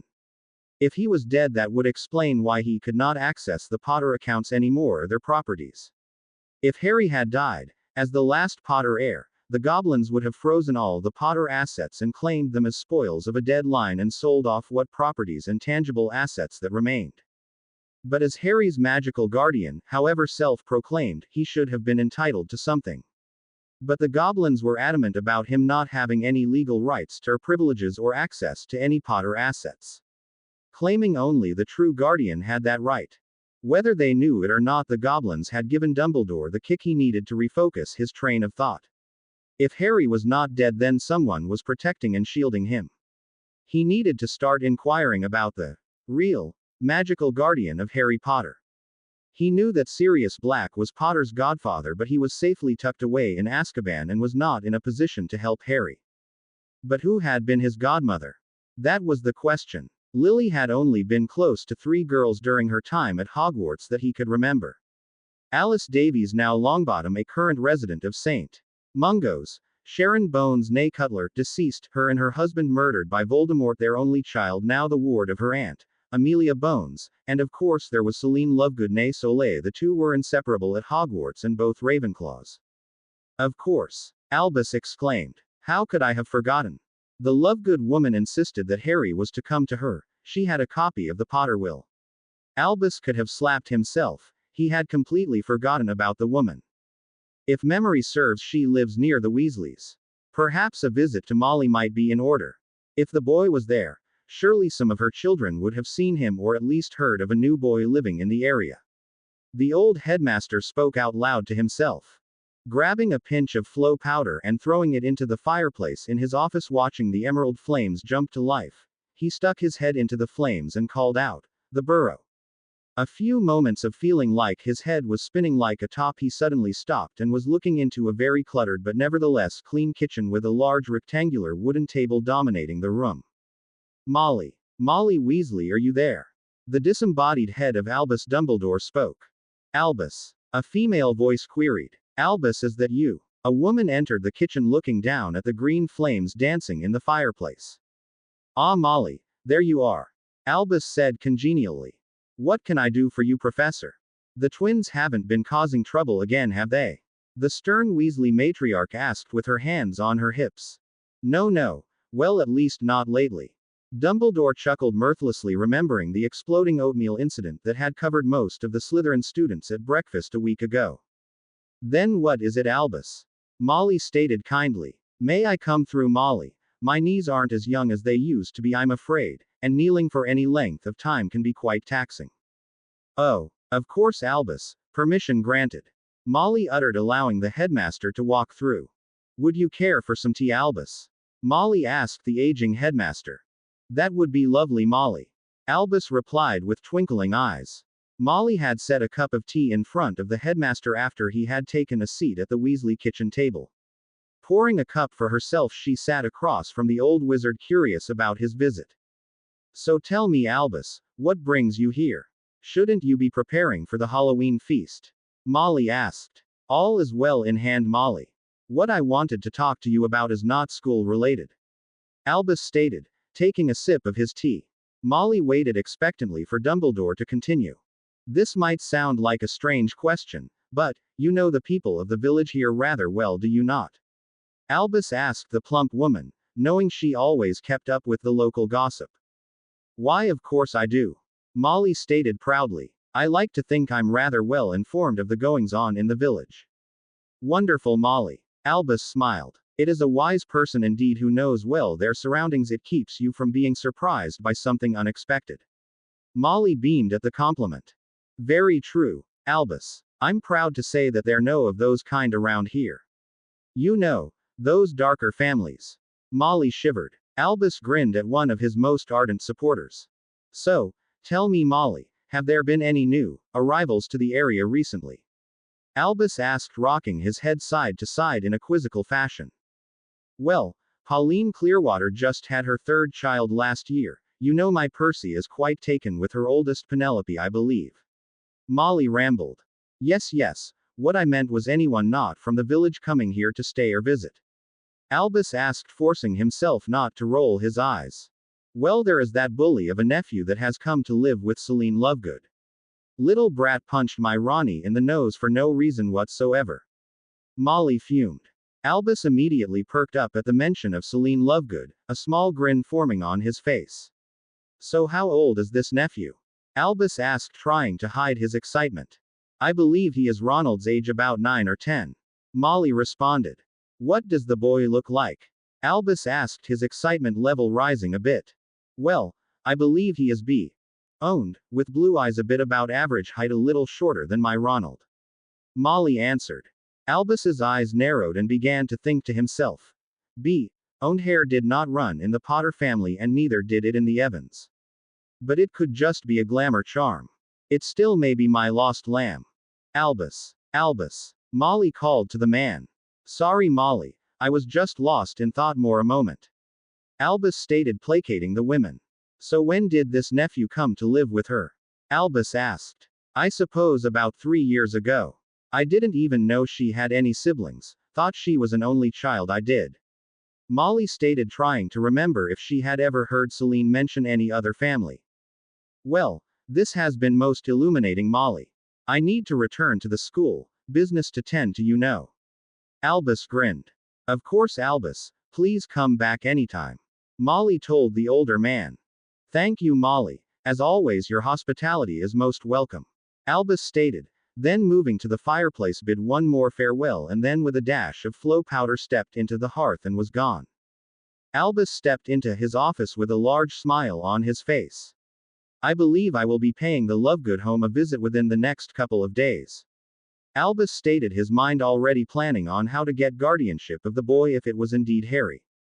Harry felt disoriented and confused and was trying to piece together what had happened and where he was. He knew that he was in the forest. He could feel the cool ground and twigs and dried leaves beneath him, and he could barely make out the tall figures of trees that were just a bit out of focus. He had not needed glasses for over a year now, thanks to the potions that Severus had made to correct the damage from the chronic malnourishment his body had suffered at the hands of the Dursleys. He tried to focus on what was in front of him, only to feel a sharp pain in his head for the effort. Harry lifted a dirt-covered hand and reached back, running the hand through his hair. He winced as his hand reached the back of his head. He felt a warm stickiness that confused him. He brought his hand back and stared at the substance that coated his fingers and palm. He couldn't be absolutely sure, but he thought it might be blood. The thought of blood quickly focused his mind on Luna. He quickly moved his head from left to right, trying to locate his bondmate. The act caused a new wave of dizziness to assault him and almost made him retch. He tried to reach out mentally for her, but with the same results, dizziness and nausea. The recent events began to surface to the front of his mind. They had been attacked. Cornish pixies had attacked them. And then, And then he had heard Luna scream, and then someone or something had attacked him, and then all went black. Panic was beginning to set in. Where was Luna? Did someone take her? Where was their guard? Who had attacked them? Harry began to hyperventilate as his mind was assaulted by feelings of dread and fear. Then out of the corner of his eye he caught movement.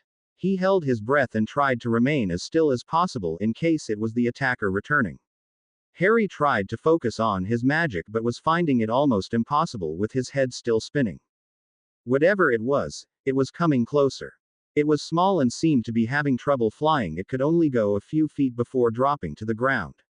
It could be one of the Cornish Pixies, Harry thought to himself. He could alert the others to where I am.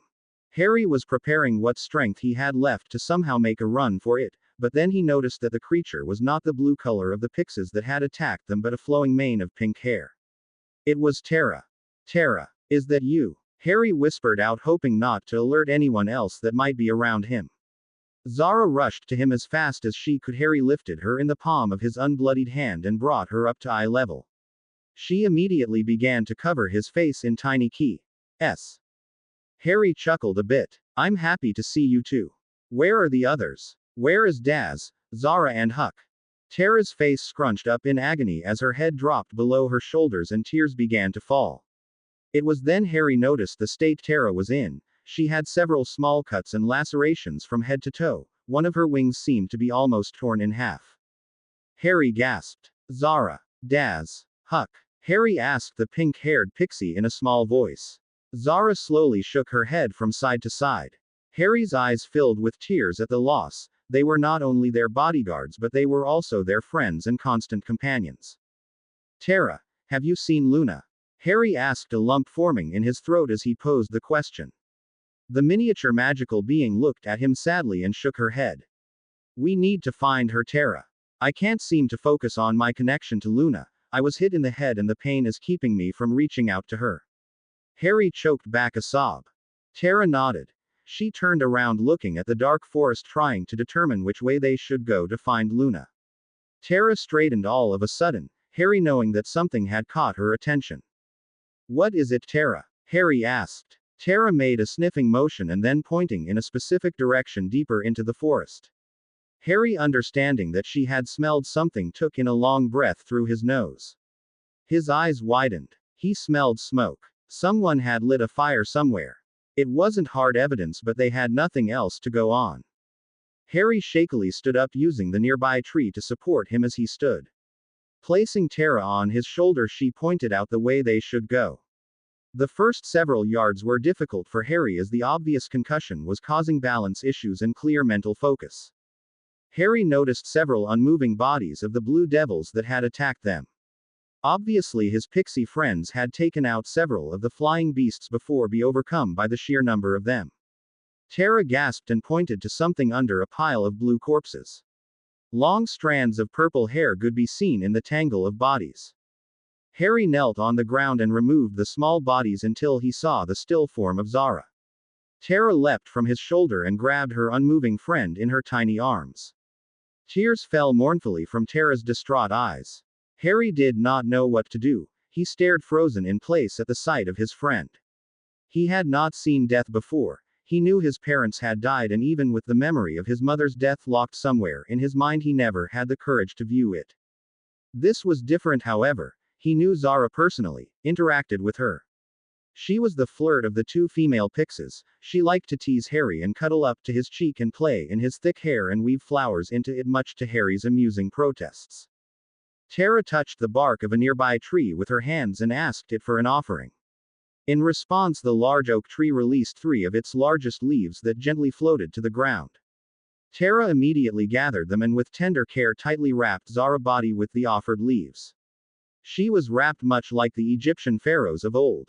With tears in her eyes, Tara communicated to Harry her need. Harry gently and with love picked up the wrapped body and placed it within the pocket of his coat. Tara returned stoically to Harry's shoulder and they continued in the direction of the smoke. Tara had also communicated to Harry the fate of Huck. She had witnessed the tuppety of the Cornish pixies as they tore Huck into pieces, scattering him to the 4 winds. Daz's body was still in the hollow of the tree Luna had placed him in near the path to the lake. As the two continued forward, the smell of smoke became stronger, and within a few moments could see 4 long torches that had been placed around a stone altar, and on the altar, unmoving, was Luna. Harry screamed in his head, which caused another wave of dizziness to grip him. Harry was about to run to her when Tara gripped his ear tightly and tugged. Harry froze at the sudden pain inflicted on his ear. Tara scolded him for running into an unknown situation without thinking. Harry grimaced and realized that the tiny pixie was right. Harry slipped of his jacket and placed it carefully on the ground, not wanting to damage Zara's body. Slowly he crawled toward the altar. The altar was in the center of a small clearing. Harry could not approach the altar without exposing himself to who may be nearby. Harry and Tara stopped at the edge of the clearing and lay flat against the ground. They looked everywhere for a clue as to whom else may be in the area, but they saw no one. Tara did not like this. Something was wrong. This smelled like a trap and told Harry so. But Harry's was too worried about Luna to care about anything else. He needed to get to her before whoever it was returned. Harry got up onto his knees and began to slowly crawl toward the stone altar. Tara tried to protest and hold him back, but he was determined to get to her. Harry thought if he could just stick to the shadows he would be fine. It was already completely dark, and the only light was that of the torches, which left many areas still in shadow. Harry was just about 6 feet from the altar when he felt something impact his chest and heard a sharp crack as he was hurled bodily several feet away and right into an illuminated area near the altar. Harry tried to take a breath and was met with a sharp pain in his side that stole his breath. He struggled to get his knees underneath him so that he could at least face whatever had attacked him.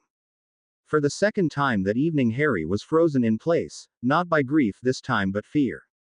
Harry was looking at what had to be an aberration of nature. It had black as coal hooves and shaggy blue-gray fur that was matted and filthy. They looked like legs of a goat, but nothing like Harry had ever seen before. The torso was dark blue, almost black, and it was covered with weeping sores that oozed a foul-smelling pus-like substance. Large growths bulged from its stomach and shoulders. Its forearms were also covered in the same blue-gray fur that its legs had matted and filthy. It had long spindly fingers that had long filthy fingernails, which looked more like talons than fingernails. Its face was long and angular, similar to a goat's head but more human-like. The sides of its face, where a man's sideburns would be, was fur-covered and came down its face and made a long beard at his chin. His ears were pointy but appeared to be chewed upon. On top of its head were 2 straight horns. One horn appeared to be broken near its base, where only a nub remained. The other was about 8 inches in length and gnarled.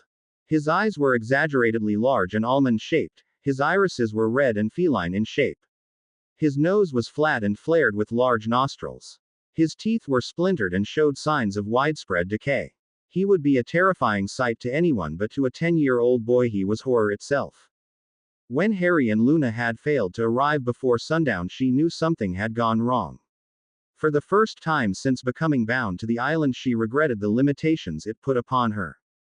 When she had formed her soul bond to Luna's great-grandfather so long ago, she knew that when he passed on that she would follow. It was just the nature of the bond. Yet when he had died, she did not want to pass on and leave her offspring. She knew that there was a possibility, however slim, that one of her descendants would inherit some of the Phi abilities, and she needed to be here for them. She had gone to the Phi Council and presented her case to them, asking what could be done to keep her in the realm of the living. The only option that could accomplish what she wanted was to tie herself to one of the fairy doorways and become its caretaker and guardian.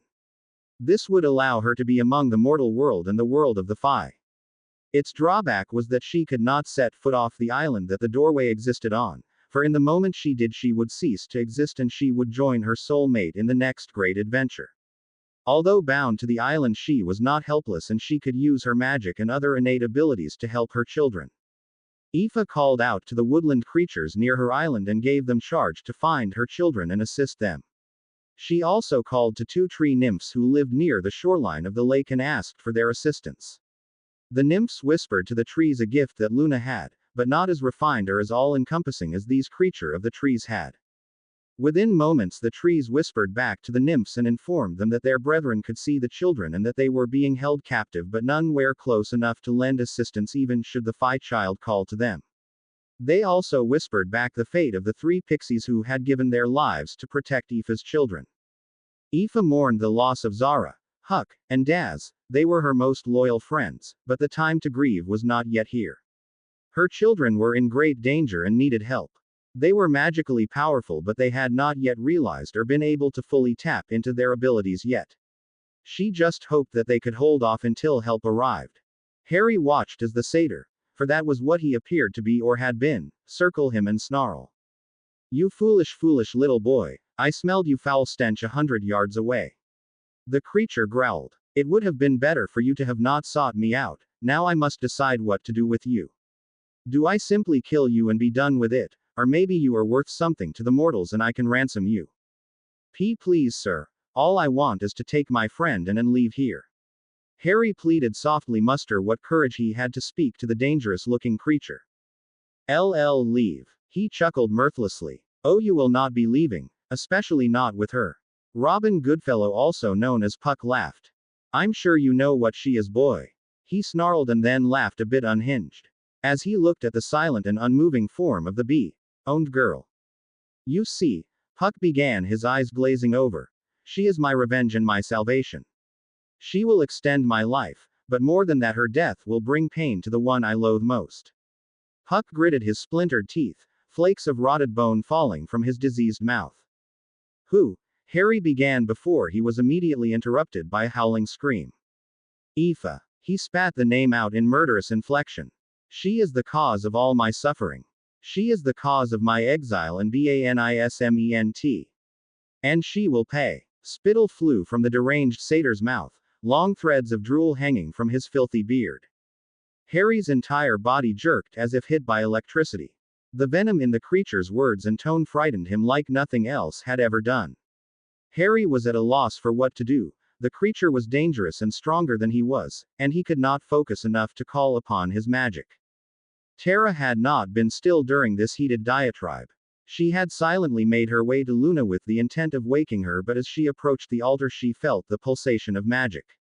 Looking at the altar she saw several runes carved into the stone, and within the grooves of the runes there was blood. But not just any kind of blood, it was the blood of someone or something with magic. She looked over Luna, who had some minor cuts and abrasions but no deep lacerations. Tara almost screamed as she saw the mutilated bodies of several Cornish Pixes. He had used the magic in their blood to charge the runes. His own allies were not spared from his desire for extended life. The pulsation were that of a magical barrier that kept Tara from reaching the unconscious girl. Someone with more power than she had would need to destroy the altar to set Luna free. Puck grabbed Harry by the front of his shirt, lifting him off the ground. Harry was shocked by the sudden departure from the ground, and even more so when he was smashed into a large tree and held there. Harry never saw where it had come from, but a large trident-like object was thrust into the tree. Harry's neck was pinned to the tree by prongs on either side of his throat. Puck put his face next to Harry's as drool and spittle covered his face.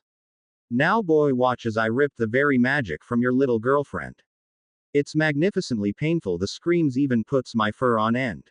Puck laughed manically. He then walked to the altar, leaving Harry to dangle by his neck from the trident. Harry struggled to free himself from the ancient weapon but was unable to get leverage enough to pull it from the tree. Harry's Adam's apple almost crushed by the pressure of the thing being pressed against his throat. Tara quickly hid herself from view and made her way to Harry. She tried calling to the tree for help to release Harry, but she realized the tree was dead and could not respond. Tara tried pulling on the trident, but it was just too much for her, as injured as she still was. Both Harry and Tara turned their head quickly to the altar as a blood-curdling scream echoed through the clearing. The process of ripping Luna's magic was beginning. Harry desperately fought against the trident that had him pinned to the tree. He tried to scream, but the pressure to his throat would not allow it. A screech was heard from overhead as several large owls dived at the monster by the altar. Tara screamed in gratitude as the owls began to attack their captor. Harry struggled more and more, trying to rock himself from side to side, trying anything to get loose. The top of his shirt ripped open as the bark of the dead tree had snagged it from his moving around. A medallion that was around his neck shimmered in the firelight of the torches. Harry's eyes widened as he remembered he had worn the medallion Luna had given him on his birthday. It was enchanted with enough phi magic for one spell or summoning, but what to do? What could help him and save Luna? Luna continued to scream as her body convulsed. The trees were too far away to be of any use with their branches. That's it, Harry yelled. He grasped the medallion in one hand while using the other to keep his neck off the trident, causing him further injury. He concentrated as hard as he could on his desire. For a few moments it seemed that nothing was happening. Then there was an audible crack as the stone altar began to split. Long roots had sprung from the ground and began to encircle the stone. The roots tightened their grip on the stone as it began to shatter underneath the pressure the roots were exerting. One of the carved runes cracked and a pulse of magic flared as the rest of the runes went dormant. Harry looked at Luna, who was now moving slightly but was still dazed. Puck had heard the crack and, though still trying to fight off the diving owls, hurried toward Luna. Before he made it halfway to her, a pack of wolves burst from the tree line and intercepted the satyr. With teeth bared and fur on end, the wolves slowly closed in on the enraged exile. Puck turned quickly and sprinted to the tree line and disappeared into the forest with the wolves in close pursuit. Harry felt a wave of relief fall over him now that the immediate danger had fled. A scream of no quickly had Harry's attention once again focused on Luna. Luna had fallen to the ground, her body seemed to vibrate and ripple. Harry's eyes widened as what looked like droplets of gold were rising out of Luna's body and were slowly floating out into the air. Her excess magic. Her gift. Harry screamed in his head, his throat still constricted by the trident. No, no, no, no. Luna screamed as her hands tried to grab onto the excess magic that her body was releasing. Her tears fell like a waterfall from her eyes as she desperately tried to think of a way to stem the flow of her magic, but it was hopeless. With a burst of wandless magic, Harry was finally able to concentrate enough, send a banishing charm that yanked the trident from the tree, causing Harry to fall to the ground in a heap. He rushed to Luna's side and picked her up into his arms. There was no consoling the young fairy. It's gone, Harry. She sobbed. My gift is gone. She wailed, tucking her head into Harry's shoulder. Harry just held her tight. He was trying to be strong for Luna, but inside his own heart felt like breaking. He ed her head, and then holding her tightly to him, he stood up, cradling her in his arms. Let's go find grandmother, he whispered. Thinks we'll be okay. A lump caught in his throat as he tried to comfort her. I will gladly wait 90 more years to try again. Harry gave a warm, crooked smile. Tara was also silently crying for her 2 charges and for her fallen friends. It was supposed to be a night of giving and love, but it became a night of tragedy and sorrow. Much had been lost, but they had to somehow focus now on going forward. Harry hoped that somehow Aoife could make things better. After retrieving his jacket with the remains of Zara and collecting Daz from the hollow that Luna had placed him in at the beginning of this horrific incident, Tara repeated her earlier request of the trees, who allowed 3 large leaves to fall. She tenderly wrapped Daz's body in the ways of her kind.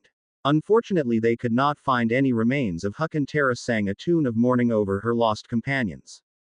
The 3 friends then continued their way to Aoife's island, Harry carrying Luna bridal style, with Tara snuggled into Luna's neck and wrapping herself in Luna's hair. Tara sang a soft tune that was meant to comfort her 2 charges. The little pixie then vowed to herself to never leave their sides again. She would be their constant companion and protector throughout their lives. Aoife saw her children reach the edge of the shore and climb into the small boat that would carry them across the ancient lake to her island. She could sense their grief and sadness and cursed her inability to leave the island and rush to their aid. Guilt and fear for her 2 lambs was almost overwhelming. Fairies were believed by most in the wizarding world to be emotionless and only caused mischief and mayhem, but it was the farthest thing from the truth. They loved deeply and passionately. They were elemental creatures who cared for Mother Earth. They were life givers. They enhanced everything they touched. Because of them, the trees grew a little taller, flowers smelled a little sweeter, the grass a little greener. They understood the connection between all life and that it was a symbiotic relationship. Man needed nature to exist, and nature existed to help mankind. Pain, death, and destruction were contrary to their very nature. It was their faith and love of man that blinded them for centuries to the evil that could exist in the hearts of men. Not until man began to hunt them near to extinction did most of the Fae turn their backs on the mortal realm. The elves were among the first to go. A true elf or high elf had not been seen by mortal eyes for centuries until their existence became more a thing of myth and legend than fact. If not for their love of Mother Earth, the woodland fairies would have abandoned the mortals to their fate a millennia ago. Once their kind walked freely among men, they would bless the soil, and the farmers' fields and livestock with great fertility. But man became slothful and demanding and jealous of the fairies' ability and coveted their power and sought ways to take it. The fairies who abhorred war tried to convince the mortal wizards to cease their attacks on the Fae but would not acquiesce. In a passive-aggressive manner, the Fae decided to still their gifts. Within a decade, famine, pestilence and disease swept through the mortal world, affecting the mortals magical and mundane. Tens of thousands died. Humbled and starving, the mortals plead with the Fae to return and bless the land once more. A pact was then made between the immortals and mortals. Laws were enacted and promises made to respect and protect one another. Over the centuries, the mortals began to forget their promises, and though the new problems never reached the same level as before, the Fae became more isolationists and hid themselves from mortal eyes for self-preservation. Despite the duplicity of the wizards, they never turned their back on their stewardship of protecting the magical world or Mother Earth. Although the Fae helped conceal the existence of the magical world from the mundane as a concession to the wizards, it was not done out of deference to wizard kind but to the magical world as a whole. At best there was a precarious truce between the two cultures, and at worst there was a significant undertow of enmity between the Fae and the magicals. Distrust of the mortals was now so ingrained in the minds of the Fae it was a rare event indeed when the two cultures interacted. Aoife now realized her failure in her teachings to her two children. She had taught them to nurture and develop their abilities, but she failed to prepare them for the harsh realities of the world. Aoife understood that the young couple had had some tribulations in their lives, more so Harry than Luna, but neither one truly understood the depths of depravity and evil that existed in the world. She would need to correct that immediately. Mortals could be covetous and selfish and were prone to violence, but they were also capable of great love and acts of compassion and sacrifice. The Fae could also be vindictive and cause harm to others, but it was a rare occurrence. She had felt the presence of Puck for some time now. She, however, believed that he had come for her and not her children. Harry was not of the Fae and Luna was only part fairy, so she mistakenly believed that he would not go after them. And with the protections she had placed around the rookery and the trail leading to the lake should have kept them safe. She obviously was wrong, and her children had suffered because of it. Harry lifted Luna in his arms as he stepped out of the small boat. Luna's dress slipped slightly off her shoulder, and Harry stared at something he had never seen before on her shoulder and collarbone.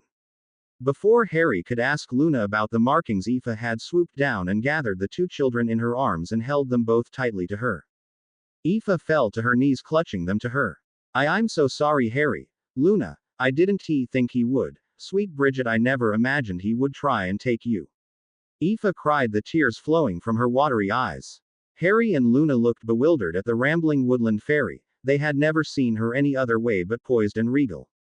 Come, children, I have much to explain. Aoife stated, standing up and taking hold of both Harry's and Luna's hand. Let me send word to your mother that you are fine and with me. A message was written and given to Tara to take back to Celine. But the tiny pixie appeared to have no desire to leave Harry or Luna. Aoife smiled warmly at the pink-haired guardian. They will be safe, Tara. I will not let them out of my sight.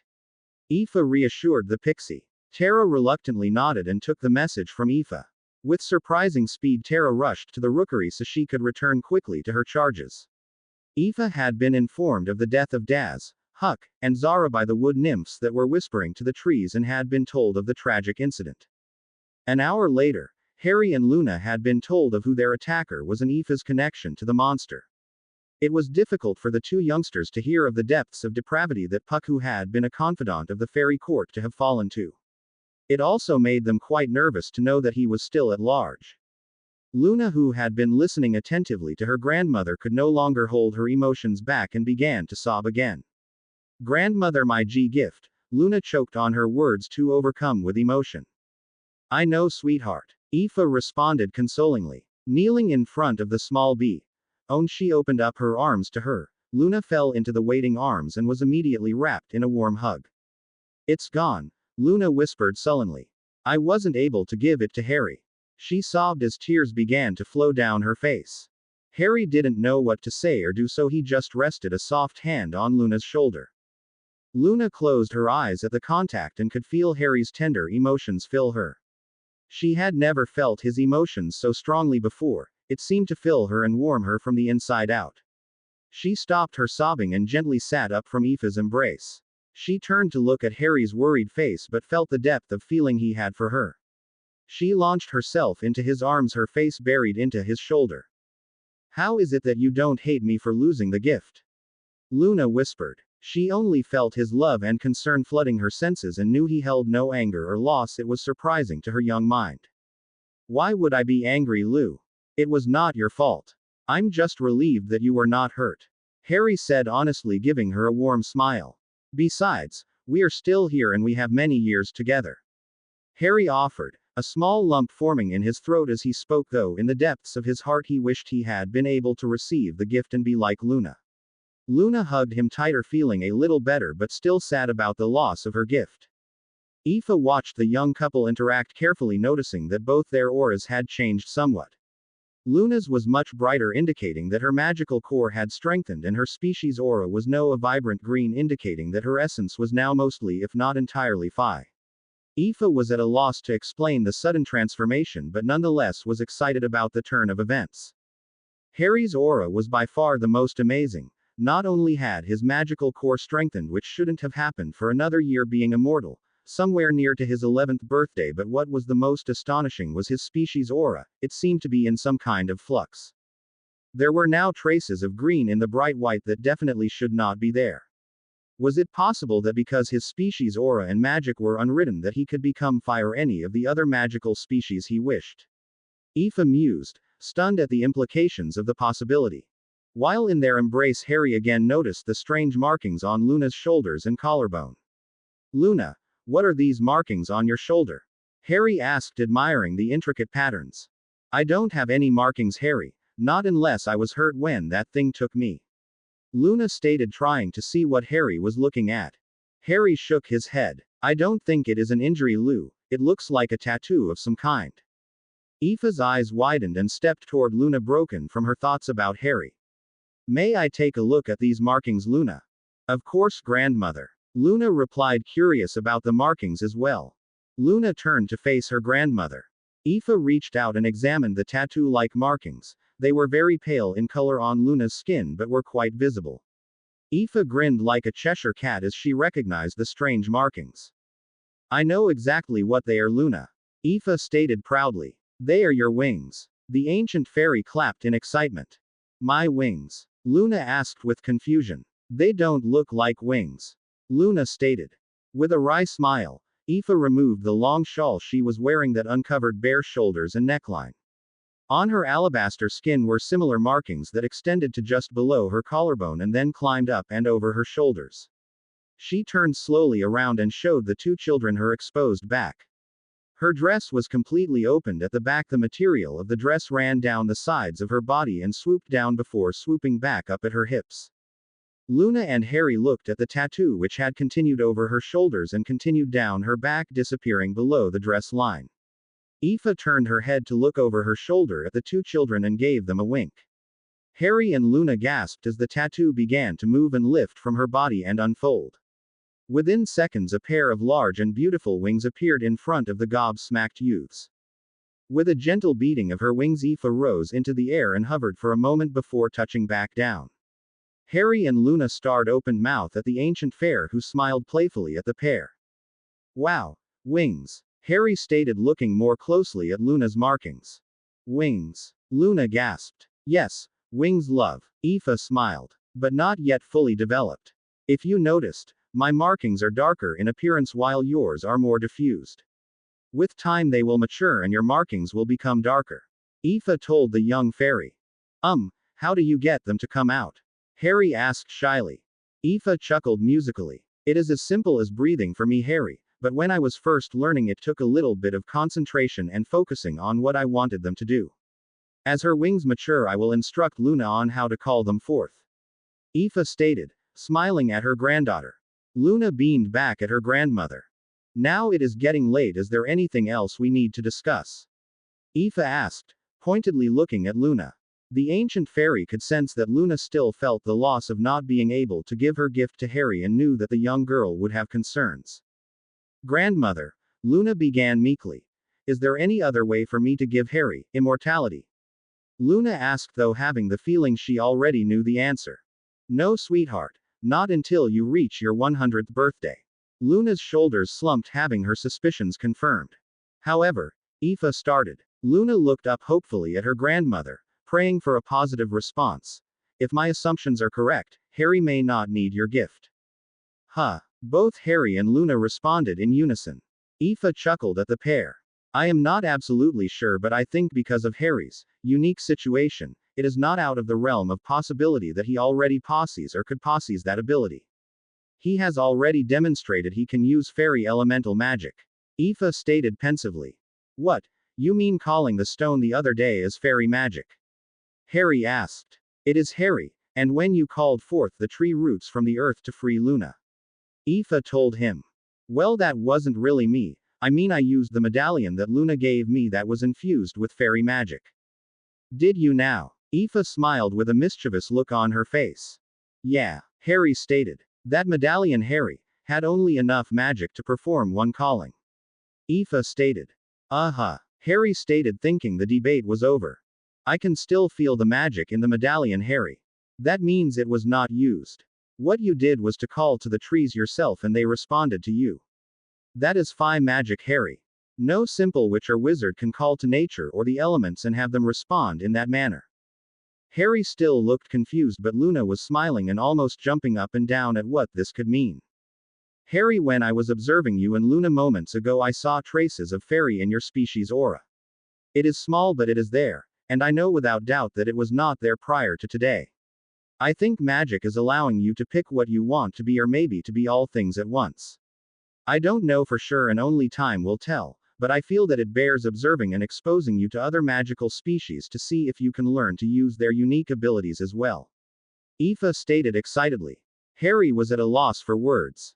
He felt confused but at the same time hopeful that somehow he could have the immortality of the Fae and always be with Luna. As Harry's thoughts were swirling around the information Aoife had given him, another voice seemed to echo in his head, a warm feminine voice, a voice that Harry knew well now, having heard it now on several occasions. And he will have power that the Dark Lord knows not, the voice of his mother whispered softly. An exhausted Harry and Luna returned to the rookery under the watchful eyes of a pack of grey wolves sent by Aoife as an escort. Tara was also hovering over her charges, providing aerial support. Aoife no longer sensed Puck's presence, but she would not risk her children's safety again. The pair of youngsters was immediately pulled into a crushing hug by Celine as soon as they set foot into the little cottage. Harry and Luna's cheeks became wet with the flowing tears of the anxious bee, who had been on pins and needles since the small pixie Tara had informed her about the incident in the forest. She had wanted to run to them immediately, but the note from Aoife asked her to remain at the rookery and that they would be safe with her and would make sure they returned home that evening safe and sound. Celine was about to ignore the request and was heading for the door when the young pixie told her in her soft tinkling voice that the children were on the island and that she wouldn't be able to get to them anyway. Tara reassured the mortal witch that her children would be fine and with her again shortly. Reluctantly, Celine nodded and waited for her children's arrival. Now that she had them in her arms, she had no intention of ever letting them go. She covered both of their faces with desperate kisses and over again told them both how much she loved them. Pulling them with her, she sat on the sofa, one on each side of her. The children rehearsed to her the happenings of the night. She cried over the loss of Tara's 3 companions and again when Harry spoke about the ritual and the loss of Luna's gift. Soon exhaustion finally overcame the young couple and Celine carried the sleeping pair one by one to their room. She placed Luna down first and then went back downstairs to collect Harry. As soon as she had placed Harry on the bed, Luna instinctually turned toward him and rested her head on Harry's shoulder, her arm crossing over his chest. Harry's arm instinctually wrapped itself around Luna's shoulder and pulled her tightly to him. Celine couldn't help it. A small smile escaped her lips. The two had become so close that it was nigh unto impossible to separate them. A small pang of sadness found its way to her heart though, as she thought how separation was going to affect the two of them. Harry would start Hogwarts next year and Luna would have to wait till the next. The bond the two shared continued to grow and strengthen, and from her studies she knew that it would not finalize until the two consummated it with the ultimate act of intimacy. She hoped that this would not occur for several more years. 10 more years would be ideal, but she knew that in all likelihood they would consummate it much sooner than that. She also worried about how the revelation of a very much alive but hidden Harry Potter would go over once he officially re-entered back into Wizarding Society. She wasn't too concerned about his safety while he was at the Rookery. She had contacted the goblins about adding more wards to her property, which was scheduled to begin next month. It had cost her a year's salary, but it was more than worth it in her mind. She was not worried too much about the cost. She had made a nice sum of galleons when she sold the Quibbler to one of her husband's cousins, but retained a 10% interest in the company which kept galleons coming in. Her work as an unspeakable also paid very well, as she was one of their top researchers. She would not allow herself to use any of the money she received from the Potter estate as his guardian. She wanted it all to go back to Harry, and besides she saw Harry as her own son, and what mother would not provide for her son.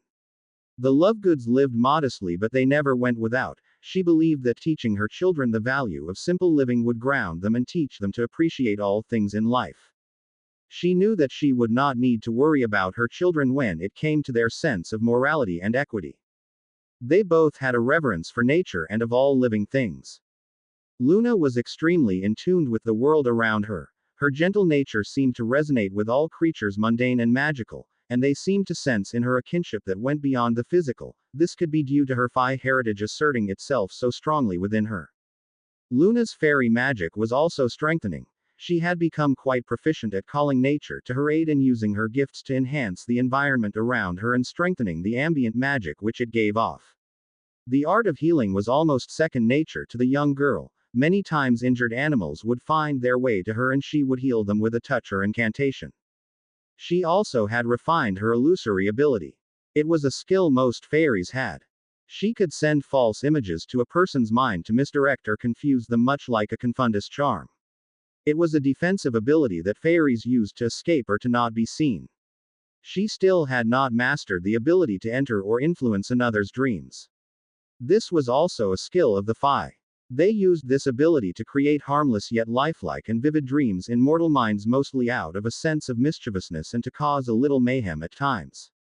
Harry also shared an ability to inspire trust in the animals, both mundane and magical, not on the same level as Luna but nonetheless more so than any other person she had heard of.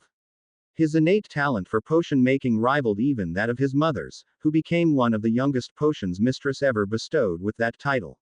Harry's ability to sense future events was still unrefined and occasionally random, but it had saved her life a year ago. She had been working on an experimental potion behind the cottage, when she saw Harry running toward her, screaming for her to run. His terrified screams were enough to convince her to run toward him. Within seconds of her sprinting away from her cauldron, it exploded, embedding shards of iron from the cauldron into the rock wall she had been standing in front of, nearly collapsing it. Had she remained, she would have been caught up in the blast and most likely ripped apart by the flying shrapnel. Yes, her children were both remarkable in their abilities and yet remained as humble as she could have ever hoped for. She hoped that as they began to venture into the real world that their characters would not change and that they would remain as compassionate and caring as they now were. Friday, November 2, 1990 started out as most mornings did in the Lovegood home. Celine was preparing a light breakfast of fresh fruit, yogurt and granola while Harry and Luna were getting themselves up and ready for the day. Harry was in the small study he now used as a place to draw and paint. Celine and Severus had made sure that he was well stocked with the various mediums Harry used. Paints, both oil and water-based, pencils of all colors, chalks, and charcoals, were all kept with various sizes of canvases and art pads. Along the walls were many of his paintings, and most prominently displayed was his latest painting of Luna. The painting depicted an older Luna with fairy wings in mid-flight, her long owned almost white hair flowing behind her in gentle waves. She wore a strapless forest green short flowing dress that accentuated the curves of a beautifully fit body. The dress only came to mid-thigh, displaying long toned legs. Her body was leaning forward in flight, one leg was pointed back while the other was pulled forward with the knee bent. Both arms were stretched behind her and her face shone a brilliant smile as if she was enjoying the feel of the wind on her face. It was Harry's favorite painting of Luna. He had seen this image in a dream weeks before Samhain and before the revelation that Luna would indeed have wings one day. Harry wasn't sure if the dream had been a true vision or not of a future Luna, but it didn't really matter to him. What did matter was that the painting captured the innocence, the magic, and the love of life that was such a part of his Luna's personality and character. Harry closed his eyes and began to slow his breathing down and reach for the stillness of a meditative state. Last night he had felt an uneasiness enter his mind, but it never fully manifested itself to him. In such instances, Aoife had instructed him how to revisit those feelings in the waking world through meditation and allowing his abilities unrestricted freedom to follow those impressions. His mind soon latched onto the uneasiness he had felt before. Harry's mind reached out and surrounded that uneasiness within a golden sphere of psychic energy. Harry focused on the emotion within the sphere, and soon an image began to appear from within. A tall, lanky, and by all appearances a very old man with an extremely long white beard came into focus. The garish robes he wore and the crescent moon glasses on his nose gave up his identity straight away. Albus Dumbledore. Of course Harry knew who he was. He had seen him in visions before. Some were memories surrounding his own infancy, and others were memories from his mother. Harry did not trust this man at all, and the feelings he got from his mother were fierce feelings of betrayal. But why the sudden feeling of uneasiness? He did not know that he was here with the Lovegoods. So then, a vision of the rookery suddenly entered his mind with the ancient wizard walking toward it. Bloody hell! Harry gasped. He's discovered where I am. Feelings of panic rose in Harry's chest. The door to the study flew open and a wild-eyed Luna burst through and launched herself into his arms. Luna had sensed her bond mate's emotions of fear and panic and had run to him. Harry, what's wrong? What's happening? Luna asked in worry. He knows, Luna. He knows. Harry informed his bond mate. Who knows, Harry? What does he know? Luna asked in confusion. Dumbledore knows that I'm here. I think he is coming. I think he's coming to try and take me away. Harry's panicked voice was strained. What? Luna gasped. Harry, are you sure? Luna asked desperately. Harry quickly nodded. Yeah, I think so. What are we going to do? Harry asked, his eyes wide with trepidation.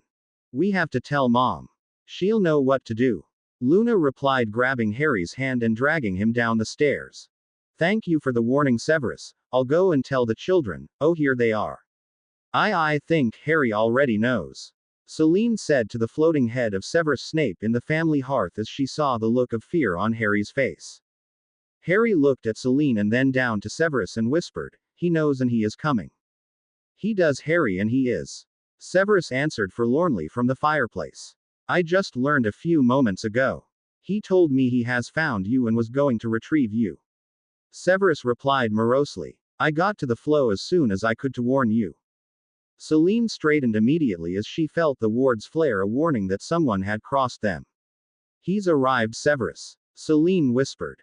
I wish there was something more I could do. Severus lamented. The wards on the house will prevent him from coming in uninvited, and the additional wards that Luna's grandmother has placed on the house and gardens will keep any harm from happening to the children. We should be safe. Celine stated, hoping that her words would not only reassure Severus and the children but her as well. Contact me if things don't go as planned and I will do what I can. Severus told his close, if not only true friend. After 3 years of coming to the rookery and helping her with Harry, Celine and Severus had fallen into a very comfortable and easy friendship with maybe a hint of something more. But Severus was content at the pace their relationship was developing. In the furthest reaches of his heart he hoped for something more, and with the patience of an oak tree he would let things happen naturally at their own speed. I will, Severus. Celine smiled at the man. Harry, Luna, I don't want you to go beyond the front garden while I speak to Dumbledore. Celine told the two children. But Mum, Grandmother's wards will protect us. They extend all the way to the tree line. Luna protested. I know, sweetheart, but I don't want to take any chances. Dumbledore is a powerful wizard and I don't want to underestimate him. If you need to run to safety, I want you close to the house. Celine told her. Another tremor in the wards alerted Celine to someone approaching the front garden. A magnified voice from just beyond the front garden echoed. Mrs. Lovegood, Albus Dumbledore, may I speak with you for a moment, madam? The voice of Albus Dumbledore echoed through the house. Celine took a deep calming breath and looked fondly at her children. A hardened resolve then appeared on her face as she turned and walked out the front door to meet with the meddling old man. She was Harry's legal guardian in both the magical and mundane worlds, and what's more was that she loved him dearly and she would not let the conniving old man take her Harry away. Tara flew over and stood on Harry's right shoulder with her arms crossed, looking defiant, as she had no plans on letting anyone take Harry away from his home and family. Harry turned and smiled warmly at the little pixie. Luna also stood next to him and grabbed his hand in hers. Harry squeezed in gently, letting her know that he was grateful for her presence. Celine walked about 50 yards from her front door to the edge of the front garden to the short gated fence that surrounded the garden and cottage. There she found Albus Dumbledore seated on a conjured chaise lounge chair just on the other side.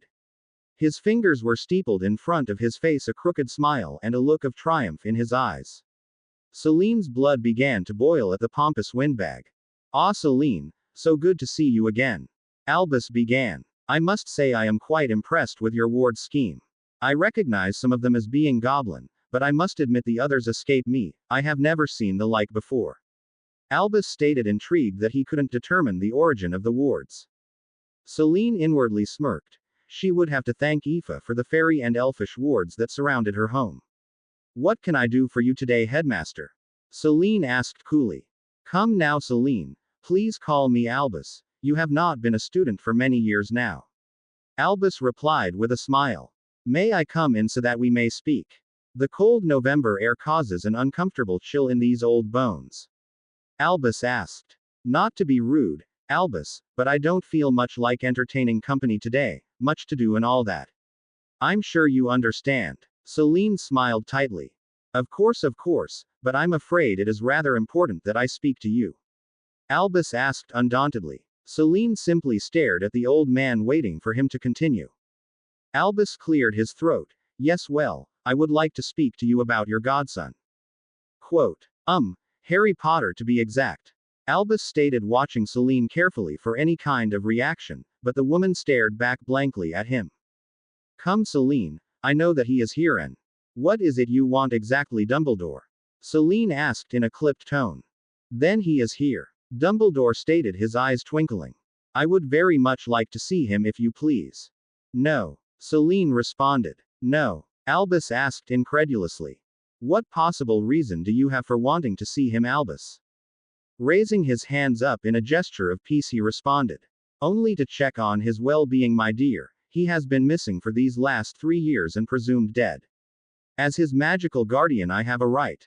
"You are not his magical guardian, Albus Dumbledore," Celine bluntly interrupted the old man. "Nor were you ever. You hid Harry away from his legal guardians and refused to disclose where he was." "That, headmaster, is kidnapping," Celine stated matter-of-factly. "You are mistaken, my dear. I was simply acting in Harry's best interest and for the greater good. After the Potters were killed and Voldemort defeated, there were many of his followers looking to take retribution out on the boy. I had to act unilaterally for his own protection," Albus stated authoritatively. "You ignored and then sealed the will of an ancient and noble house, Albus Dumbledore, kidnapped its heir and placed him with relatives who tried to kill him. You stole 6 years of his childhood, and 6 years he could have been with me, his godmother and his legal guardian, where he could have been raised in a loving and nurturing home." Celine was by this time seething at the audacity of the old man. It was for the greater good. Celine, his mother's sister, was the best place for him to be, where familial blood wards could be erected to protect him from harm. Albus tried a placating voice this time, but it failed spectacularly. "A bloody lot of good it did. When we found him, he was near death, poisoned by the people you left him with. Be that as it may, Celine, it is all in the past and we need to be more concerned about the present and Harry's safety," Albus stated. And there it was. Celine thought to herself. This is the angle the old man would use to try and get control over Harry. "I assure you, Albus, that Harry is quite safe here and well taken care of," Celine replied. "I'm sure you're doing the best you can, Celine, but Harry is an important figure in our world, as I'm sure you're well aware of.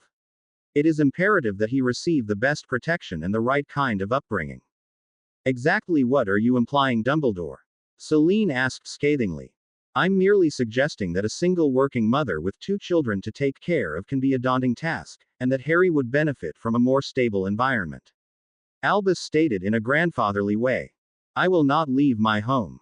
Harry yelled defiantly from the doorway of the cottage, Luna standing right next to him. Gone was the once shy malnourished little boy that Luna had found a breath away from death in the forest near her home. Harry over the last 3 years and grown into a very intelligent and confident young man. He had the look of health and fitness. The potion Severus had given him had corrected all the malnutrition that he had suffered at the hands of the Dursleys, even correcting his eyesight. The days spent running through the forest with Luna and the exercises both physical and magical that Aoife had put them through had both pre-teens in excellent physical shape and a control over their innate magic unheard of for children at their age. The 2 children also looked at least 2 years older than their true age, both appearing to be about 12 years of age. Albus was a bit taken aback at the sight of the broad-shouldered young man with piercing green eyes staring back at him and the blonde-haired girl at his side. They stood with perfect posture and assertiveness. There was nothing submissive or demure about the pair of them. This was a problem. He needed a moldable and dependent Harry if he was to mold him into the self-sacrificing weapon that would be needed to destroy the Dark Lord once he returned. Albus knew that the Dark Lord had not been destroyed.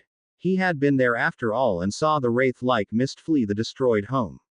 How he survived he was not yet sure of, but the prophecy was clear that only the Potter boy would be able to destroy him, or that the Dark Lord would be the only one to destroy Harry. Prophecies were funny that way, but if he was not mistaken, once one of the two was destroyed, the other could be killed by anyone. Dumbledore would make sure that he was the one who would be hailed as the savior of the wizarding world, so the plan was to keep Harry weak and pliable, and then at the right time, once the Dark Lord had returned and was once again causing murder and mayhem, he would send Harry to his death and then swoop in and kill for the final time the great Dark Lord, assuring his legend in the history books for all times. So a strong and confident Harry Potter did not fit into the plans. He would have to somehow humble the boy and break his spirits and then ingratiate himself back into the boy's life and be seen as the benevolent and caring grandfather who would guide Harry to his ultimate destiny. The first step would be to remove him from Celine Lovegood. The Weasleys would be the perfect family to send him to. With Molly's oppressive and overbearing nature, any streak of independence would be crushed in no time at all. It was all for the greater good, of course, and Molly would trip over herself to have the boy who lived raised as one of her own. Little did the headmaster realize that Celine and Aoife had fostered within Harry and Luna an unbreakable sense of self-worth and solid convictions. Celine also being cognizant of her responsibilities to Harry as the scion of the ancient and noble house of Potter, and Luna as his betrothed had provided them a thorough education in wizarding customs and culture and the importance of family and alliances. Celine was also proud that Luna and Harry had developed sharp and inquisitive minds and were not easily impressed with flowery and sycophantic language, thanks in most part to Severus' instructions. Harry had become very attached to the potions professor and saw him more and more as a father figure. Severus spent most of his free time during the holidays with Harry now, cultivating his talent for potions and helping him deal with his random visions, and also learning to reach out and communicate with Lily's presence within him. Lily seemed to only make Harry aware of her presence when there was something important that she wanted to communicate to him. The majority of the times her communications were in form of memories. There were other times that he would hear her voice whispering to him, encouraging him. "Ah, Harry, my boy. You may not remember me, but I know who you are, Headmaster Dumbledore." Harry stated flatly, not showing a flicker of emotion. "And this is my home, sir. I will not leave it. I'm sure Celine is a competent caregiver, Harry, but..." "Yep. Nargles," Luna stated, nodding her head in confirmation. "I'm sorry, young lady," Dumbledore asked in confusion. "Well, I understand why you seem to be so confused on the whereabouts of Harry's home and family." "Nargles," Luna stated again as if it were clear as day. Harry chuckled inwardly at Luna's playing with the old man. "You're right, Lou. He has a serious infestation," Harry replied, nodding his head in acquiescence. The young couple simultaneously cocked their heads to the side and appeared to be trying to examine Dumbledore's ears. A confused Dumbledore looked confusedly at the pair. "I'm afraid I don't understand. They're tiny creatures who are attracted by long ear hair, Headmaster," Harry stated. "And they cause mental lapses of rationality and can also cause confusion." Luna replied, following Harry seamlessly. I've never seen such an infestation on this scale though. Dumbledore unconsciously brushed at his ears. Yes, well, as I was saying, Harry. You are very important to our world and need to be protected from those who might do you harm, and as wonderful of a caregiver as Celine may be, a more stable familial environment with a mother and father would be best for you. Ah, I see, Mr. Dumbledore, like the familial environment you left me in when I was a baby. Harry stated with a hint of sarcasm. The type of mother and father figures that starved me, and punished me for no reason except that I existed. The type who kept me locked in a cupboard that was my bedroom for almost 6 years and ultimately tried to kill me. That kind of familial environment, sir. That would not be the case with the family I have in mind for you, Harry. The Weasleys are very loving and would give you a good and a stable home life. Their son Ron is your age and I'm sure you could use some male bonding time. Dumbledore said. Aunt Celine and Luna are my family, sir, and I am very happy here and well taken care of. Besides, Aunt Celine is after all my godmother and my legal guardian, and I will not leave her or Luna. Harry said with fervor. And I would not give you up, Harry. Celine smiled warmly at her godson. Then turning around and giving Dumbledore an icy stare. As you can see, Albus, Harry is well taken care of and protected. He is like a son to me, Albus, and I will not let you interfere with my family. Celine stated with finality in her voice. You must understand, Celine, that there are those who will try and hurt Harry and your family when they find out that he is here.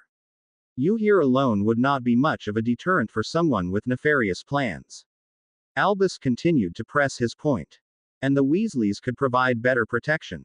Really, Albus? Celine stated with a mocking overtone. As you have already pointed out, the wards surrounding our home are quite formidable. What is the real reason for wanting to take Harry away from me, Albus? Celine asked sternly, lifting an incredulous eyebrow. Albus began to realize that he could not persuade Celine, and at the moment she had legal guardianship over Harry. He would have to try and find a way to somehow relieve her of that responsibility. It would have to be carefully done.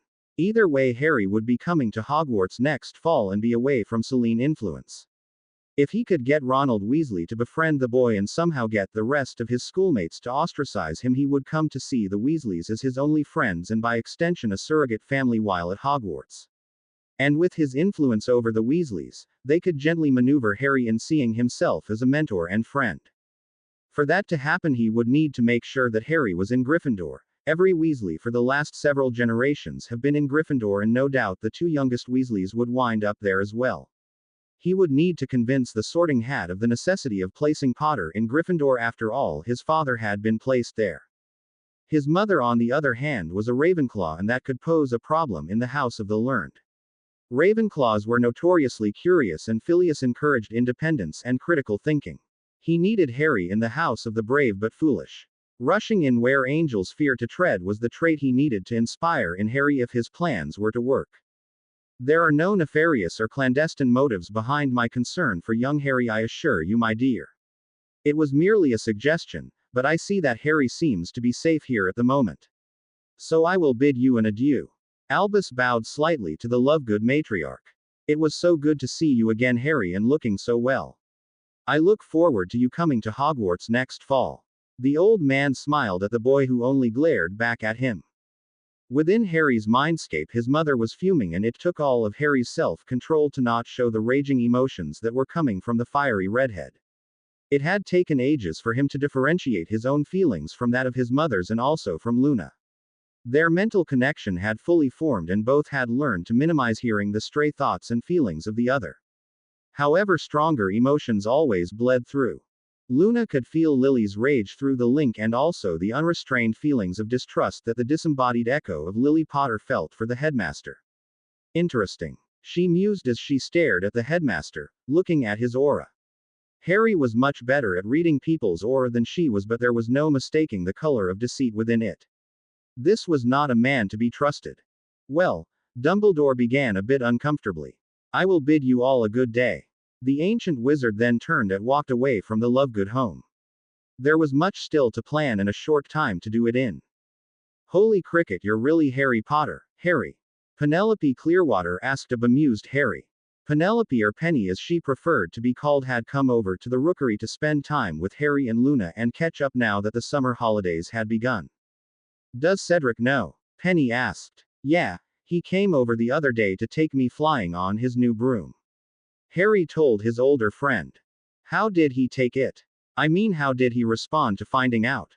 Penny inquired. Well, at first he seemed a little stunned, but then he started laughing uncontrollably. Harry remarked with a chuckle. But he was completely okay with it, and we had a great time flying around afterwards. Well, it was quite the shock that second week of November, I can tell you. Dumbledore announced in the Great Hall that Harry Potter had been found alive and well. Everyone thought he had, well, that you had been killed or something. I know that the Ministry tried to keep the fact that you were missing a secret, but something that big isn't going to be kept quiet for too long. And with no word of you for so long, everyone just assumed you were killed by Death Eaters or something. Penny stated with a shrug. Yeah, we kinda figured that something like that had happened. Luna stated grumpily. Is that a bad thing, Luna? Penny asked the smaller bee. Owned. Well, I suppose not, but the week after Dumbledore found us out, the Weasleys tried to come over and be all schmoozy woozy with us. We could tell that they just wanted to get close to Harry. Did we tell you Dumbledore tried to take Harry away and place him with the Weasleys? Luna huffed in disdain. No, why would he do that? Penny asked. He said I needed to be raised in a more suitable home, the wanker. Harry grumbled. Penny was shocked that the headmaster would try and do something like that. Celine was a very doting mother, and you could just tell by looking at Luna and Harry that they were well cared for and were remarkably intelligent. That had to come from a loving and responsible parent. I don't know what to say, Luna, Harry. Dumbledore is known to be a little barmy at times, but to want to take you from your home is just, wow. Penny stated with a pensive look. Penny dear, will you be staying for lunch? Celine asked the teen. Oh, please stay, Penny. Luna asked. I want to hear about your school year. Luna asked hopefully, grabbing Penny's hand. Penny chuckled at Luna's excitement. I'd love to, Mrs. Lovegood. Penny responded with a smile and a wink to Luna, who squealed with glee. Penny grabbed Luna's and Harry's hands in hers and walked back to the back garden of the rookery, where Celine had set up a small table and chairs. The four of them sat down to a light lunch of sandwiches and chilled pumpkin juice. So Harry, are you excited about starting Hogwarts this fall? Penny asked with a smile. I don't know really, not sure if I want to go or not. Harry replied with a shrug of his shoulders. Both Penny and Celine looked surprised. If you're worried about Dumbledore, love, there is nothing he can do to take you from me. The law is in our favor, sweetheart, even if he is the head warlock of the Wizengamot. His last attempt in May to remove you failed miserably. Remember, he almost lost his position when it was learned he had sealed your parents' will and circumvented your parents' wishes. I thought Lady Longbottom was about to lead a lynch mob against the man. Celine chuckled at the memory of the Dowager Lady viciously chastising the headmaster in front of the full session of the Wizengamot. Celine chuckled. I hadn't heard that. Penny stated, somewhat stunned. Wow, he really is trying to take you away, Harry. Well, that's not the only reason not to go. I won't go without Luna. Harry stated firmly, that earned him a key on the cheek from said witch. Harry blushed spectacularly. Besides, I hear that the Magical Academy in France is quite nice, and I would feel safer there than under Dumbledore's watch. Harry stated. Are you sure about this, Harry? It's a whole other year you would have to wait. And France is such a long way from home. Celine stated with a bit of apprehension. Maybe we should talk to Grandmother, Harry, and ask her opinion before we decide anything, Luna offered, squeezing his hand. Well, I hope you come, Harry. Penny stated. Hogwarts is the best, and I'd love to show you around. This also could cause a huge issue with the Ministry of Magic. I don't think they would take too kindly to their savior going to school in France. It could be a way for Dumbledore to interfere with us again. Celine speculated. Didn't think about that, Harry admitted. Besides, Harry, just think of all the young hearts you would break here in England if you went to France and one of those French girls got their hands on you. Penny stated with a saucy smile. Huh, Harry uttered in confusion. Well, you are quite hunky, Harry. A lot of girls are gonna want to have a shot at you. Besides being so dashingly handsome, You are the heir of a most ancient and noble house. If I were 4 years younger, I'd be making a play for you myself. Penny smiled and winked at the reddening Harry. Luna furrowed her brow and angrily stood from her chair. I'll have you know that Harry is mine. And no one is gonna have a shot at him except me. Luna stated defiantly. Penny was a little taken aback at the young girl's impassioned retort. Celine chuckled at the display of her young daughter. It's a bit of a secret, Penny, but Harry and Luna are actually betrothed and have been since they were babies. Celine stated. I hope you will keep that to yourself at least for a while. Celine asked the younger girl. Penny watched as Harry stood and grabbed Luna's hand. Luna then turned into Harry, who wrapped his arms around her. Penny was amazed to see the depth of love that Harry and Luna had in their eyes as they stared at each other. Penny stood and hugged the young couple. Of course I will keep their secret. I'm sorry, Luna, I was just teasing Harry. I think it's wonderful that you two have each other. Penny told them sincerely. Luna smiled up at Penny. Thanks, Penny. I'm sorry that I acted so poorly. It's just with Dumbledore trying to take him away from me, I'm a little overly sensitive about things like that. Quite understandable, Luna. If he were mine, I wouldn't want anyone trying to take him away either. I'd be hexing anyone who got within arm's reach of him. Penny smiled warmly. This time Luna chuckled, the tension all but faded away. So you'll be a 5th year next year, won't you? Harry asked, changing the topic as fast as he could. Yep. OWL year. It's gonna be a tough one, but we Ravenclaws love a challenge. Penny stated proudly. I believe Cedric will be a 4th year next year. He made Seeker for Hufflepuff last year, he was so excited. He's gotten quite hunky this year as well. Penny stated with a gleam in her eye. So you and Cedric. Celine teased the teenage witch. Oh yeah, she began dreamily. Oh no, he is dreamy, but I'm kind of hoping a certain Weasley will start paying me some attention. Penny blushed. Which one? Harry asked. Percy. He is in the same year as me but in Gryffindor. He is very smart and driven. He already is planning on working for the ministry. I like a man with goals and ambition. Penny stated cheerfully.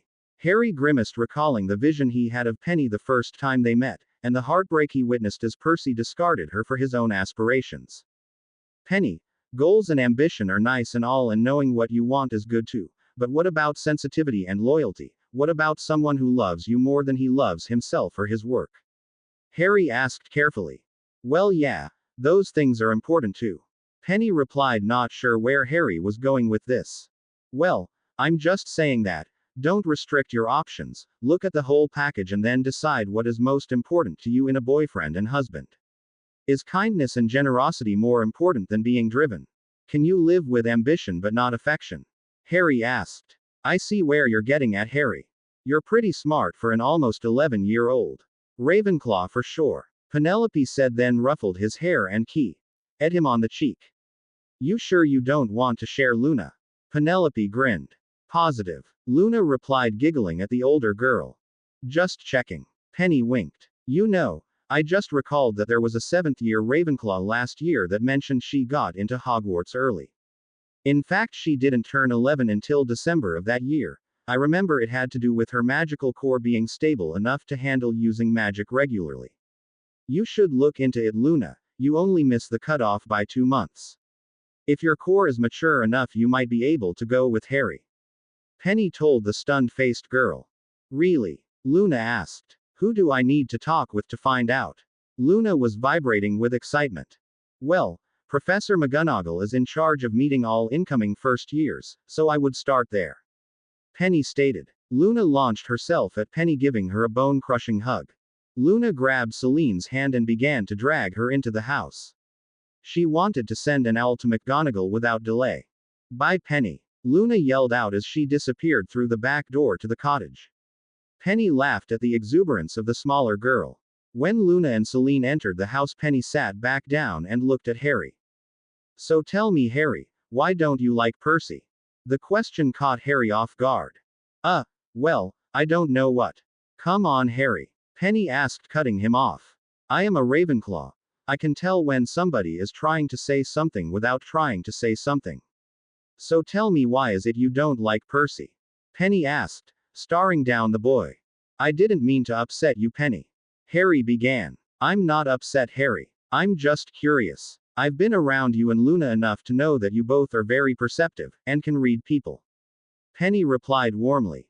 Harry looked at his friend carefully, weighing what he should or shouldn't say. Penny picked up on this and spoke before he did. Harry, I'm your friend and whatever you tell me, will not affect that friendship in the slightest. Penny told him, grabbing his hand in hers. Harry took a deep breath and decided to at least give her a partial truth. He did not want to let that he had vision get out. Well, I can read auras. Harry began. Penny's eyes widened at hearing that Harry had such a rare gift, but remained silent and encouraged him to continue. It's just, I can tell if a person is honest or deceptive, loving or callous. Harry paused. And what do you see in Percy, Harry? Penny asked gently. Look, it's not my place to influence your decision on whom you fancy. So maybe it would be best to not continue. Harry said almost desperately. I appreciate that, Harry, but I really would like to know. To be honest with you, Harry, I do fancy Percy, but I also fancy Cedric. It's just I thought that the safer route would be to fall for the one that could take care of me financially. And Percy seems driven to make his mark in the ministry. I'll admit that he is not the warmest person and he has no idea how to romance a girl. Cedric, on the other hand, is sweet and attentive, and so easy to talk to. We actually have a lot in common. But he doesn't know what he wants to do yet, and he is a year younger than me. So any kind of insight would be helpful, Harry. Penny asked sincerely. Harry was still reluctant but saw the hopefulness in Penny's eyes and finally gave in to his friend.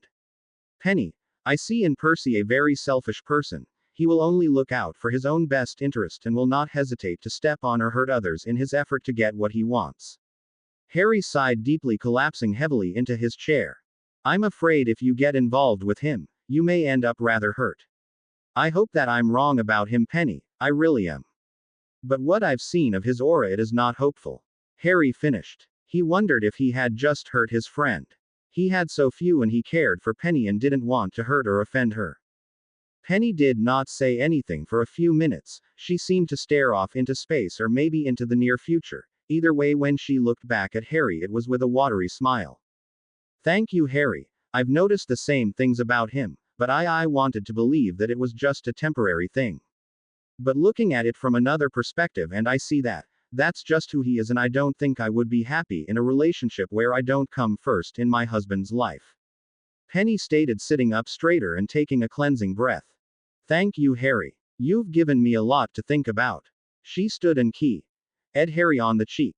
Will you tell Luna and Celine that I left? Penny asked. Yeah, I will, Harry said softly. Penny, no, Harry. I'm okay and I'm grateful for your insight, really I am. Penny smiled warmly. By the way, if this thing with Luna doesn't work out, look me up, yeah. Penny said with a playful smile, which alleviated Harry's anxiety, and he smiled back at her. She ruffled his hair and then he watched her leave. Minerva McGonagall was in her office going over the last-minute details of her visits to the new Muggleborns before the school year began in the fall. There were many promising young witches and wizards that would be attending this year, including a young witch by the name of Hermione Granger. Her magical core was quite impressive, one of the strongest and mature she had seen in a first year in quite some time. She would become a very powerful witch with a proper education. Minerva chuckled at the initial meeting with the Grangers. Hermione had been so excited about learning that she was a witch and could do magic that she was practically jumping up and down and ready to start school at that moment. Her parents had no choice but to accept that their daughter would not be happy anywhere else but the School of Magic. The Grangers were practical people, and it surprised Minerva how easily they accepted the existence of the magical world. However, being practical people, they reconciled that all the strange things happening around Hermione as must being magical in origin. It was after all the only logical thing to explain why Hermione as a child could float books off a bookshelf and into her hands when she desperately wanted something to read. Minerva rubbed her tired eyes and looked over at the old grandfather clock in her office. Startled to see that it was close to 5 in the evening, she pushed away from her desk and grabbed her traveling cloak and made sure she had the necessary tools that she needed. She had received a letter yesterday from Celine Lovegood, who was requesting that her daughter Luna be tested to see if her magical core was strong enough to start Hogwarts a year early. This was not an uncommon request, as every parent seemed to think that their child was exceptionally gifted at magic and deserved to start Hogwarts early. There were rare occasions that a 10-year-old did have a strong enough core to attend, but emotionally they were not quite ready to leave the nest and usually did not finish a full term before they wanted to go back home and try again the next year. Minerva remembered Celine as a student and that she was a very gifted student at that and had been best friends with Lily Evans, who happened to be one of the most gifted and powerful Muggleborns she had ever seen. If she had not been taken from this life at such a tender age, there was no doubt that she would have shaken up the magical world. It would be interesting to see whether Celine's daughter inherited her intellect. Minerva stepped up to her fireplace in her office and threw a handful of flow powder into the orange flames, turning them instantly an emerald green. Celine Lovegood. Celine Lovegood. Minerva had called from the Lovegood hearth. Minerva, good to see you again. Celine greeted her former professor. May I come through, Celine? Minerva asked politely. Of course, you have been added to the wards. Please step through. Celine told the older witch. Minerva stepped through, and with a silent flick of her wand there was no trace of ash or soot on her cloak. It's so good to see you again, Celine. Still working for the ministry? Minerva asked. I am. Fortunately, I can do much of my work here at home. It allows me more time with the children. Celine told the older woman, taking her cloak and placing it on the cloak rack. Children. I thought you just had the one girl before Zeno passed. Minerva asked hesitantly. Celine smiled enigmatically at Minerva. Children. Our guest has arrived, please come and say hello. Celine called to her children. I thought for sure Albus would have told you. Told me what, dear? Minerva asked as two children entered the room. The first was a very pretty bee-owned girl with expressive gray eyes who by the look of her was about 12 years old. Next entered a young boy with messy black hair, aristocratic features and shockingly green eyes of about the same age. Minerva stared slack-jawed at an almost carbon copy of James Potter. The doppelganger stared back at her and she immediately recognized the green eyes of Lily Evans. Sweet Maeve, Harry Potter. Minerva gasped. So this is where you have been? Minerva stated, looking at the boy. Hello, Professor. Both Luna and Harry spoke simultaneously, which caused Minerva to chuckle a bit. Harry and Luna looked at the deputy headmistress carefully, examining the colors of her aurora. They discovered that she was a strict but warm-hearted individual that cared deeply for others. Luna smiled at noticing that the old professor was a cat animagus, a Kneazle if she wasn't mistaken. Well, I guess the mystery of where you have been has been solved. Minerva grinned and shifted her weight a little bit nervously as the two children seemed to be staring at her rather oddly. So how did Harry end up here? Minerva asked Celine. Well, it's quite the story. Why don't I tell you over dinner? Celine offered. Minerva accepted the gracious invitation to dinner. Besides, she had a feeling she didn't want to miss this story. Over the next hour, Celine had explained to Minerva how Harry had come to be with them, how the Potter's wills were not followed, and the life he had here at the Rookery.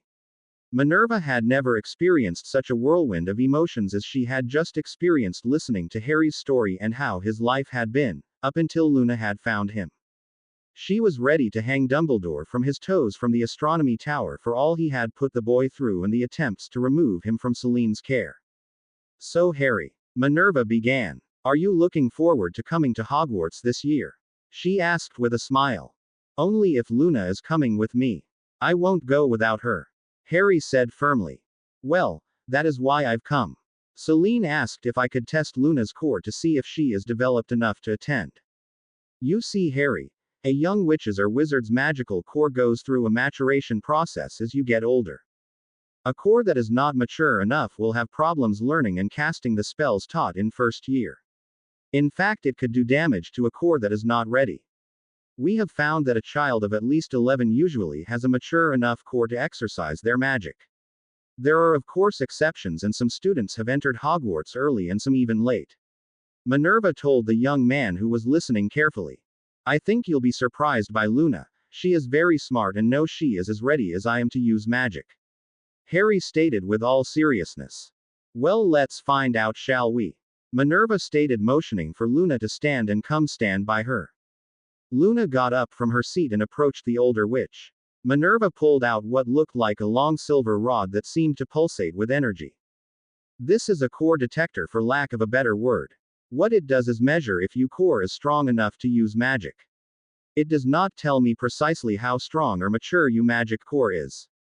What will happen is that I will wave this over you. If your core is too weak for magic, let's say if you were a squib, it would glow a pale yellow. What you want to see is anywhere from a weak orange to a brilliant red. Don't be worried if you don't see red though. Rarely do I see any first-year student reach the red color. That would mean your core is exceptionally strong. Any questions? Minerva asked. No. I'm ready, Professor. Luna smiled. Minerva brought the instrument up and waved it in front of Luna's chest. Immediately a dark orange glow covered the instrument. Luna beamed at the color. I knew it. Harry yelled in triumph and then grabbed Luna's hand to give it a squeeze. All of a sudden the rod glowed with an intense bright red light that bathed the entire room in its intensity. Minerva quickly lowered the rod as it began to vibrate and looked at the pair in shock and wonder. Well, welcome to Hogwarts, Ms. Lovegood. Minerva told the young girl who had thrown her arms around Harry. She was stunned at what she had witnessed and not sure how to process it. Needless to say, that the young Miss Lovegood was more than capable of using magic. Little did Minerva McGonagall realize that the young couple had almost decided to go to France and attend Beauxbaton's Magical Academy. Thanks to Aoife, they had decided to stay in England. Earlier that day, very good Harry. Aoife praised the young boy. He was finally able to find his center now without problem. He had also learned to distinguish his own emotions from Luna's and those of his mother's. There were still areas of his magical core that were locked. He could not touch or open them. These were areas that he and Aoife believed came from his mother and the ritual that had bound her essence and magic to him. Aoife believed that they would unlock for him when he was ready to handle them. He did learn that his mother indeed was a latent seer, but she did have minimal control over it. Aoife had said that this ability was passed through family bloodlines and that his mother most likely came from magical ancestry that had perhaps lost the ability to use magic centuries before. With the resurgence of magic in her bloodline, the gifts that her lineage would have had would begin to reassert themselves within him and would grow stronger with each new generation in his line. Harry and Luna were both pleased with the progress that each were making with their respective magics. Luna was ever increasing her control over the environment around her. Fairies were considered earth elementals and could call upon nature to aid them. Animals, both magical and mundane, responded to her call.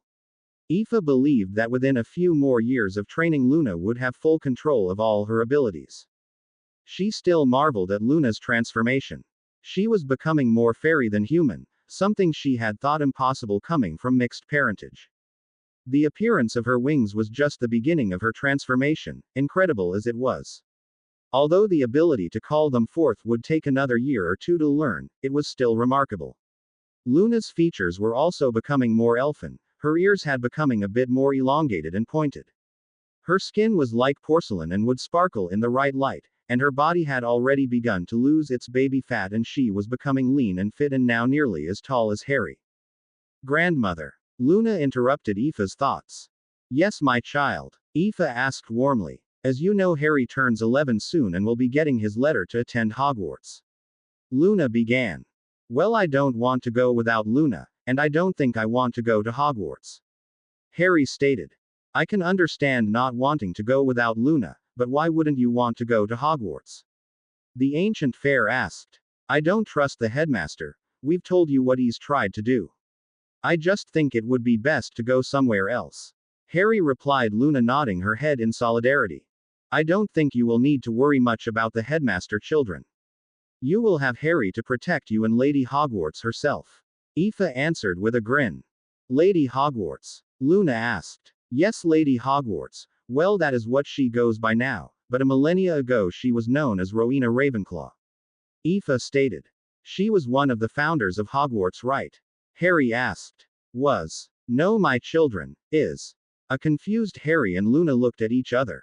Rowena is of the Fae, my dears. She is a forest high elf. Aoife explained. Wow. Harry and Luna gasped. She is still alive then? Luna asked. She is bound to Hogwarts as I am bound to this forest. Aoife began. I have told you the story of how I soul bonded with my late mortal husband. I had a choice to make when he died. I could allow the bond to take me and I would die soon after my husband, or I was given the opportunity to continue on, but I had to bind myself to this forest and this portal to the Phi realm. So now I exist as the guardian of one of the few remaining magical forests and one of the few remaining portals to the Phi realm. Aoife explained. So what happened to Rowena? Luna asked. She was the soulmate of Godric Gryffindor, a mortal but powerful wizard. In those times our kind roamed the earth more freely, but it was still rare for our kind and the mortals to mate. But Rowena fell madly in love with Godric. He of course knew she was of elf kind, but it did not matter to him. Their love bloomed and the two became soul-bound. When the four founders built Hogwarts, they used elf and fair magic to create the wards that protected the school. Phi magic is throughout the castle, even in the very stone of the old school. It is also our magic that keeps it hidden from mundane eyes. Furthermore, in those days there were many of the Phi who sent their offspring to Hogwarts, and they were taught side by side with the mortals. Our kind and the mortals lived harmoniously with each other for decades.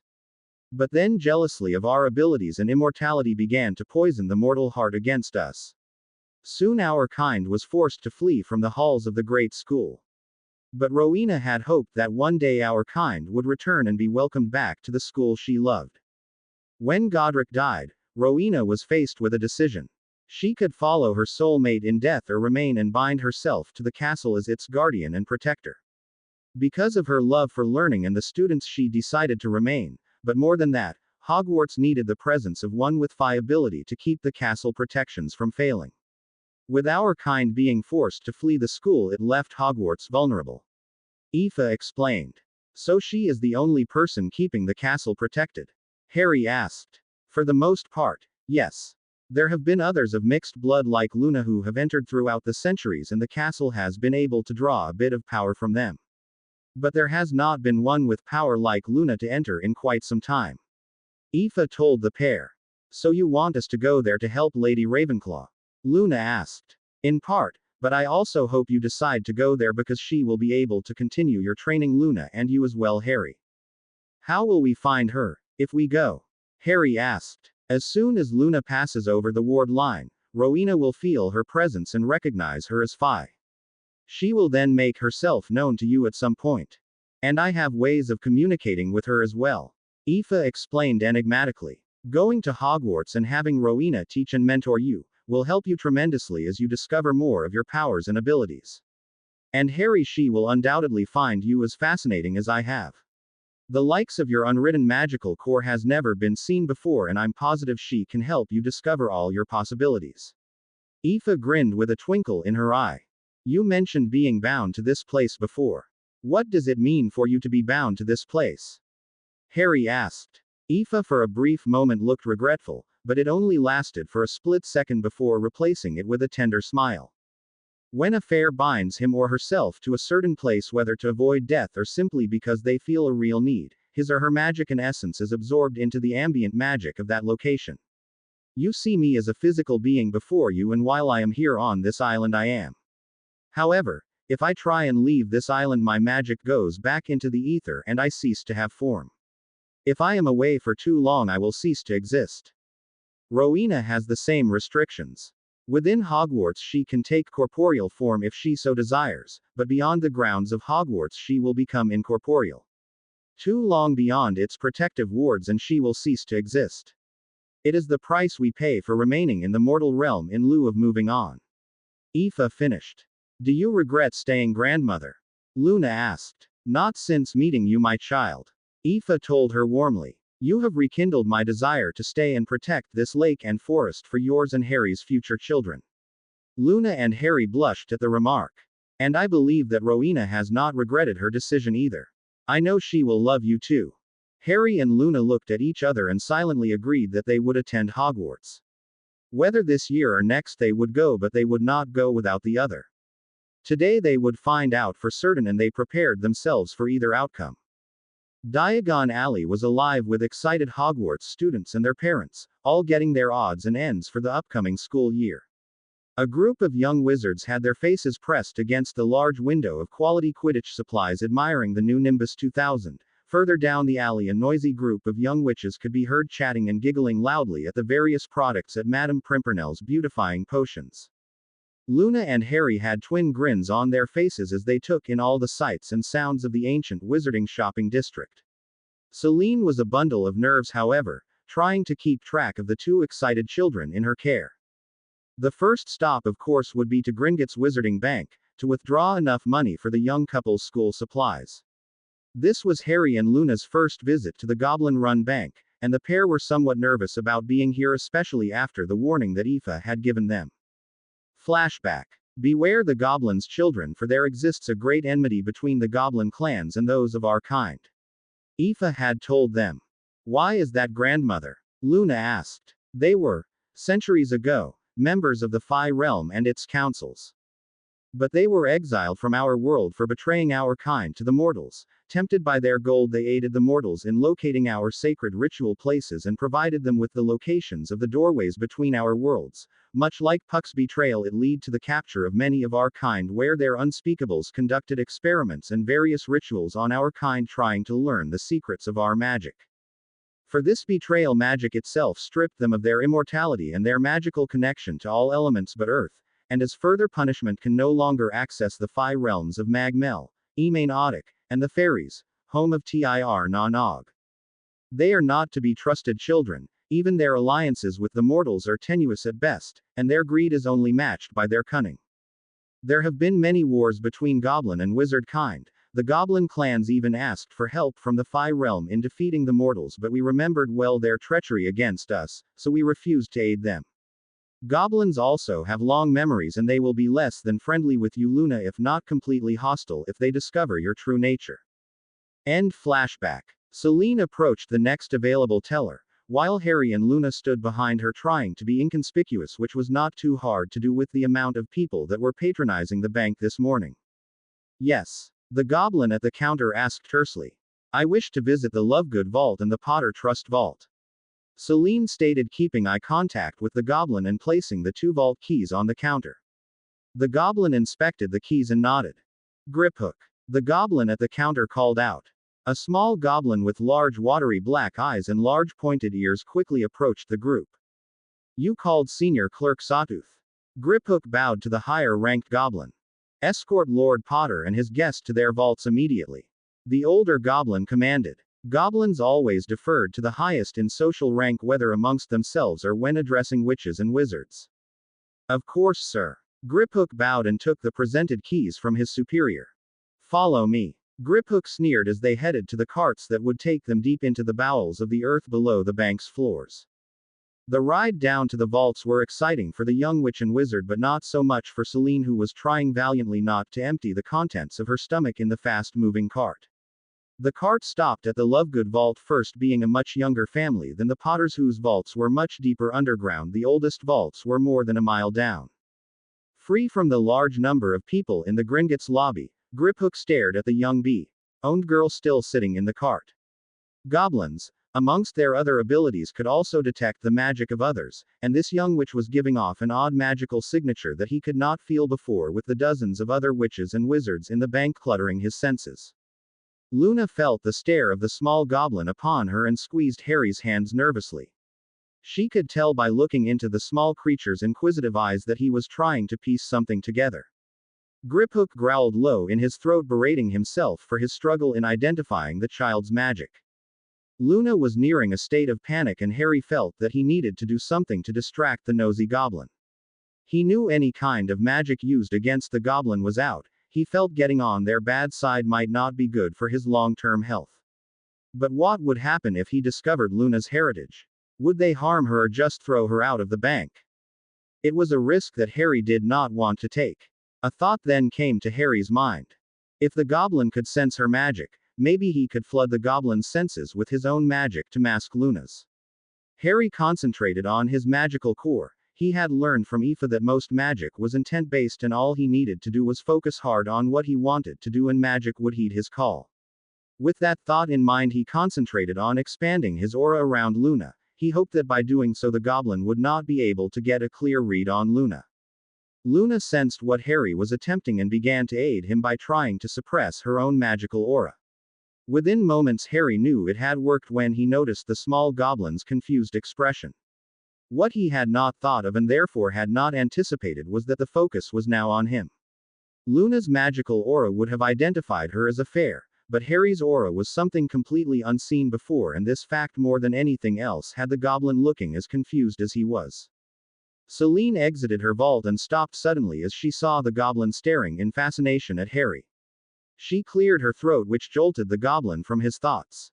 Looking somewhat flustered, the goblin assisted Celine back in the cart and then they were off to Harry's vault. The trip back to the lobby had been uneventful, except that as soon as the cart arrived, their goblin driver ran in the direction of a set of large ornate oak doors, moving faster than Harry thought possible for such a small creature. Harry had been stunned by the amount of gold in his vault, and even more so when Celine had informed him that the vault was just his trust vault and that the main Potter vault was much larger, but that he would not be able to access it until he reached his majority or when he took the mantle of the Potter head of house. The next stop for the trio was Ollivanders for wands for Luna and Harry. Harry and Luna were talking excitedly about all the interesting sights and sounds around them as they headed for the ancient wand shop and were not paying attention to their surroundings when they collided with someone as they exited the shop. *UHMPH** Harry, Luna and an unknown young witch were a tangle of limbs on the ground just outside Ollivanders. "I'm so sorry," Harry stated with embarrassment as he untangled himself. He grabbed Luna's hand and pulled her to her feet and then offered his hand to the very pretty young witch. She had long and straight jet black, almost blue in color hair that reached to the small of her back. She had aristocratic features and startling electric blue eyes. She was about Luna's height and slim of body. The girl grabbed Harry's hand and pulled herself up. Instantly Harry was pulled into a terrible vision. A horrific battle was taking place. There were bodies of men, women, children, centaurs, trolls, and even a few giants that littered the ground. Smoke smothered the battlefield as fires raged all around the ancient stone castle of Hogwarts. He saw the pretty witch, but now much older. She had an ornate archer's bow and was notching an arrow. The arrow soared with incredible speed and embedded itself deeply within the eye of a troll that was racing toward her and a group of young students no older than 12. The beast bellowed in pain and fury. It had paused briefly from the sudden pain but then resumed its charge at the defending witch. With incredible speed and dexterity she quickly notched 2 more arrows which slammed into the center of the troll's chest, felling it. It slid to a halt just feet from the group of young students that she had been defending. A stifling hot wind blew the witch's hair back over her shoulder, revealing pointed ears. An elf, Harry realized in shock. "You can let go of my hand now," Daphne Greengrass said, a little irritated at the dark-haired boy. Harry was shook from the vision and with a blush and let go of the girl's hand. "What's wrong, Harry?" Luna spoke through their bond. "I had a vision. She's elfkind Luna," Harry responded. "Look at her species aura." Luna gasped as she concentrated on Daphne. "Sorry about that," Harry apologized. "I hope we didn't hurt you. We were kind of not paying attention to where we were going." "Obviously," Daphne responded with a raised eyebrow but with a gentler voice. "However, I'm probably as much to blame. I wasn't mindful of my surroundings either," she offered. "I'm Daphne. Daphne Greengrass, by the way," the young witch stated. "This is Luna Lovegood and I'm Harry Potter," Harry introduced. Daphne's eyes widened in recognition, but quickly schooled her features. "It is a pleasure to meet you, Lord Potter," Daphne stated with a curtsy. "I was pleased to hear the rumors of your death to be unfounded." Thanks," Harry stated, looking somewhat confused by Daphne's greeting. Luna's eyes narrowed and gave Daphne a piercing look, not happy with the eye contact Daphne was making with her Harry. "Celine, it is wonderful to see you again." Lady Diana Greengrass stepped forward and embraced her old friend. "Mrs. Lovegood." Lord Graham Greengrass nodded at the bee-owned witch. "Lord Greengrass, it's a pleasure to see you again, Your Grace." Celine Lovegood curtsied. Lord Greengrass chuckled. "I thought we had an understanding that it is Graham in unofficial settings, my dear," Lord Greengrass stated warmly. "Only if you call me Celine," Celine responded. Graham Greengrass nodded warmly. "As this little Luna," Diana Greengrass gushed. "I haven't seen you since you were about 6 years old. What a lovely young witch you grown into. And who is this dapper young man?" the Greengrass patriarch asked, looking down at Harry. This is my godson, Harry Potter. Harry, this is an old family friend, Lord Graham Greengrass, and his wife Diana, and this can't be little Daphne. Celine said. Daphne scowled at the little reference. Bless my soul. Lord Greengrass gasped. It is a distinct honor to meet you, young Lord Potter. Lord Greengrass bowed. I knew your father quite well. The noble houses met regularly and we moved in the same social circles, as well as going to Lady Longbottom's etiquette classes for young lords and ladies prior to going to Hogwarts. Graham chuckled, remembering fondly the scamp that was James Potter. You knew my parents? Harry asked with hopeful eyes. Your father I knew quite well. Of course I only met your mother just prior to your parents getting married. I knew of her reputation though. Your mother, your godmother and my wife Diana worked together in that unspeakable place. Graham whispered and then laughed at his own joke. And from what Diana has told me about her, she was uncannily brilliant and had a talent in the more arcane magics. Your mother was a very powerful witch, Lord Potter, but it was her warmth and love of life that I will always remember most about her. Diana said with a smile. Please call me Harry. Harry told the Greengrass adults. And we are of equal station, Harry, so please call us Graham and Diana. Graham smiled warmly. And this is the heiress of my house, our daughter Daphne, who it seems you've already met. And this is my other daughter, Astoria. Graham said, trying to pull the miniature version of Daphne from her hiding place directly behind her father. Say hello to Harry, dear. Diana coaxed her youngest. With a small but quick curtsy, Astoria blushed beet red and then quickly hid behind her father again. The Greengrass chuckled. She's a bit shy around new people. Diana chuckled. That's okay. Harry offered. I was the same way not too long ago. Harry winked at the younger girl who blushed but smiled back at him. Well, we must be off, much to still by. Lord Greengrass stated. But we must have you over for dinner sometime. Perhaps over the Yule holidays. He looked to his wife, who gave him a nod. That is most kind of you, Graham. Diana, we would love to join you, just tell me with the specifics. Celine warmly told the Greengrasses. Diana hugged her friend and Graham at her hand as they departed. Astoria waved shyly at Harry and Daphne curtsied. Well, I think that went very well. Celine told them. It's always important to make good impressions, children. And Lord Greengrass is very influential in the Wizengamot and is on the board of governors of Hogwarts. Aunt Celine. Yes, Harry. Did you know that Lady Greengrass and her daughters were elfkind? Harry looked up inquiringly at his godmother. What? They're elfkind, Mum. However, Daphne and her sister seem to have a much stronger aura around them. Luna stated, looking at the family as they walked away. I had no idea, dear. Are you sure about that? Oh yes. Their aura is quite clear. Luna replied. I also had a vision of Daphne. Harry whispered so not to be overheard. Oh, and what was this vision about? Celine asked interestedly. Harry quickly explained what he saw, which had Celine extremely worried about the apocalyptic nature of the vision. I wonder how many others there are. Luna pondered out loud. How many of who, Luna? Celine asked. How many others who are part Phi? She replied, looking around at the passers-bys. I don't know, dear, but I imagine there can't be too many, if what you've told me about the Phi leaving this realm is true. Not all abandoned it, Mum. Luna began. There are many other species of Phi that still exist here. There are the Vila, leprechauns, and various nymphs, sprites, and goblins. I had thought that all the higher elves had left, but the Greengrasses proved that thinking wrong. I wonder if any dwarves remained behind. Luna scrunched up her face in deep reflection. Well, we can dwell on these things a bit later, shall we? Let's go get your wands.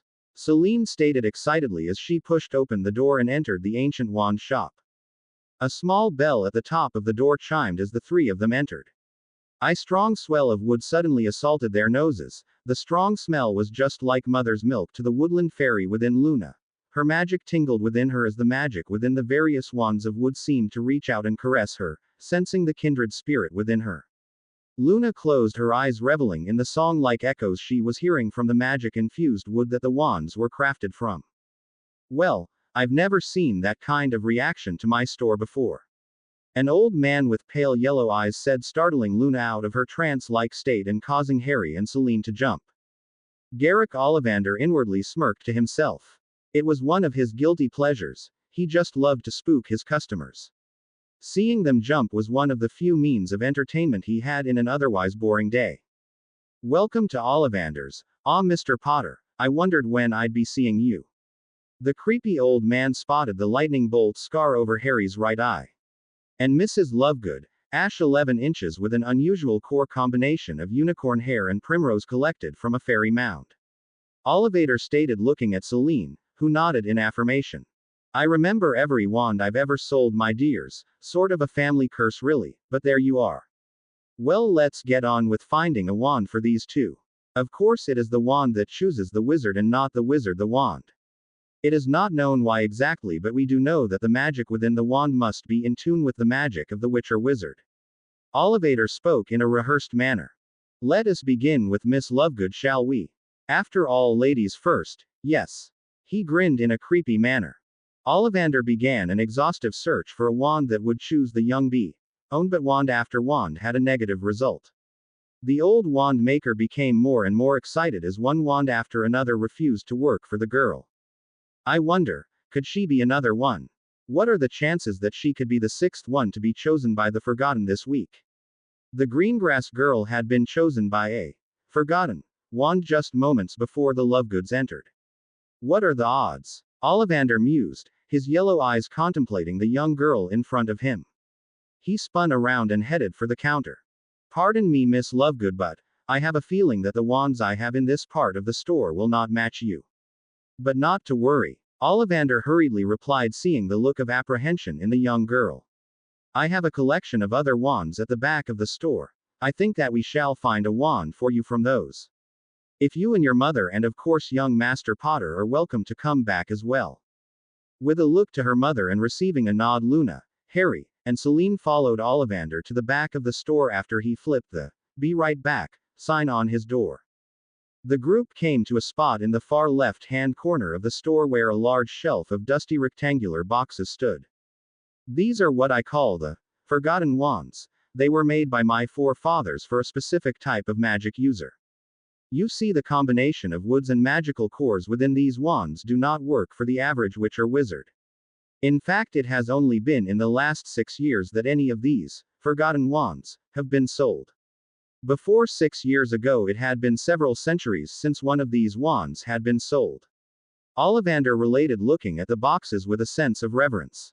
What type of magic users were these wands made for? Harry asked innocently. A very special type, young master. Do you know much about the fairy people or the Fae? Ollivander asked. Immediately Luna and Harry stiffened, but Ollivander seemed not to notice, for he continued on. Fairies, elves, sprites, and other magical species have their own unique brand of magic, and do not require a wand to use their magic. It is an innate ability for them.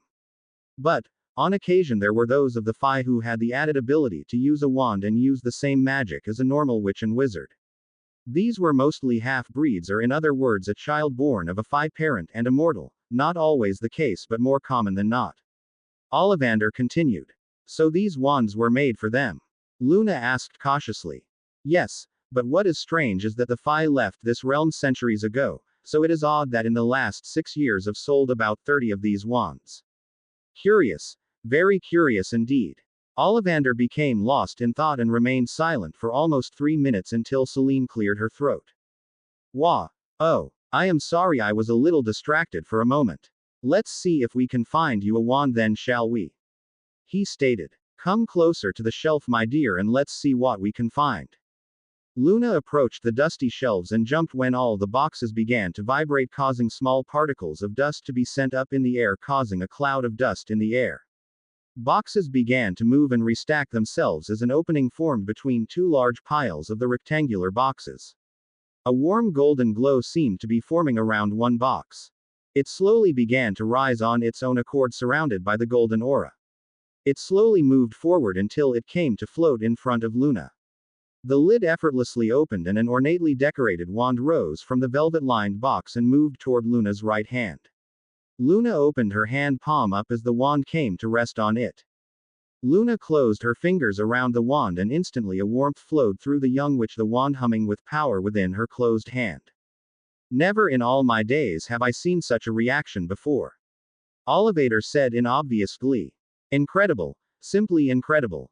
Wow. Luna whispered in awe, rolling her wrist back and forth looking at the beautiful wand. That wand, my dear, is a combination of birch and willow, two trees closely associated with the Dao and Maethi, or good people also known as fairies. Its core, Ollivander paused in disbelief, is a strand of hair freely given and blessed by Queen Mab of the fairies herself. She is also known by the name of Titania. Ollivander stared openly at Luna, wondering, who is this child to be chosen by such a powerful wand? Again Celine had to clear her throat to get the old wand maker's attention. Oh, again my apologies, my lady. Ollivander startled out of his thoughts. According to family legend, Queen Mab blessed the wand that it would find the one who would unite her people and once again bring them out of obscurity. Ollivander spoke as if in a trance. Well, this has been an exciting day so far. Why don't we go back to the front so we can find Master Potter's wand? I have a feeling I know just the wand for you, he said with a gleam in his eye. Dumbledore had told him that Harry would undoubtedly be chosen by the brother wand to he who must not be named. That it was the boy's destiny to wield it. The group turned to go back to the front when the shelf of forgotten wands began to shake violently. Boxes rattled and shifted, stacking and restacking. Faster and faster the long rectangular boxes shuffled again, creating a gap amongst the many wands until one wand box was left remaining. The bedlam suddenly ceased, and just as Luna's wand had done, a golden aura surrounded the box. It lifted from the shelf and floated effortlessly until it came to rest in front of Harry. The lid opened and a rich dark wand rose from the box and moved toward Harry's right hand. Harry lifted his arm and extended his open hand as the wand came to rest on his palm. Harry felt a rush of warmth and power wash through his body as the wand chose its new master. Oh my, Ollivander thought. Why, your wand, Master Potter, is composed of the wood from two trees, oak and alder. These two trees are very powerful magically, a combination of strength and wisdom. The sea core is as unique as Miss Lovegood's. Blood is rarely if ever used in the creation of wands, Mr. Potter. It is highly temperamental and degrades quickly, so therefore does not make for a suitable core for a wand. However, blood was used for this wand. According to legend, my ancestor earned a boon from the king of the fairies, King Oberon. What he had done to earn this boon is lost to history. My ancestor was quite an extraordinary wand crafter, Mr. Potter. In honor of King Oberon, my ancestor asked if he could make a wand for his lordship. Although the king did not require a wand, he found the idea fascinating and allowed my ancestor to proceed. The wood was chosen by the king from trees he himself identified with. Many different magical items that were typically used for magical cores were brought before the king, but none resonated with him. On a whim, Oberon pricked his thumb with the thorn of a wild rose. A small amount of blood surfaced at the tip of his thumb. Oberon felt the magic within his own blood, and it sang to him, speaking of a boy in a future to come that would honor his name and champion his people. He let one single drop fall into the open shaft of the wand prepared by my ancestor. The wand sealed itself with a blinding flash. My ancestor then offered the wand to Oberon, but Oberon insisted that he keep the wand safe until the champion of his people should come. Ollivander paused, looking awestruck. His eyes moved back and forth between Luna and Harry. If the legends are true, Mr. Potter, you and Ms. Lovegood are the foretold champions of the Phi. Ollivander watched as the Lovegoods and Harry Potter walked out of his shop. His thoughts were somewhat troubled at what he had just witnessed and what he should do. Dumbledore was most insistent that he be informed once Harry Potter had come for a wand. The old headmaster was certain that the brother wand to who would choose the Potter boy. But that had not happened, but something else entirely extraordinary. Ollivander was sure he was seeing prophecy about to be fulfilled in the two that had just left. He had sold a total of 8 forgotten wands this year to first years heading to Hogwarts. And of those wands, 2 were the forgotten wands of prophecy. Something soon was about to change in the magical world once again, and it gave him shivers of excitement. The dilemma he faced now was whether or not to inform Dumbledore. Ollivander knew well of the animosity Dumbledore had for the other magical creatures. He was a jealous man and coveted all magical power, but the power of the Phi was always out of his reach. It was impossible for mortal magicals to acquire it. Although he had tried and tried, having experimented on the odd fare he could buy on the magical black market or trap. He had even experimented on a few goblins that were unfortunate enough to wander too far from their own kind. No, no, he would not say anything about the wand that chose Harry. If Dumbledore suspected that Harry in any way was associated with the Phi, it could be disastrous, not to mention if he discovered that the young Miss Lovegood was strong with Phi magic. He feared for her safety. In the end, it was not a difficult decision. He would merely tell Dumbledore that the Brother Wand did not choose Harry, but he was chosen by an ordinary wand. Besides, he was not about to betray his own kind to Dumbledore. After all, what else would a descendant of Herne do if not protect his fellow Phi? Aoife was stunned but immensely proud of the wands her children were now in possession of. She had returned immediately to the fairy court and told her lord and lady the news about their wands. The surprises kept coming for Aoife when Oberon and Titania requested to meet the two children. It had been at least 200 years since the fairy royalty had come to the mortal realm. Aoife had explained to Luna and Harry the great honor they were being given and were instructed how to behave before the summer court, who had all decided to meet the pair. The word had gone out to all the clan leaders of the Phi and its allies that the two children of prophecy had been found, and the full court should come and make themselves known unto them. Luna and Harry approached the island in the small boat they had always used and were wide-eyed at the sight of several Abraxans, large winged horses patrolling the air and the tree lines of the forest. When the small boat touched the shore of the island, 4 men and 4 women emerged from the early morning mist. They wore deep red cloaks and wearing ornately designed metal helms that appeared silver in color that covered their entire head and bridge of the nose. The ears, however, were exposed. Each had a sheathed sword at their side and a bow and quiver slung across their back. Upon closer inspection, they realized that these were high elves. They all came to a stiff attention as the pair stepped foot on the soil. Little Tara, who had been perched on Harry's shoulder, took flight and hovered in front of her charges. 6 elves took position on either side of Harry and Luna, 3 on each side. 1 took point and the last covering their rear. Harry and Luna realized that this was an escort of some kind, and since Tara did not appear worried, Harry and Luna relaxed, if only a little. They were both a bundle of nerves at the thought of meeting the Phi Summer Court. The group followed the familiar trail that led to the old ruins on the island. Their guard did not speak a word as they made their way. Harry noticed, however, that their eyes were continually scanning the area, looking for trouble, he assumed. Luna's hand was squeezing Harry's so tightly that it began to go numb. Luna blushed apologetically as he quietly brought it to her attention. She then eased up on her grip but did not let go. Harry and Luna had never seen the island looking so beautiful. It seemed as if everything was in bloom. Although it was the beginning of fall, the trees were in full bloom. Flowers were reaching up toward the sun, their many scents flooding the island with an intoxicating aroma. Sprites were flitting quickly from here to there. Crumpled horned snarkaks were poking their heads out from their dens to see what all the excitement was about. A group of blossom fairies were riding on the backs of large lake frogs, seemingly playing a game of tag as they raced around the procession. 3 tree nymphs were waving at the young couple as they passed by, one blowing a key at Harry. Luna tightened her grip on her bonded, giving the nymph a threatening scowl. Harry seemed completely oblivious to the interplay. All in all, it was an amazing sight. Never had the pair seen so many species of Phi before or realized that so many existed. Luna jumped at the sight of a satyr, recalling her traumatic experience with Puck. Tara cooed soothing words into Luna's ear which seemed to calm the young witch. Finally they arrived at the ruins, which seemed to have been turned into an outdoor throne room of sorts in a large garden-like reception area. There were delegations of elves, Veela, nymphs, dwarves and fairies who were made up of many diverse substrata, such as pixies, brownies, leprechauns, sprites, and others. Harry and Luna spied Aoife just left of 2 people sitting on 2 golden thrones. All eyes were upon them as they were led to the foot of the thrones. With a nod from the male who was sitting on the throne to Aoife, she approached her children. My lords and ladies of the Phi Court and your royal majesties, I present to you my great-granddaughter Luna Marie Lovegood and her bonded lord Harry James Potter.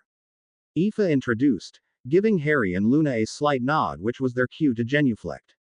Harry bowed at the waist, his arms straight, hands open, palm up, showing his empty hands, a sign that he had no ill will. Luna curtsied low, keeping her back straight but eyes cast down until told to rise. Lord Potter, of House Potter arise, Luna Lovegood of the Fae arise and be recognized by this court. King Oberon stated with authority. Harry and Luna rose and lifted their eyes to look upon the king and queen of the fairy clans. Oberon was a large man, broad-shouldered and wore a dark purple tunic with a golden laurel atop his head. He had electric blue eyes, long ebony hair that fell over his shoulders in waves, a strong Roman nose and a pencil-thin beard with no mustache. Titania had an otherworldly beauty about her.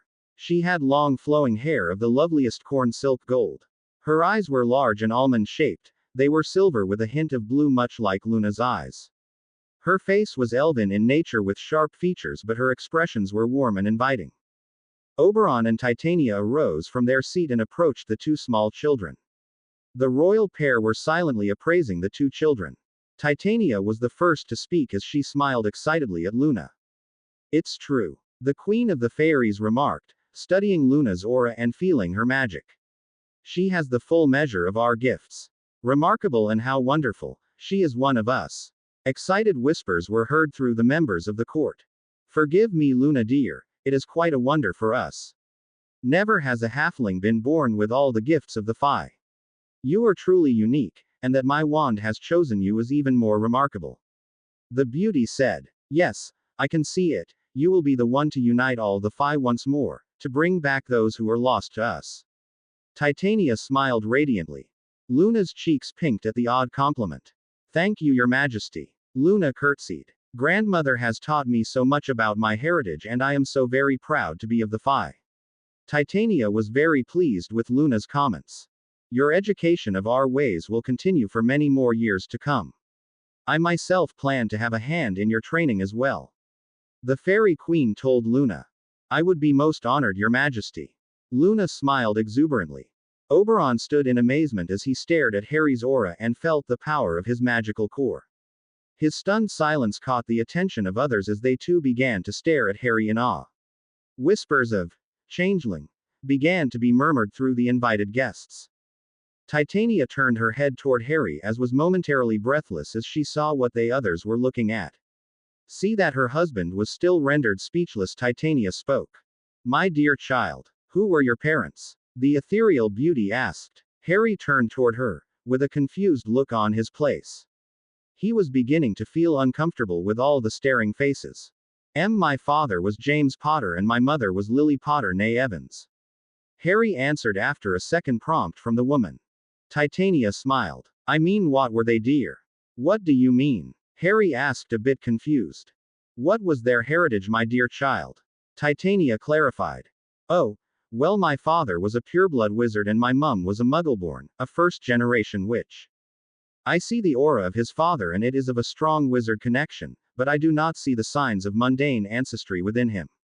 Harry turned to see who had spoken and saw a tall slender woman with long almost white hair that cascaded to the small of her back walking toward him. Forgive me, Lord Potter. Please allow me to introduce myself. I am Galadriel, Lady of Lothlorien, matriarch to my people. She stated. You're an elf. Harry stated. A royal elf, Harry. Aoife corrected. I apologize, Your Highness. Harry bowed. Galadriel smiled at Harry. Such an honorable young man. But no need to apologize, young one. So were you saying that Harry's mother was not of mundane ancestry? Luna asked. Indeed. Galadriel replied. And I think Lord Oberon and Lady Titania see the same thing I do. Do you not? Galadriel turned to the fair rulers. Why, yes. Yes, indeed. Oberon spoke finally, pulling himself out of his shocked state. I don't understand. If my mother was not a muggleborn, then what was she? What am I? Harry asked, feeling a bit overwhelmed by this new revelation. I wish I had a definite answer for you, Harry. Galadriel stated apologetically. Your kind is exceedingly rare. Only one is born per generation. And the last one known to exist was over a millennia ago. We thought that they had finally just died out or just simply left these lands. She explained. We don't even know what your species is called, Harry. They were very secretive. The only thing we do know through the ancient annals are that they possessed the ability to assimilate any form of magic they were exposed to. The Fae called them changelings because of their ability to adapt to new magics and they could take on the traits of any species of magical Titania explained further. So, my mother was a changeling and you are a changeling, Harry. Oberon declared. But how my father was immortal, so how can I be? Like us, young Harry, the Vila gene runs true as long as one parent is of our blood. There is no half or quarter blood. If you are a Vila, you possess all of the Vila magic and abilities. The same is true of your species, or so the legends tell us. A Vila representative spoke. So what does all this mean? Am I some all-powerful magical? And how do you know for sure? I mean, I'm just Harry, aren't I? Harry asked in frustration. Your kind is only known to our elders and leaders, Harry. Not even Aoife knew of what you truly were. Your aura is the greatest tell. It is a brilliant white, a clean slate, if you will. Whatever you touch, feel, experience, learn, it gets absorbed into the whiteness and becomes your own. The longer you are around the various types of magic, that ability will soon become a part of you. That does not mean you are all powerful, or that you will have the knowledge to use it. Like a child, you will need to be taught how to walk before you can run. Your other tell is your eyes. You will find no one else with the same intense emerald green of your eyes, Harry. All changelings in recorded history has had those same green eyes. Galadriel explained. So what does all this mean for Harry? Luna asked, clinging tightly to her bondmate. It was Oberon who spoke next. What we can surmise from this is that you and Harry have a destiny in front of you. Several hundred years ago, I was given a vision that one day a male child would come and be the champion of the 5 races, and a female child would come to unite all the magical races anew. We believe that you two are those children. More so now that I have met you. Embrace what you are, Harry. Your people come from the same realm as we of the Fae and of those you see around us. You are one of us, Harry. You and Luna, I believe, can heal the old wounds that exist between man and the Fae, and bring about a peace and unity that hasn't been seen for 1,000 years. Oberon finished. For the next 2 hours, all the present delegations introduced themselves to the young pair. Each race gave them a magical token that would identify them to others of their race that Harry and Luna were allies and had friend status to their race. The Vila representative, an Apolline Delacour, presented Luna with a gold-colored feather from the Vila matriarch of her people. Apolline braided the feather into Luna's hair where it hung just in front of her left ear. Apolline then turned to Harry with a sultry glance. Lord Potter, Vila can detect our own be the pheromones that we secrete. When we marry, we in a sense we infect or mark our mate with these pheromones, and thus the entire Vila community will know that he is bonded to a specific Vila. But it is also done to those we find worthy of our trust and friendship. If your mate allows it, Apolline turned to Luna as if to ask permission. I wish to mark you as a friend of the Vila. In this manner you will be identified by all Vila as a friend of our people. Luna looked to her grandmother for guidance. Aoife gave her a small smile and nodded that it was okay. What does it involve? Luna asked the gorgeous Vila.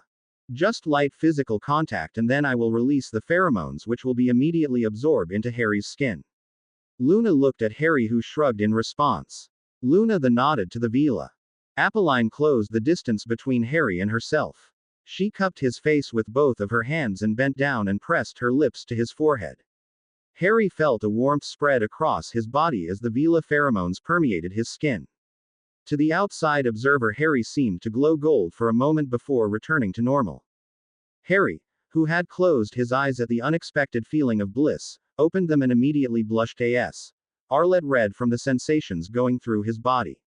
Apolline stood and gave him a wink and then a short bow to Luna and then stepped away. The Fear Dirg magically tattooed the inner wrist of Harry's and Luna's left arms, with an ornately woven Celtic knot with a shamrock at its center. They explained how to use the enchantments and protections infused within the tattoos.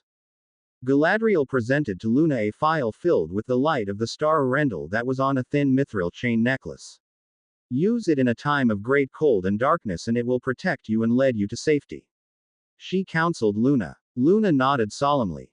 She presented Harry with a double-edged dagger, with her family seal prominently displayed in the hilt. The blade seemed to almost hum as it was placed in his hand. Always keep this with you, Harry. If you need us, place the seal upon your forehead and call my name. I will hear you and answer your call. Galadriel smiled warmly at Harry, caressing his cheek. And so it went as each species presented the 2 children with tokens from their respective races. The races that weren't present were those who had broken away from the Fae or had been banished, such as the goblins, the centaurs, the merpeople, and others. It was these groups that Fae hoped that one day would return and be reunited with their Fae brethren. And in Harry and Luna lay their hopes not only for the Fae but a reunification with the human magicals as well. September 1, 1991 came early at the Lovegood home, too early for Celine. Both her babies would be heading off today for Hogwarts to start a new chapter in each of their lives. She would be alone for the first time since before she was married. She tried to keep a happy smile on her face as she saw the excitement and enthusiasm in her children's faces, but the ache in her chest would not be denied. She had entered their bedroom just to watch them sleep, wanting to spend every moment she could with them. It was Harry that had awoken and saw her sitting in the chair at the foot of their bed. He nudged Luna awake and nodded toward their mother. Reading each other thoughts, the pair moved apart, creating a space between them. Celine smiled at the pair and climbed into the bed and settled in between her two children, who immediately cuddled up next to her. All too soon trunks were packed and waiting by the flow. Luna and Harry had their cloaks on and waited patiently for Celine to pluck up the courage to face the inevitable and take them to the Hogwarts Express platform. With watery eyes she steeled herself and let out a deep breath before standing and throwing the flow powder into the hearth. Platform 9 3/4. S was complete pandemonium as friends were reuniting with each other, chatting about their summer holidays. First years were clinging to their parents, crying that they didn't want to go to school, and the parents trying to reassure them. Cats were sprinting through the legs of the people, and the annoyed hoots of owls echoed over the chaos. Luna and Harry were grinning from ear to ear at the collage of sight and sound. They were greeted by the Digories and Clearwaters, who were making their way through the crowds. Penelope gave both Luna and Harry a key. In greeting, the pair of them noticed how easily Penelope slipped her hand into Cedric's, the older couple looking very comfortable with each other. Cedric took both Harry and Luna's trunks and gave them to the porter to place in the baggage cart. Harry noticed the silver P on Penelope's cloak and congratulated her on her becoming a prefect. After a few minutes of chatting, Cedric and Penelope went to find a compartment, telling Luna and Harry that they would catch up with them later. Luna and Harry turned toward Celine, who was on the verge of crying again. The pair of them threw their arms around her and promised they would write often. Celine pulled them to her as tight as she could. Now you let me know immediately if Dumbledore causes you any problems. I still don't think he has given up on trying to take you from me, so be mindful and look out for each other. By the way, where is Tara? Celine asked. The little pixie came out of Luna's long hair and made her presence known.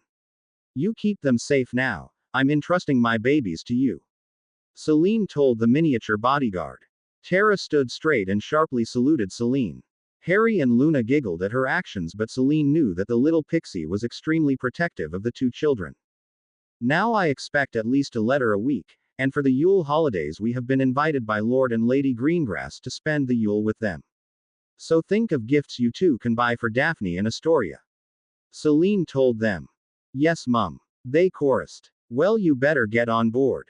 She sighed, not really wanting to let them go just yet, and it was becoming harder and harder as the minutes passed. Go on then, she said, giving each of them a hug and a key. Luna and Harry then boarded the Hogwarts Express for the very first time. Destinies and prophecies were pushed somewhere to the back of their minds as they found a compartment to sit in. A long whistle blew as they settled into their seats. A moment later, and the old steam engine began to roll toward a new adventure. The iconic Hogwarts Express shuddered as the wheels spun, trying to grip the tracks below them. Soon the wheels had found traction and begun to move the train slowly forward. Harry sat closest to the window with Luna sitting right next to him, literally bouncing up and down with excitement. Harry smiled warmly at his bond mate and best friend, feeling her bursting excitement through their bond. Feeling a bit inspired, Harry removed a matchbook-sized sketchbook and pencil tin from his pocket and wandlessly enlarged the articles. Harry, what did Mum say about performing wandless magic? Luna whispered harshly. Yeah, well, there is no one else here, just you and I. Harry responded with a shrug. But anyone could have just walked through the door, and you shouldn't be able to do it, remember? Remember what Mum said about there being only a few witches and wizards who can perform it like you can. So you need to keep it a secret. Luna chastised him with a huff. Fine, I'm sorry. I'll be more careful in the future.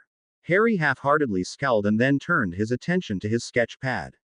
He opened the large pad and took out some of the magic-imbued colored pencils that Severus had given him for his last birthday. A knock on the compartment door captured their attention as two young girls stepped in. The first girl was familiar to them with long straight black hair and piercing electric blue eyes. The other girl had long auburn hair that fell just below her shoulder blades with olive green eyes. Lord Potter. Daphne Greengrass spoke while she and her friend curtsied. Eris Greengrass. Harry greeted as he stood up and keyed the young girl's hand in a proper pureblood manner. And please, it's just Harry. He spoke politely but with firmness. Thank you, Harry, and you may call me Daphne. Daphne then turned to the girl next to her. And this is my best friend Tracy Davis. Daphne stated with a smile. A pleasure to meet you, Miss Davis. Harry stated dotting her hand as well. Aunt Celine would be so proud. Harry thought as he remembered the etiquette lesson she made him sit through. Tracy felt warmth begin to spread through her. It started at the place that Harry had at her hand and quickly spread through her body. It seemed to awaken something within her that had been held dormant, but she was not sure exactly how it was possible. Maybe Daphne was right all along. She mused. Thank you, Lord Potter. And if it is not too presumptuous a request, please just call me Tracy. Tracy replied with a radiant smile. Harry returned the smile to the young witch. And it's Harry to you as well. And please no more curtsying. I'm just a normal bloke as far as I'm concerned. Tracy smiled at the apparent humble young lord. She, like many pure-blooded children, had been inculcated since birth to respect and show deference to the older houses, especially those of ancient and or noble rank. And this is my best friend Luna Lovegood. Harry added, looking back at Luna, who had stood and approached the group taking Harry's hand. A pleasure to meet you. Luna said genuinely as she shook the other girl's hand. Please come in and sit down. Luna stated, motioning her hand toward the bench across from her and Harry. Tracy and Daphne sat down next to each other as Harry and Luna retook their own seats. So how long have you and Daphne known each other? Luna asked the redhead. As long as I can remember, we have been best friends. My mother and hers have known each other for years, so we have kind of grown up together. Tracy replied, getting a smile from Daphne. What about you two? How did you meet? Tracy asked, falling into her element of small talk and gossip. Well, Luna's mum is my godmother, and I came to live with them a few years ago, when my other living arrangements no longer worked out. Harry was not comfortable revealing the whys of how he came to live with the Lovegoods, so he did not elaborate. So are you together then? Tracy asked, noticing their linked hands. The pair blushed at the innocently asked question. And after a quick mental conversation, they decided to tell the two girls that they were together, but decided to not mention their bond or betrothal until they knew and trusted the two girls better. We are, Harry said, smiling warmly at Luna, squeezing her hand gently. Aren't you a little young to be serious about someone? I mean, we're all only 11 after all. Daphne asked with a little confusion. Harry shrugged indifferently. I think it depends on the maturity of the people involved. If you truly care for someone and they return those feelings and you are mature enough to handle those feelings, then why not? Harry proposed. Daphne had an uncertain look on her face, but Tracy found it romantic and sighed at the thought of finding your true love at such a young age. So what house do you think you'll be in? Daphne asked the young couple. Well, I really don't have a preference one way or another. My dad was a Gryffindor, but my mum was a Ravenclaw, and I don't have anything against the other two houses either. Harry replied with a shrug. My mum was in Ravenclaw with Harry's, and my dad was a Hufflepuff. But I think I'm not courageous or foolhardy enough to be a Gryffindor or cunning enough to be a Slytherin, so I'm hoping for either Ravenclaw or Hufflepuff. Luna answered pensively. Both my parents were in Slytherin. Tracy began. So I think I'd like to be there, seeing how it's kind of a family tradition. Well, as you know, my mother was in Ravenclaw with both yours and Harry's mum Luna, and my dad was in Slytherin, so either one of those would work for me. Daphne stated with certainty. Another knock on the door stopped the conversation as a mop of brown bushy hair made an appearance. Sorry, but have any of you seen a toad? It's just that he's lost one. The brunette stated, pointed to the shy pudgy boy behind her who was blushing at the sudden attention he was getting from everyone in the compartment. Sorry, but we haven't. Harry answered for the group. Have you tried summoning it? Well, we're first years, aren't we? Wait, are we supposed to know that spell before we start? The young girl responded in a panic. I mean, I've practiced a few spells, but I don't recall seeing that one in the standard book of spells, year 1. Oh my goodness, what if I missed that one? Will they kick me out for not knowing? I mean. Calm down, calm down. Harry stated with a light-hearted chuckle. It isn't actually taught till second or third year officially, but I do know the spell if you'd like me to try. Harry said, looking at the miserable-looking boy. Yes, please, and I'm N. Neville, by the way, Neville L. Longbottom. Neville stated. Oh, where are my manners? I'm Hermione Granger. Hermione replied in a rush. Harry smiled and introduced everyone in the compartment. Both Neville's and Hermione's eyes widened in surprise when Harry introduced himself. Much to Harry's grateful surprise, neither of the two new occupants gawked at his scar. Okay then, let's see if we can find your toad, Neville. Does he have a name? Harry asked. Neville nodded quickly. Trevor. His name is Trevor. Right. Accio Trevor the toad. With a slight flourish of his wand, Harry cast the spell. For a moment it appeared the spell had not worked, and Hermione was about to comment on the lack of anything happening when a green blur zoomed into the cabin and gently impacted against Neville's chest. Trevor. Neville shouted excitedly as he looked at his toad affectionately. Wow, that was impressive. Hermione gushed. Could you teach me that spell? It would be a very useful spell to know, I think. Hermione's eyes sparkled with educational excitement. I suppose I could find some time to teach you. Harry chuckled at the huge grin on the bushy-haired girl's squeal of delight. You're both welcome to join us if you'd like, Luna told Neville and Hermione. They happily agreed and took their seats. Hermione sat next to Tracy, who was sitting next to Daphne, who was sitting next to the window directly across from Harry. Neville sat, if not a bit nervously, next to Luna, who was next to Harry. For about an hour the 6 first years chatted about a myriad of topics from Hogwarts to Muggle society. During a lull in the conversation, Harry took the opportunity to take out his sketch pad and pencils.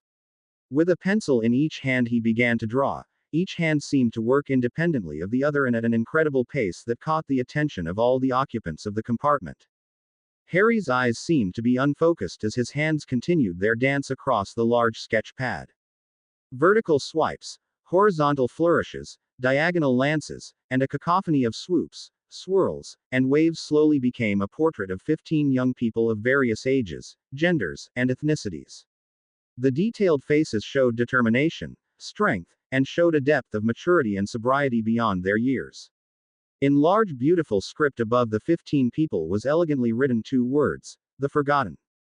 Harry shook his head as if waking up from a dream, only to open his eyes and to see his companions all staring at the sketch pad in his lap. Luna, however, was smiling almost conspiratorially at him as her eyes led his to what he had drawn. Is that me? Neville Longbottom asked as he stared at a young man of at least 16 that had his eyes and hair color. He was holding a staff that seemed to be made of interwoven vines that weaved upward and ended with a large ruby-like stone at the top of it. He was tall, at least 6 foot 5 inches, broad-shouldered and tapered at the waist. His hair was long, wavy and untamed. A tattoo of a sprig of mistletoe stretched from below his right ear down his neck and disappeared below the collar of a white druidic cloak. That can't be me, can it?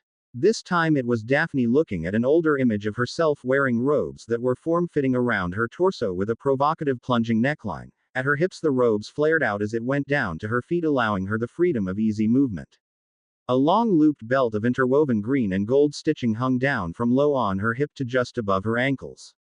Her hair was pulled forward in a long princess braid that hung down, hovering just above her left hip.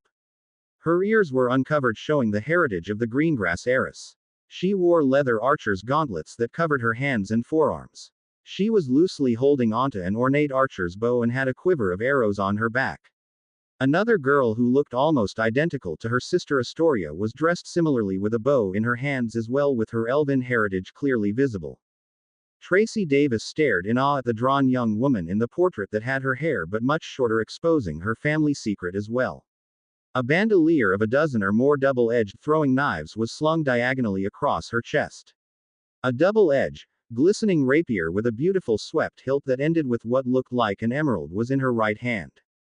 She wore breeches with knee-high leather boots and a tight leather top that exposed her midriff and a medallion with elven writing laid against her exposed skin below her neck. A black cloak hung loosely on her shoulders. The overall look was intimidating. Wow, Tracy whispered. She looked at Daphne and gave her a meaningful look as they both wondered if Harry knew their secret heritage and should they even chance asking him about his choice of depicting them. They knew that they had been directed to seek him out, but could they risk exposure if he decided to reveal them? Hermione was in the same state as Tracy as she looked gobsmacked at the image that was unmistakably her. Her wild curly brown hair, though tamed somewhat in the image, was undeniably hers. She was wearing a white tunic that covered her chest and shoulders and went down to just above her knees. It was white, similar to what the Knights Templar wore, except the image of an oak tree dominated the front instead of the red Templar cross. Under the tunic was what appeared to be a dark green leather blouse that appeared to be made from scales of some reptile she could not identify. The breeches she wore were of the same material. She wore the same white druidic cloak as Neville and the same tattoo. She wore a wand holster on each forearm, suggesting that she carried a wand for each hand. The Luna in the drawing seemed to glow, her long owned hair floating like a halo around her head and neck, adding to her etherealness. Her arms and legs were bare. She wore a short gossamer dress of green and light browns. The most beautiful yet diaphanous wings seamlessly rose from her back, leaving no doubt that here was a creature not of this realm. She carried no wand or staff. There was no weapon at all, but the image managed to show a very powerful being. There was also a young centaur in the group, strong and tall, with a crossbow slung across his back. His body was a chestnut brown. The torso was muscled and lean and deeply tanned. Curiously, he had surprisingly deep blue eyes that held a wealth of wisdom. There were others whom the group could not identify, and places in the portrait that were empty but where the outline of a shape was evident, suggesting that it could be filled in with someone at a later time. The most curious of the images was of Harry. He seemed to be a blur of light and color, undefined, yet his emerald eyes, the power within them, immediately drew your attention to them. They glowed with unrestrained power that sent shivers down the spines of those present. Hovering just above Harry's right shoulder was a pixie with shockingly long pink hair and a fierce look on her petite face. Wow, Harry, you are incredibly talented. I've never seen such detail in a drawing before. Hermione complimented the green-eyed boy. Have you always been interested in fantasy art? In what? Daphne asked. Fantasy art. You know, art depicting mythical or fantasy creatures like elves, pixies, and the like, things that only exist in books or legends. Hermione stated confidently. But they are real. I mean, they were. Well, that is, they've moved on. Tracy fumbled, mentally chastising herself for almost exposing her knowledge of the Phi realm.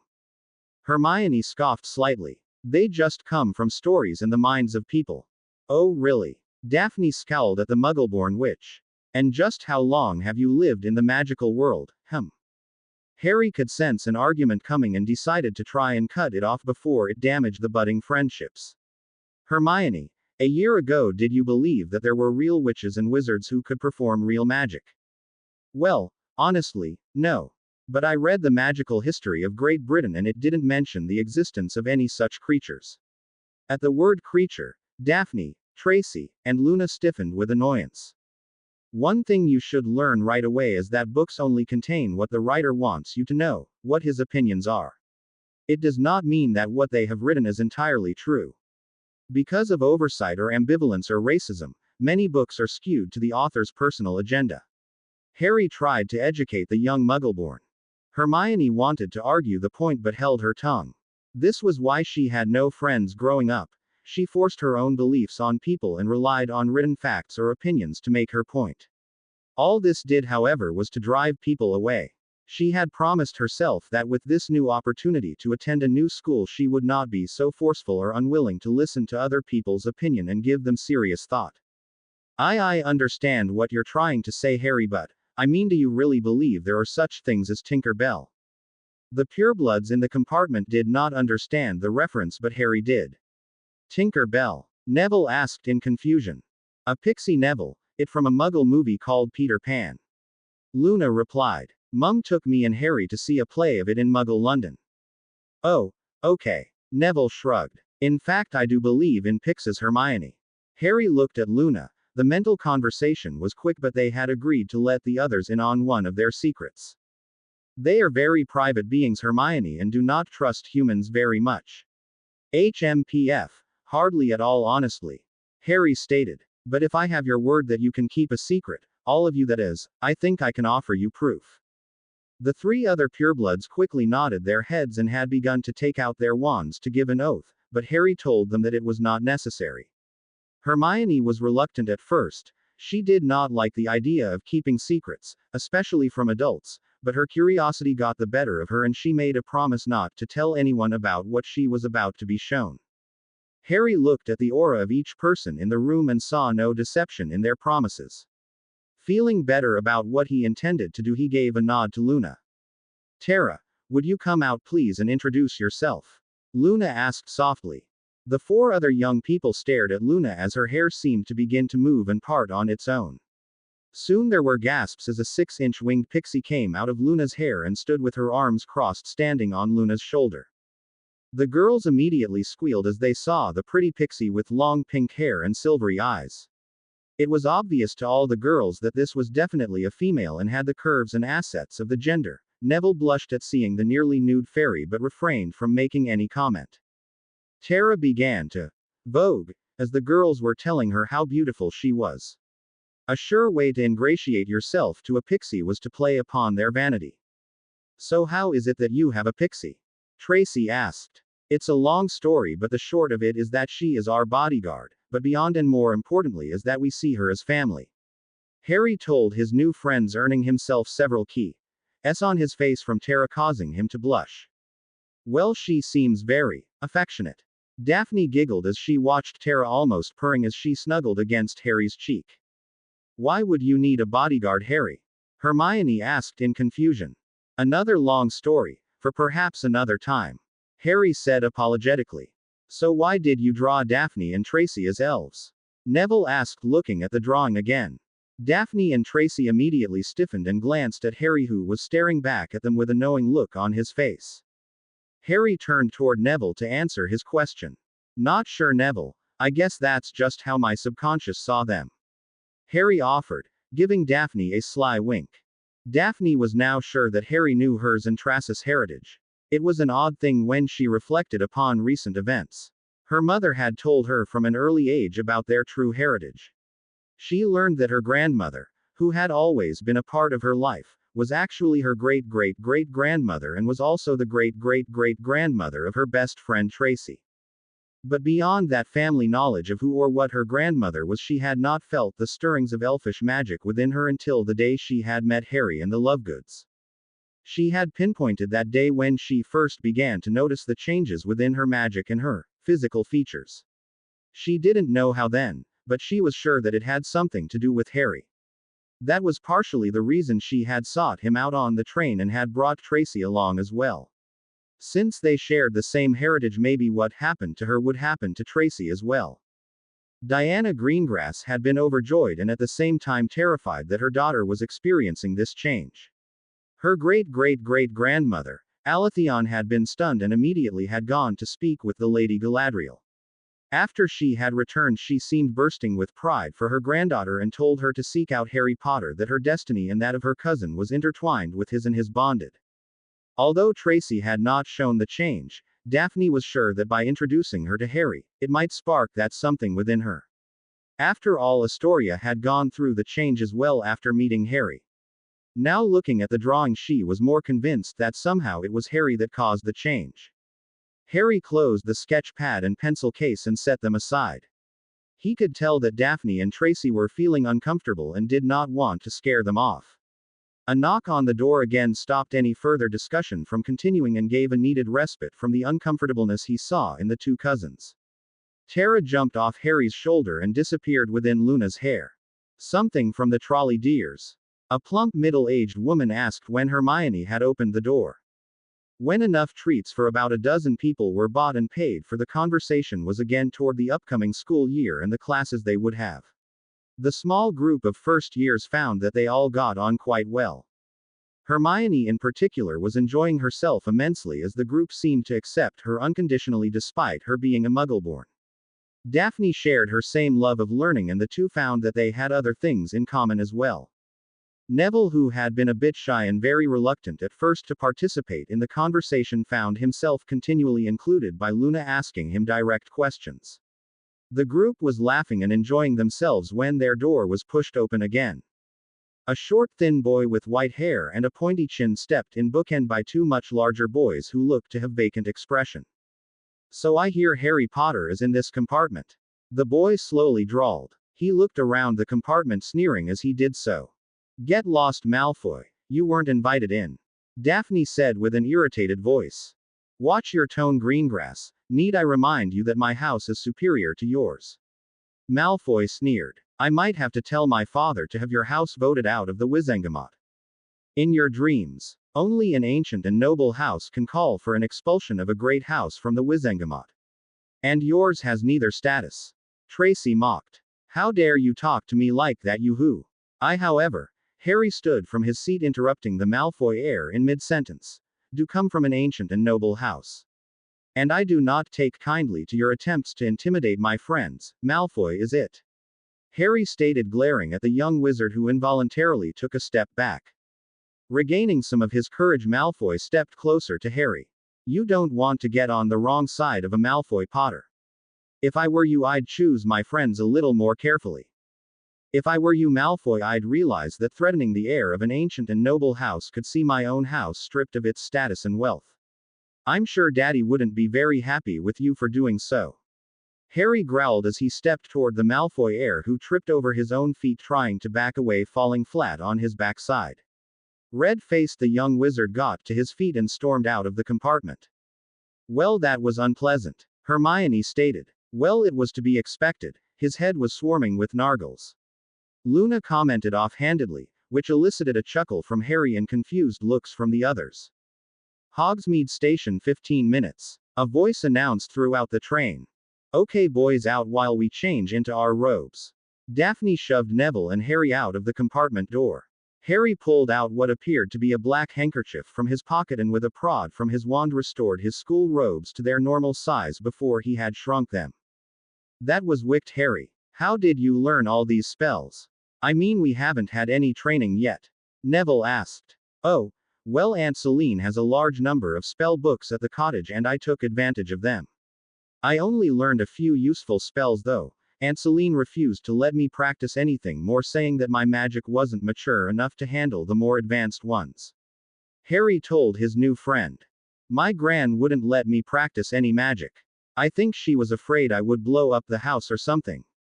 My relatives for the longest time didn't even think I was magical at all, so you would think she would have been excited that I did have magic and encourage me to use it. But no." Neville shrugged.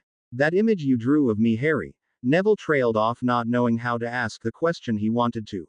"It was very lifelike, though I think in my case I think it is an unlikely image of me." Harry looked at the young boy standing next to him. He appeared so timid and lacking in self-esteem, but Harry could tell that there was strength in him. He could feel it. He allowed his eyes to shift and view Neville's aura. Harry's instincts were right. He saw a powerful aura surrounding him, and he also noticed that his magical aura was strongly attuned to the nature. He would undoubtedly have an affinity with some elemental magics. Readjusting his eyes, he turned toward Neville, who had been looking down at the floor with his shoulders slumped forward. He decided that here was a potential lifelong friend and decided that he would help the shy boy. "Neville, I believe we can become anything we choose to be. We only have to make up our minds about it and then work hard to make it happen. I see in you two people, Neville, the person you are and the person that you can become. Believe it or not, I can tell that there is a powerful wizard, heck maybe even a powerful mage within you. And when you decide to be that person, to be that mage within you, I guarantee you that you will achieve it. And if you want, I'll be there to help you." Harry turned fully to Neville and offered his hand. Neville looked at Harry with surprise and wondered that anyone, let alone Harry Potter, would want to be his friend, and more than that, tell him that he thought he was or would be a powerful wizard. Not knowing how his life would dramatically change, he smiled and shook the hand of the young man that would change his life forever. A click of the door signified that the girls had finished dressing in their school's robes. The two boys entered and Harry suddenly found his arms full of which as Luna hugged him tightly. That was a wonderful thing you did, Harry. Luna whispered in his ear. Harry just smiled and enjoyed the warm hug. The train began to slow and then gently came to a stop. Harry, Luna, and the others made their way off the train into the cool evening air of the Hogsmeade train station. A loud bellowing voice was heard over all the bustling noise of students chatting. Furs years. Furs years over here. A large bearded man called out. My name is Hagrid. I'm the keeper of keys and grounds keeper of Hogwarts. If you'll all follow me, I'll lead ye to the school. Harry and Luna looked at the man and tilted their heads to the side. Half giant, they said in unison, nodding at each other. They and the other first years made their way over to the large man who began to lead them down to the lake shore toward a dock where several small boats were tied. You'll be seeing furs look at Hogwarts, in a second. Hagrid said. The first years walked out onto the dock and saw the large ancient castle off in the distance. There were many oohs and ahs from the assembled children as they crawled into the miniature boats. Just 4 to a boat, 4 to about you lot. Hagrid called out as he took a boat all to himself. Harry, Luna, Daphne, and Tracy got into one boat, while Hermione and Neville got into another with 2 twin Indian girls. The boats lurched forward as they traveled without help toward the historic school. Daphne and Tracy were whispering to each other and had come to some decision. Daphne decided to be the spokesperson and reached up and tapped Harry on the shoulder. Harry, Daphne began. I'd like to talk to you about what you drew. I mean how you drew Tracy and me. Before she could continue, Harry and Luna turned to face the two cousins. Daphne, yours and Tracy's secret is safe with us. We will not tell a soul. Harry said sincerely. It's just that, how did you know? Daphne whispered. I knew from the first day I met you. The how is not important, but just know that I would never betray your secret. And Luna and I would very much like to count you and Tracy as friends. Harry whispered back and gave her and Tracy a sincere smile. I think we'd like that, Harry. Tracy added. Harry, there are other things I'd like to talk to you about, something my grandmother told me to do. Daphne stated. Of course, let's try to get together soon and we can chat. Harry replied. Daphne and Tracy both nodded and relaxed, believed that Harry would keep their secrets, and smiled at the beginning of a new friendship. The small boats soon came to rest at a small boat dock underneath the castle itself. All the new first years exited their boats and followed Hagrid up a set of stone steps that led upwards to the castle. As soon as Harry stepped onto firm ground, his knees buckled as he felt something powerful and ancient wash over him. Luna had also felt something as she touched ground as well, but it felt like a warm greeting. His head began to swim and he couldn't seem to get his feet underneath him. Hermione and Neville caught up to their new friends and helped Luna, Daphne, and Tracy lift Harry up and support him up. Clumsy much Potter. Draco Malfoy and his bookends guffawed as they walked by. Shut it, Malfoy. Daphne bit back. Harry, are you okay? A nervous Hermione asked. Yeah. I think so. Harry replied as he began to come back to his senses and got his balance back. All right there, Harry. Rubeus Hagrid asked, making his way over to the group of friends.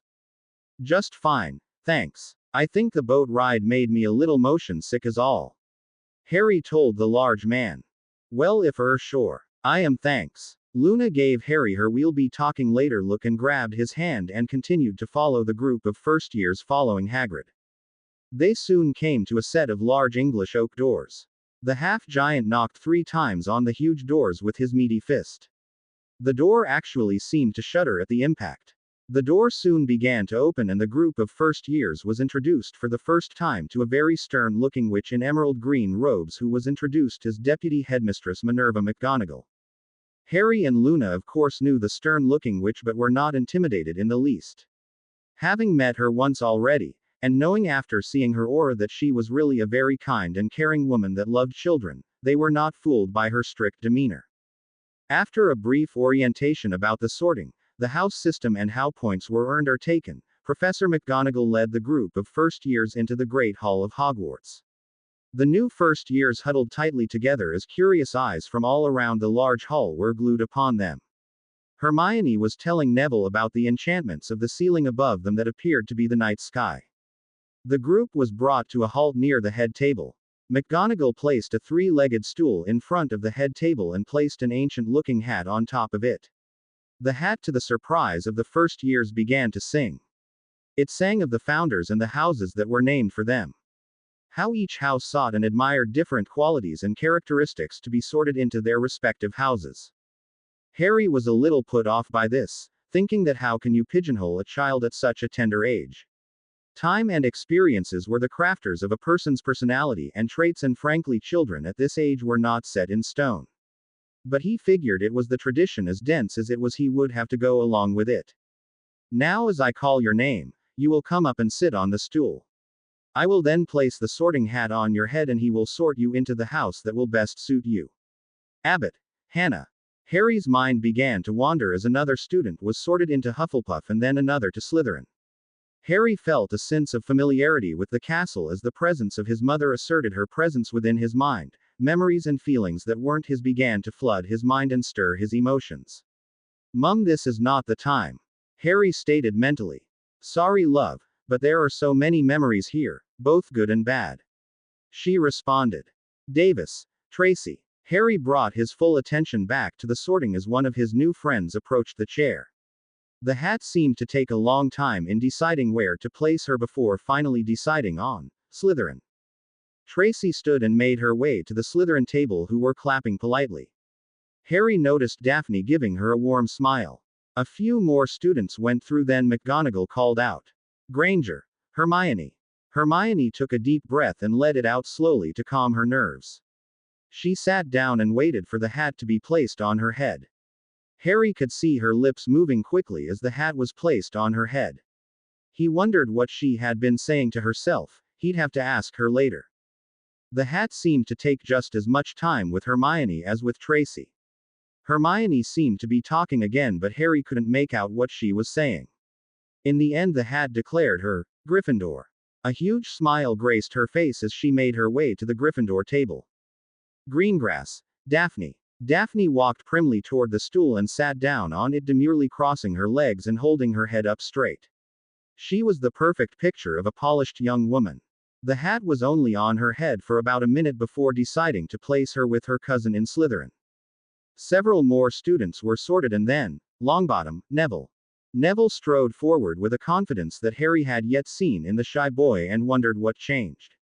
He heard Malfoy whispering behind him. I bet the squib doesn't even get sorted, probably chuck him out of Wizarding Society. He guffawed with a few others. Harry turned and stared down the pale boy, who flinched and stepped slowly behind another student out of Harry's gaze. Gryffindor. The hat yelled as Harry quickly turned back around to see a huge grin on his new friend's face. Next came Lovegood, Luna. Luna gave Harry's hand a quick squeeze and then skipped her way up to the hat. Harry noticed that Dumbledore had a small scowl on his face as he watched Luna sit on the chair and crush the hat down on her head. That was interesting, Harry thought. The hat had barely touched her head when it called out, Ravenclaw. Luna lifted the hat and thanked the hat for its time. The hat seemed to smile and watch the girl skip over to the Ravenclaw table. Harry noticed their friend Penelope get up and give Luna a big hug, which Luna enthusiastically returned. Malfoy. Draco. Malfoy strutted up to the chair and sat down. As in Luna's case, the hat had barely touched his head when it yelled out, Slytherin. Malfoy got up with a pompous sneer on his face and again strutted as he made his way to the Slytherin table.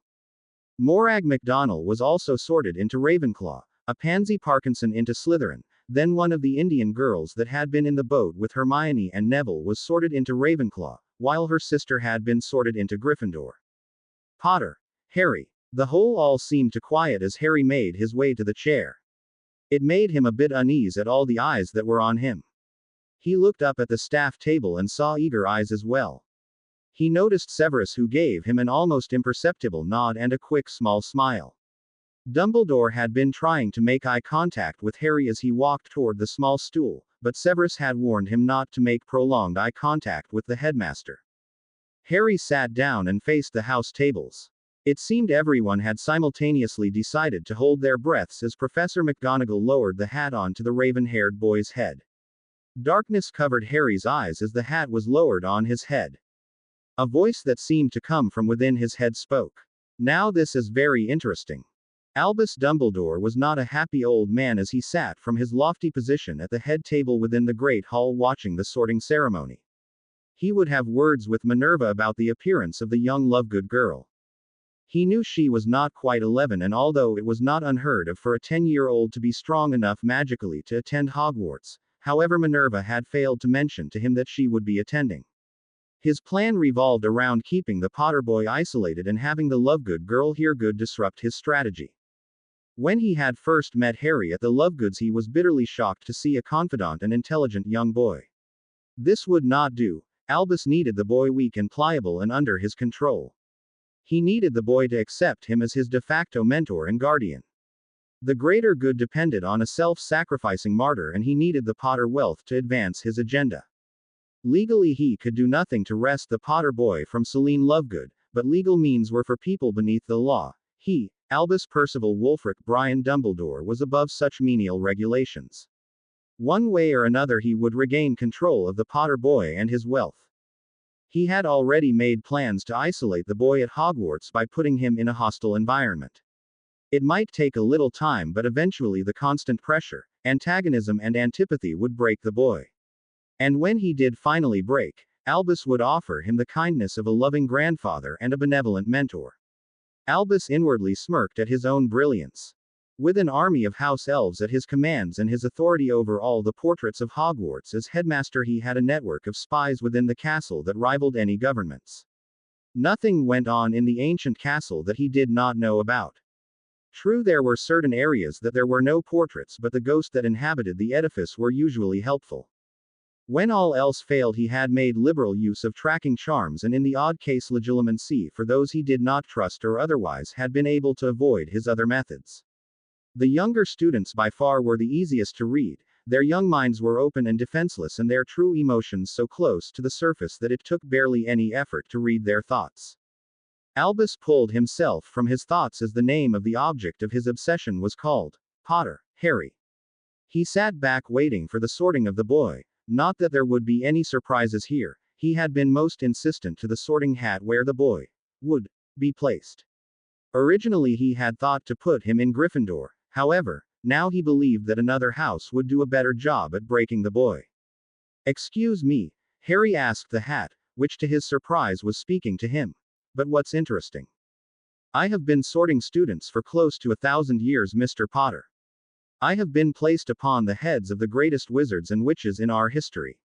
Of course they weren't great at the time, but I saw the seedlings of their greatness as I entered their minds and took stock of their hearts. Some were destined for good, others for evil. I have seen them all come and go. Even at this tender age, glimpses of what they would become could be seen. What I find interesting, Mr. Potter, is the destiny that lies before you.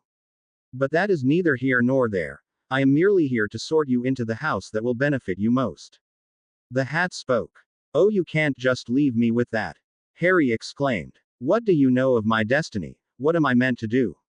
Harry asked almost pleadingly. "All will be revealed to you in time, Mr. Potter. If that locked door in your mind is open to you anytime soon, I dare say sooner than you would be ready for," the hat insinuated. "Great, a cryptic hat," Harry huffed. "Now back to where to put you. The headmaster has demanded that I put you into Slytherin, but the headmaster is trying to exert power over me that he does not have. And although I think you would do well in Slytherin, let's just take a look inside you, shall we, and let what I find determine where to put you," the ratty old hat stated firmly. "Why did Dumbledore want to put me into Slytherin?" Harry asked curiously, interrupting the hat again.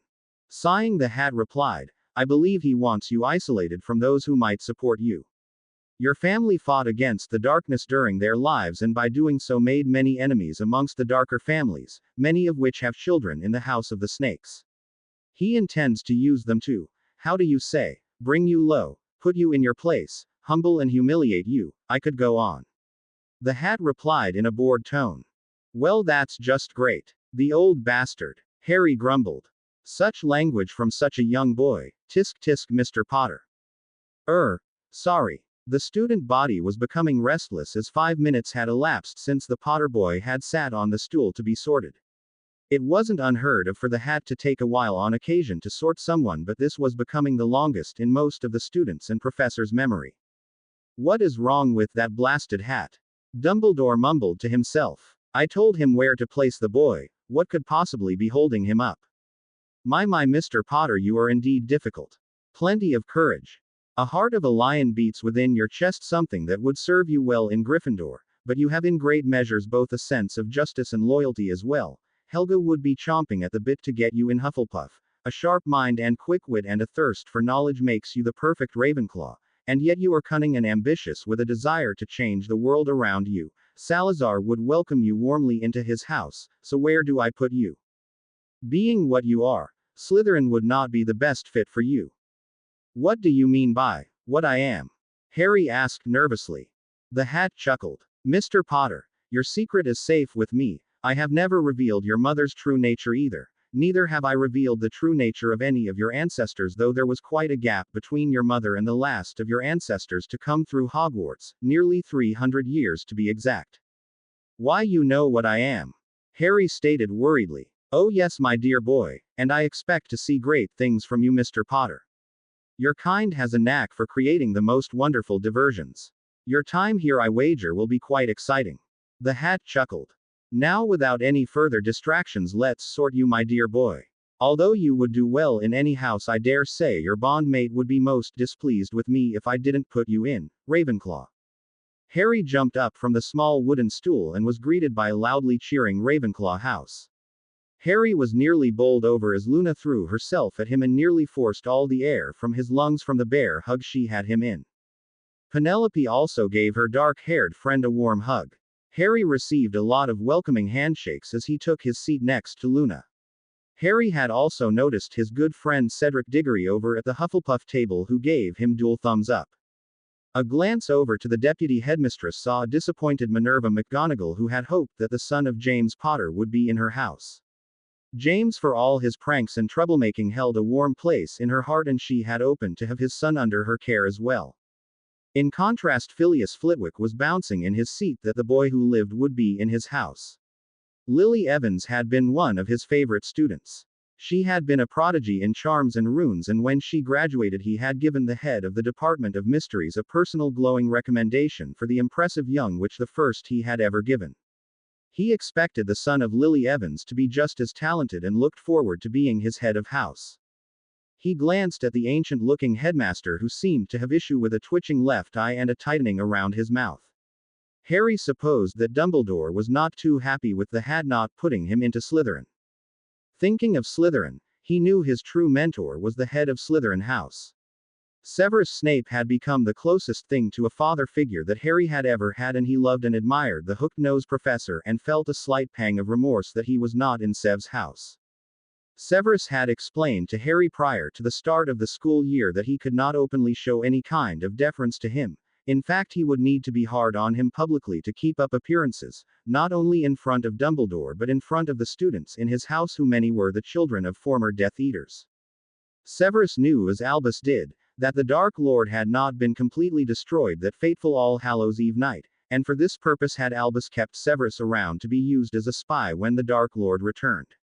Thus it would not look good if anyone knew of the true relationship between Harry and himself.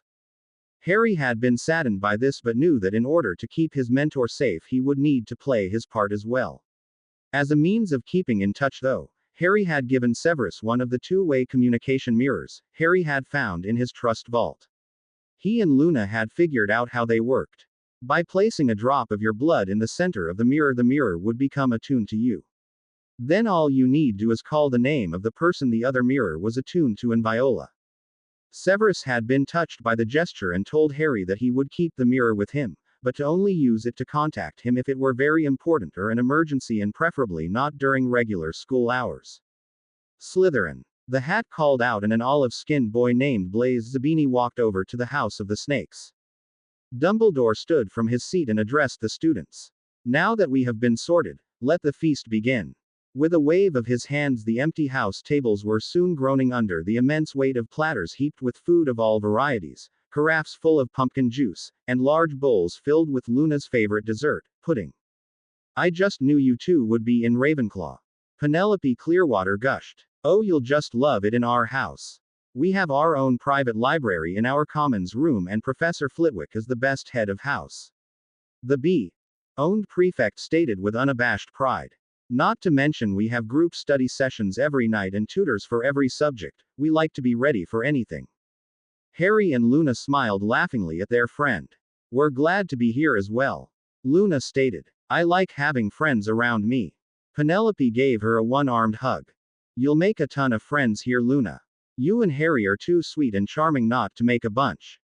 Penelope winked. Oh, well, we have already made 4 new friends, I think. 2 of them were sorted into Gryffindor and the other 2 in Slytherin. Luna replied while trying to swallow a large spoonful of butterscotch pudding.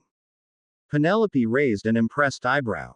Wow, if you can stay friends with students of other houses, especially Slytherin, you will have done something few have ever done. Penelope replied matter-of-factly. At the inquisitive looks she was getting from Luna and Harry, she continued. Well, most houses usually keep to themselves. There are exceptions though between our house, Hufflepuff, and Gryffindor, but Slytherin has this unwritten rule that they do not associate with other houses. Penny stated apologetically. Well, that's just idiotic. I mean, why limit yourself to such a small group of people? Harry stated in an irritated voice. We're only here for 7 years. It seems it would be beneficial to have as many friends as you can once you're out in the world. I agree. Maybe you two can start a mini rebellion in the school and unite us all. Penny laughed in a, it'll never happen, sort of way. Well, maybe we will. Both Luna and Harry said at the same time. You know that always creeps me out a bit when you two do that talking at the same time thing. Penny shook her head and chuckled. Well, if you do make and keep friends with the Slytherins, I'll be one of your biggest supporters. Penny told the pair of them. Harry and Luna smiled at their friend in appreciation. Soon the feast was over and Headmaster Dumbledore once again rose to his feet. Professor McGonagall tapped the side of her goblet to get the attention of the hall.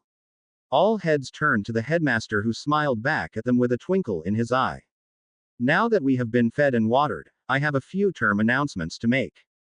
First, as a reminder to our older students and to inform the new, that there is no magic allowed outside of the classroom setting. Failure to abide by this rule will earn house point deductions and/or detentions.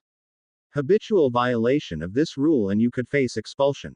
Dumbledore warned, but the impact was lost due to the unconcerned way he stated it. Also, our caretaker Mr. Filch has asked me to remind students of the banned objects not allowed in the school. A full listing of these items can be found on the bulletin board of your respective houses. Continuing on, the Forbidden Forest is, as it states, forbidden to all students. Here he looked at a pair of red-headed twins at the Gryffindor table who were sporting angelic faces of pure innocence. However, the mischievous looks in their eyes diminished dramatically the effect they were going for. And finally, for this term, the 3rd floor on the East End is out of bounds to all students who do not wish a most horrible death. Immediately the murmurings began. How stupid can this guy be? Harry whispered to Luna. Telling a room full of kids not to do something is like dangling a carrot in front of a horse. And why have something dangerous enough to kill in a school for Maeve's sake? Luna replied aghast. There are some serious nargles at work in that dusty head of his. She added, which caused Harry to chuckle. Now off to bed, children. Prefects, please lead your first years to your respective houses. With that, the Gryffindors sprang to their feet, heading for the doors, closely followed by the Hufflepuffs. Harry noticed that the Slytherins and the Ravenclaws did not move. Penny noticed the look on Harry's face and answered his unasked question. We don't like to get all bunched up when we leave, Harry. With the Gryffindors, it always a competition to be the first ones out, and since the Hufflepuffs are the closest to the door, it always a battle to get out between the two of them. Penny shook her head in disgust at the sight at the door. I see what you mean, Harry stated, watching as Griffs and Puffs battled for position to be the next out. Once the battle had ended, the Ravenclaws all stood and walked calmly through the door and head for the staircase that would take them to Ravenclaw Tower. The Slytherins exited last, never liking anybody at their backs.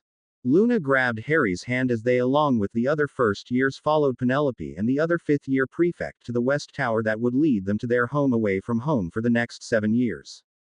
As they walked, Harry had the distinct impression that they were being watched, and as he took measure of his surroundings, he realized that they were.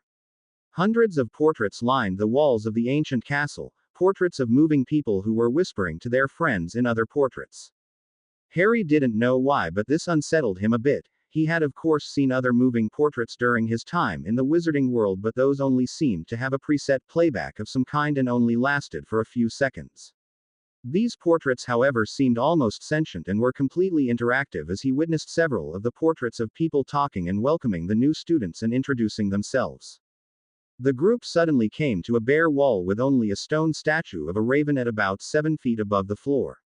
There were gasps as the eyes in the raven turned a cobalt blue and turned its head back and forth as if looking at the assembled first years. Everyone! Penelope called out to the first-year Ravenclaws. This is Ramon and he is the guardian to the entrance to Ravenclaw House. Penny informed. Hello Ramon. And hello to you and welcome back Miss Clearwater. A low silky voice with a Castilian accent spoke from the moving beak of the stone raven. First years I see. Ramon spoke. Welcome to Ravenclaw Nestlings. The large bird bowed his head. Now to enter the commons room, Penny began. You will come before Ramon and he will ask you a riddle. To enter you must answer correctly. What if you can't figure the riddle out? A boy named Michael Corner asked. Ramon will ask age-appropriate riddles. So, first years will get an easier riddle than say a fifth year. But if you don't get the first one he will give you another until you do get it right. Penny told the group. That doesn't seem to make our commons room very secure. If another student from another house comes and answers the riddle he will be able to get in. Harry told his friend. Well, that's not the case, Harry. You see, Ramon recognizes all Ravenclaws and will only permit a Ravenclaw in unless the other student has permission from our head of house and escorted in by him or a prefect. Penny explained kindly. Oh, Harry replied. Now Ramon, would you please give us a first-year appropriate riddle for our newest members? Penny asked sweetly. Of course, my fledgling. I am light as a feather, but no one can hold me for very long. What am I? The raven asked. The students all seemed to ponder the riddle and repeat it over and over. Luna's eyes brightened as she stepped forward to give her reply to Ramon. What is breath? Luna responded. You are correct, hatchling. The stone bird cawed happily and flapped its stone wings. You may pass. Like the entrance into Diagon Alley from the leaky cauldron, the bricks shuffled around until a large enough opening for students to enter single file appeared. The 12 first years walked through the open passageway and got their first glimpse of the Ravenclaw Commons room. It was a wide, circular room with a midnight blue carpet, arched windows hung with soft blue and bronze silks, and a domed ceiling painted with stars. The room was furnished with tables, chairs, and bookcases, and by the door leading up to the dormitories, stood a tall statue of Rowena Ravenclaw made of white marble. The first years oohed and awed in the beautifully decorated room. Harry and Luna gravitated toward the marble statue of Rowena Ravenclaw and looked at the beautiful woman. Luna jumped and clutched Harry's hand as she swore she had just seen the statue wink at her. Now the dormitories are just up the stairs. The first set of rooms you come to are the first year dorms, and as you go further up each flight as the next years up until you reach the top floor, which are the dorm rooms for the 7th years. Jacob Collins, the other 5th year prefect, stated. The same is true for the girls' dorms. Penny added. Now you'll notice yours and your roommate's name on your room. Unlike the other houses who place all their same years in one room, we only have one roommate. This allows us to have more room for our own private desk and bookshelf. Now, if there aren't any other questions, you should head off to bed. Professor Flitwick will be here at 7 a.m. to have a house meeting prior to the start of classes, so if you have any questions, that will be the time to ask them. Penny looked around and saw no other questions coming. Okay then, off to bed. You will find that your things have already been placed in your rooms. Good night. Penny told them warmly. As the first years went to find their rooms, Luna was suddenly struck with the realization that she and Harry would not be in the same bed or the same room for that matter. Ever since Harry had come into her life, they had slept side by side. They never went beyond cuddling together, and at this age those kinds of desires were not yet part of their thought processes. Luna's eyes began to fill with tears as she realized she would be sleeping alone. Harry sensed his bond mate's sadness and fear and was quickly at her side. It will be okay, Lou. Harry said, trying to comfort the trembling girl. We're still close and we can speak to each other in our thoughts. Harry tried. It's not the same, Harry. What about your nightmares? Who will be there to chase them away? Harry smiled warmly at Luna, who was trying to play the concerned one for his well-being. Well, I haven't had them in some time, Lou, but if I need you, I will find a way to let you know, okay? Harry tried to dissuade her fears. He knew it was actually her fears of being alone that was troubling her. But if you need me, let Penny know and I'm sure she will be able to help. Suddenly Tara flew out of Luna's hair and cuddled into Luna's cheek. She spoke to Luna and told her that she would watch over her too. Luna's gave a watery nod to Tara, who made her way back into Luna's hair just behind her right ear. Luna snuggled into Harry's chest and with one final hug reluctantly let him go. If Harry was being honest with himself, he was also saddened and worried about not having Luna next to him. What if the nightmares did come back? How would he deal with them alone? Could he? Slowly and in deep thought he made his way up the left staircase. He found his name along with the name of Michael Corner on a door just to the right of the first landing. He noticed two other doors on the landing as well. One was just left of the landing and the other directing in front of it. He slowly pushed open the door and saw that his roommate A.B., owned-haired boy with brown eyes and a little on the chubby side, had just finished changing into his pajamas. When he turned and saw Harry, he approached him with his hand out. Hi, I'm Michael Corner. Harry, I know, I'm a half-blood and I grew up hearing stories about you. Michael said with a smile. Don't believe everything you read about me, Michael. I'm just a normal wizard like you. Harry stated flatly. Michael, an intelligent boy, picked up on the subtle nuances in Harry's voice that said I don't like the notoriety thing, decided to not let the fact that he was rooming with the boy who lived be an uncomfortable issue. Well, I'm glad to meet you, Harry. Michael said sincerely and without the air of being awestruck. Harry gave a genuine smile and took the offered hand and shook it warmly. The two boys then chatted for about a half hour and realized that they got along pretty well. Tired from the long day, the two boys climbed into their respective beds, and as if the room knew they were ready for sleep, the lanterns were automatically put out and the fire in the fireplace lowered itself to just give off a low warm glow on the floor. Luna slowly dragged herself up the right staircase and soon found a door to the left of the first landing that had her name along with the name of a Morag McDougal. Luna walked into her dorm room and found her roommate sitting cross-legged on her bed looking through one of her school books. Morag was a pretty girl with long flowing black hair, darker than Harry's even. She had dark eyes and had very pale skin, though it did not look sickly but only seemed to enhance the beauty of the girl. Hello. I'm Morag and you must be Luna. The dark-haired witch stated happily. I'm so excited to be here, how about you? Morag stopped as she saw the red puffy eyes of her new roommate. She immediately jumped from her bed and surprised Luna by giving her a warm hug. Is it your first time away from home? Morag asked in a strong Scots Gaelic accent. Mine too, she replied. I know it will be hard to adjust, but I'm sure we'll come to be great friends and we can lean on each other if you like. Luna gave her a watery smile and gently hugged the girl back before releasing her. Thank you, Luna whispered. I'm just not used to sleeping alone. I mean being alone. Luna sniffled. 'Tis all right, I get scared and lonely too. But I have something that helps me to feel not so lonely. Morag ran to her bed and picked up a stuffed plush sea lion. This is Roan, he keeps me company at night. Morag shrugged and blushed a bit. You could borrow him sometimes if you need to. Quote.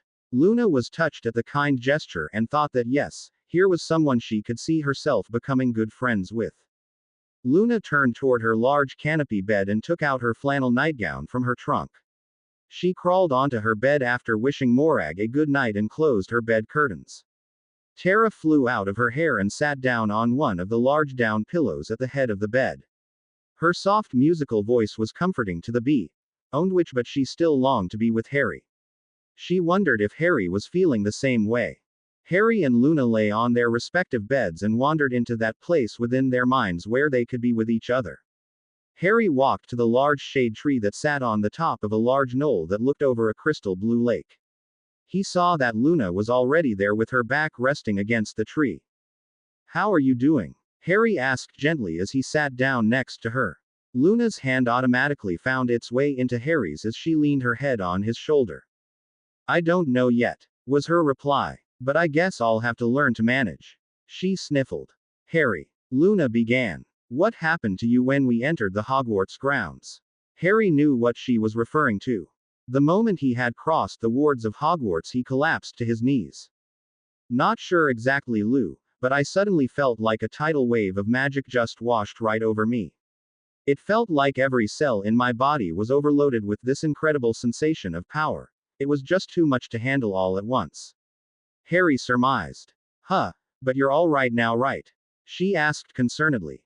Yeah, mostly. I still feel a little tingly, but nothing like before. Harry said, calming Luna's worries. I listened in on your conversation with the Sorting Hat. Luna told him. What do you think about him knowing what you are? All he said to me was, welcome, child of the Fae, and then immediately put me in Ravenclaw. Do you think he will keep his word and not tell Dumbledore what we are? Luna asked worriedly. I don't think he'll tell. I'm more concerned with why Dumbledore is so interested in me. Harry replied. Do you think he already knows about us? Read our minds or something? Luna asked. I don't know how. Remember that according to Aoife, descendants of the Fae realm have a natural mental barrier that protects them from mortal mind magics. Harry reminded her. The only other way for him to know is if he were an aura reader like we are. Harry added.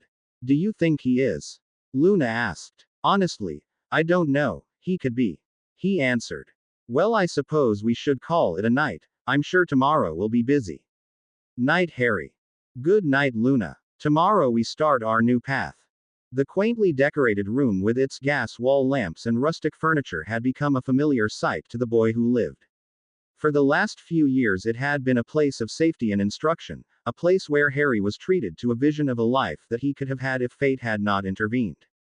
It was the mental representation of the home he had lived in when he was but a baby, the place he had spent the first year or so of his life. However, it was only a mental representation and not even his own. It was the workings and construct of his mother, Lily Potter. On that infamous night of All Hallows Eve so long ago, his mother had performed an arcane ritual lost to time and magic that would protect him from an evil that was determined to end his young life. And as had been done by her kind for untold millennia, she transferred her very essence and more to the mind and psyche of her young child just prior to her death. The act itself ensured her untimely demise, but she did so willingly and without remorse. The process would imbue the small child with not only her memories and her knowledge but something much more tangible, something only known to the species of magical known as changelings. The transfer of memories from one generation to the next was a unique gift of the changelings, a jealously guarded secret hidden from the rest of the magical world.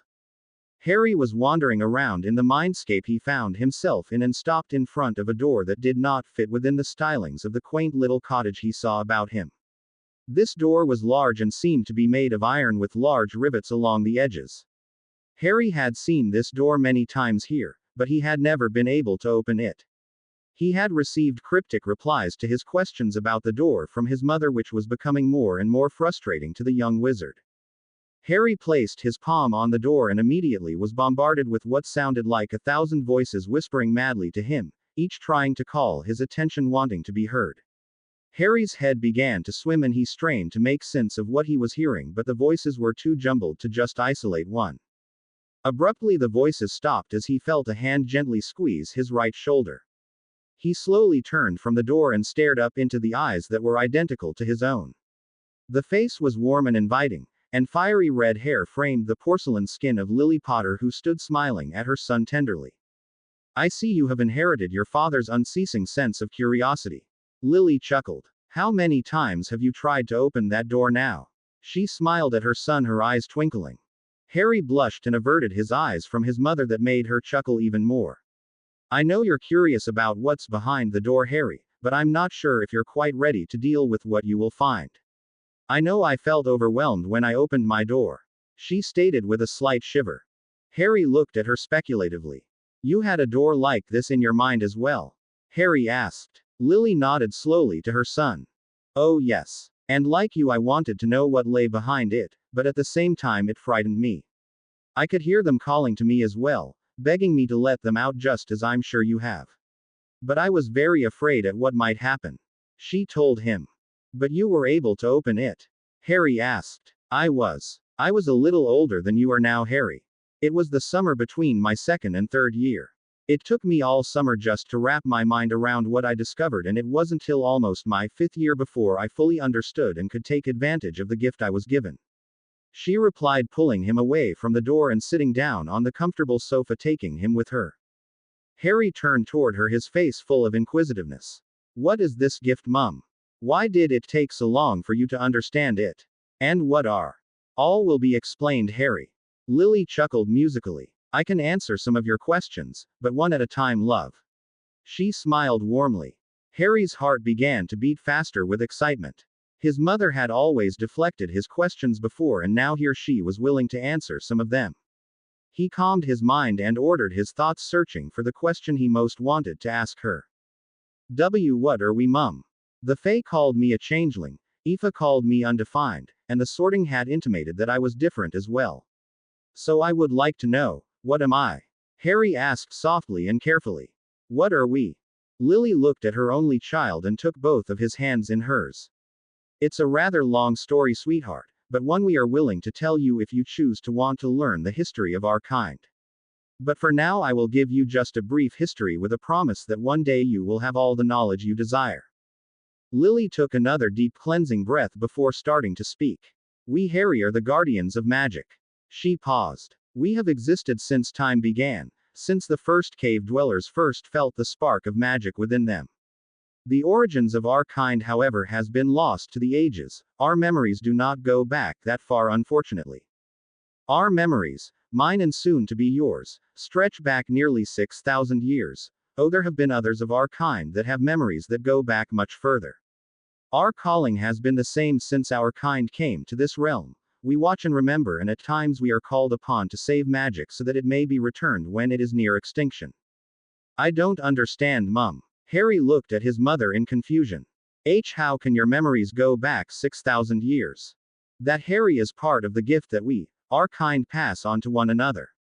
As each generation comes to the end of their existence, the gift is passed to the next generation. Everything that we are, the knowledge that we gain, is passed on to the next. Harry looked back to the locked door. The voices were faint now, just a whisper, but his mind suddenly connected the clues that his mother was giving. The voices are the memories of my ancestors, aren't they? Harry stated. Lily grinned widely at him. Very good, Harry. She chuckled lovingly. But you are only half right, she stated enigmatically. Harry looked at his mother again, his eyebrows knitted together in exasperation. This only caused Lily to chuckle more. Harry, love, she began again, taking both his hands in hers and giving them a gentle squeeze. What do you see when you look at me? What does your heart tell you that I am? Just a memory, or am I something else altogether? Harry stared for what seemed to be hours at the bright twinkling eyes of his mother. Was she just a memory, or was she something more, something that he could not understand?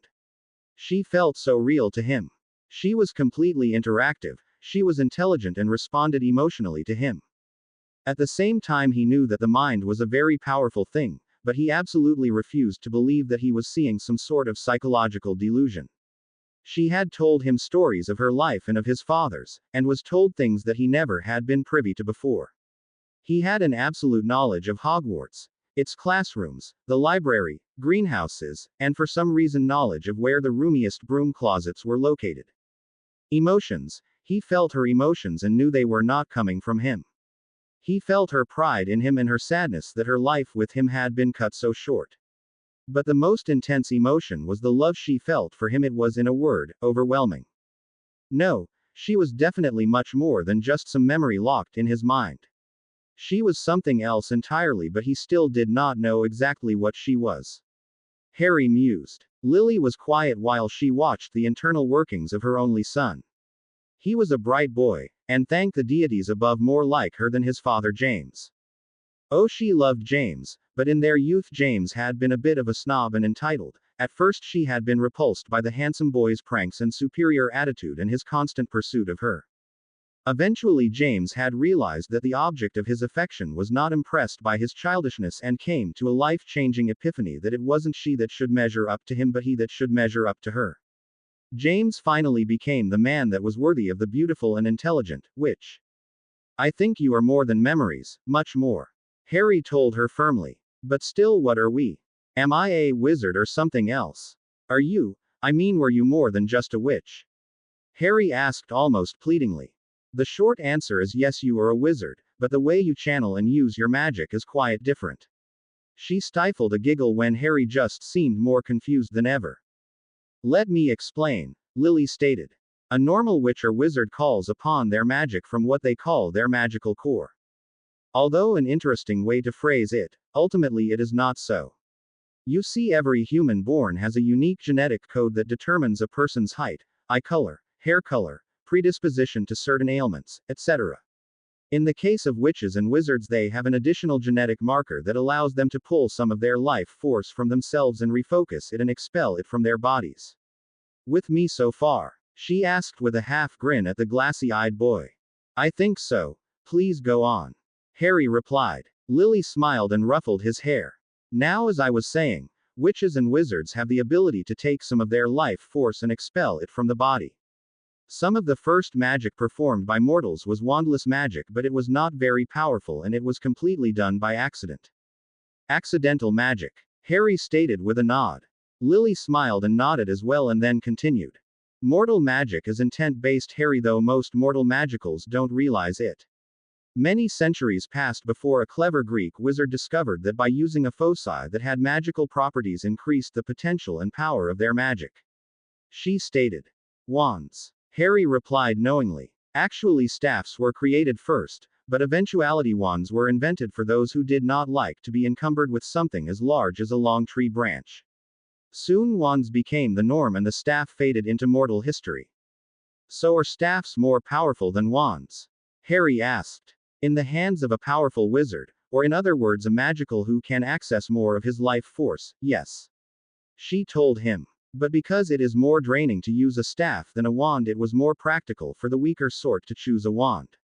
You'll learn that mortals will fatigue if they use their magic for extended periods. This is because the more magic they channel, the weaker their life force becomes. She explained. Is it possible to use all of your life force? Harry asked his mother curiously. It is. In my time and during the last war, many witches and wizards on both sides used too much of their life force to cast overpowered spells and as a result died from what the mortals call magical exhaustion. You keep using the word mortals when referring to the magical. Are we not ourselves mortal? Harry asked with a lump in his throat, thinking of his mother's sacrifice. Lily pulled him into a hug, pressing his head to her chest and keying the top of his head before releasing him. We are mortal, Harry, and then again we are not. She stated cryptically. Our kind Harry does pass on, however we also continue on. Lily told her son and then nodded her head toward the locked door. The flesh may fall away, but our essence carries on within our offspring. But we are much longer lived than most mortal magicals. Our people can live an average of 300 years, Harry. However, we can be killed. We are not gods. She chuckled. Luna's face surfaced to the fore of his thoughts. She was immortal and could technically live forever bar any kind of accident. Harry sighed heavily, realizing that he would not be with her forever. Lily noticed Harry's change in demeanor and knew that his thoughts were on his bonded. Harry, Lily began again. Besides long life and the essences of our ancestors, our species have other abilities. She told him, grabbing his hands in hers again. Giving her a curious look, she continued. As I said before, we are the guardians of magic, its protectors, if you will. How do you think we guard and protect it and then restore it should it be in danger of going extinct? She asked. I don't know. How? Harry asked. Do you remember what happened to you the moment you crossed the wards surrounding Hogwarts? Yeah. It felt like an immense weight had fallen on top of me, and I also felt like my body was being struck by lightning over and over again. Lily nodded in confirmation. Do you know what that was? She prompted him. I'm not quite sure. Harry replied. Think back, Harry, to your lesson with Aoife. She taught you and Luna how to identify Orozen, and magic. She taught us how to feel when magic was present either in a person, animal, or place. Harry told her, his eyes wide. So what you felt was? I felt the magic coming from Hogwarts itself. Harry replied. Lily smiled widely at her son. Not only did you feel it, Harry, but you absorbed it, or more precisely the knowledge of it, how it works, and the ability to use it. Harry, our species absorbs ambient magic. What makes us different from the mortal magical is how we channel our magic. The mortals use their life force to produce magic, but we, Harry, we absorb the magic surrounding us and then use that energy to perform magic ourselves. We never tire, Harry, from using magic. We don't become exhausted because we are not pulling the magic from within us but from without. So once we absorb the magic, it stays with us, and we can use it. Harry asked. Yes and no. Lily chuckled as Harry blew a frustrated sigh.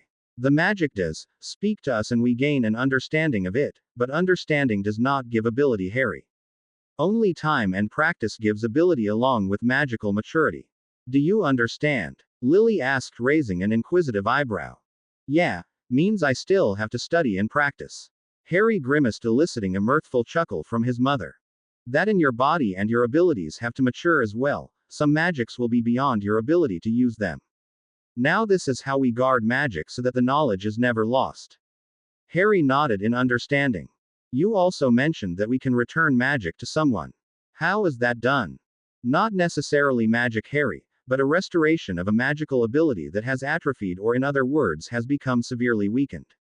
You have already unconsciously done this several times now. Lily stated, to the shock of Harry. When? How? Harry asked. The first was Luna, my dear.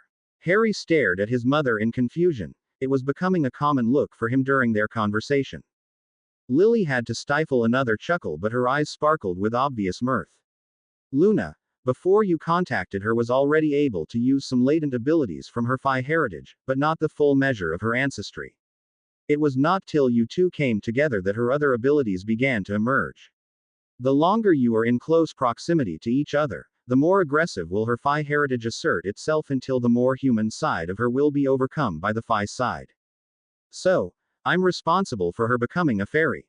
Harry asked. You merely recharged the batteries, as it were. The Phi heritage was already there, just dormant. I suspect the same thing has happened to the Greengrass sisters and their friend Tracy. You unknowingly caused their elf heritage to become active. Lily told her son, who was struggling to take all the information in. So the more time I spend with Daphne and Tracy, the more their elf heritage will come out. Is that right? Harry asked. That's exactly right, son. She smiled. Okay, I understand that, but I'm confused about something. Harry stated with a pensive look on his face. What are you confused about, love? Lily asked, leaning back into the couch she was sitting on. Well, Luna's mother shares the same ancestry as she does, and you were best friends with Celine, so why didn't she change? Harry asked. A fair question. Several generations back, one of our ancestors became disenchanted with the magical world and left it. We have a kind of symbiotic relationship with magic users, Harry. For our abilities to manifest themselves, we need the infusion of magic within us. In other words, we need a witch or wizard in our family tree with that extra genetic marker to trigger our own abilities. When our ancestor broke from the magical world, he married a muggle with no magic ability at all, and also the next 2 generations of our ancestors married muggles. Our ability was almost bred out us. I was born a squib, as it were, amongst our kind, not possessing the ability to activate my powers. However, I was born with an active magical genetic marker, and so was a witch. I did develop some latent abilities. I was able to absorb magical knowledge, and as such I became, according to my professors, a magical prodigy. Sadly, however, I never achieved the full abilities of our people. When you were born, you received from your father a long line of undiluted magical blood, and from me, all the abilities of the changelings. I had hoped that you would regain all of our people's abilities, but did not know for certain. Here Lily stared lovingly at her son. I'm proud to see that you have indeed reclaimed all our family's abilities. Lily nodded with tears in her eyes. Harry hugged his mother tightly again. There is so much more to your heritage I want to share with you, Harry. But I have limited knowledge there, so unfortunately I may have to allow another to come and instruct you on some aspects of our nature. Lily told him resignedly. Another? Harry asked. Lily nodded and stood from the couch and slowly approached the large iron door. Lily placed her hand on the door and then turned to Harry. When the time comes for you to know more, I will show you how to open the door and how to invite another to come forward. At Harry's confused look, she explained. Behind this door, Harry, is all of your ancestors, going back 6,000 years. Some are extremely knowledgeable and are more than excited to instruct you. There are those, however, Lily paused and her face noticeably tightened, that are not so nice. Some who are quite dangerous and would try and persuade you to let them out. Unfortunately, we can't choose our ancestors, and some were quite violent and malicious, and they will try and steer you down darker paths. You must not give heed to those, Harry, do not let them out. I will help you there. Lily said in a serious and at the same time concerned look. Okay, Mum. Harry reassured her. Good. Well, I think we have spoken enough tonight, but we will continue our conversation later. Lily informed him. With a gentle key, Lily and the room disappeared. Harry awoke from his visit with his mum and discovered that his eyes were covered by something, indeed most of his face was covered by waves and waves of owned hair. As his level of consciousness surged, he also felt a warm body pressed against his left side. Using his right hand to uncover his eyes, he looked down and quietly chuckled as he looked at Luna. She was sound asleep with half her body on top of his, her left arm wrapped tightly around his waist, her left leg crossing over his. He hugged her to him and sighed happily. Looking over toward the window, he could tell it was still the middle of the night. He wiggled himself into a more comfortable position with Luna still clinging to him. He closed his eyes and soon found that Luna's rhythmic breathing was quickly guiding him to the land of Morpheus. Before oblivion finally took him, he wondered briefly just how Luna had got there, but in the end shrugged it off as inconsequential. To be continued. I hope you enjoyed this story. Also remember to subscribe and like this video. See you in the next video.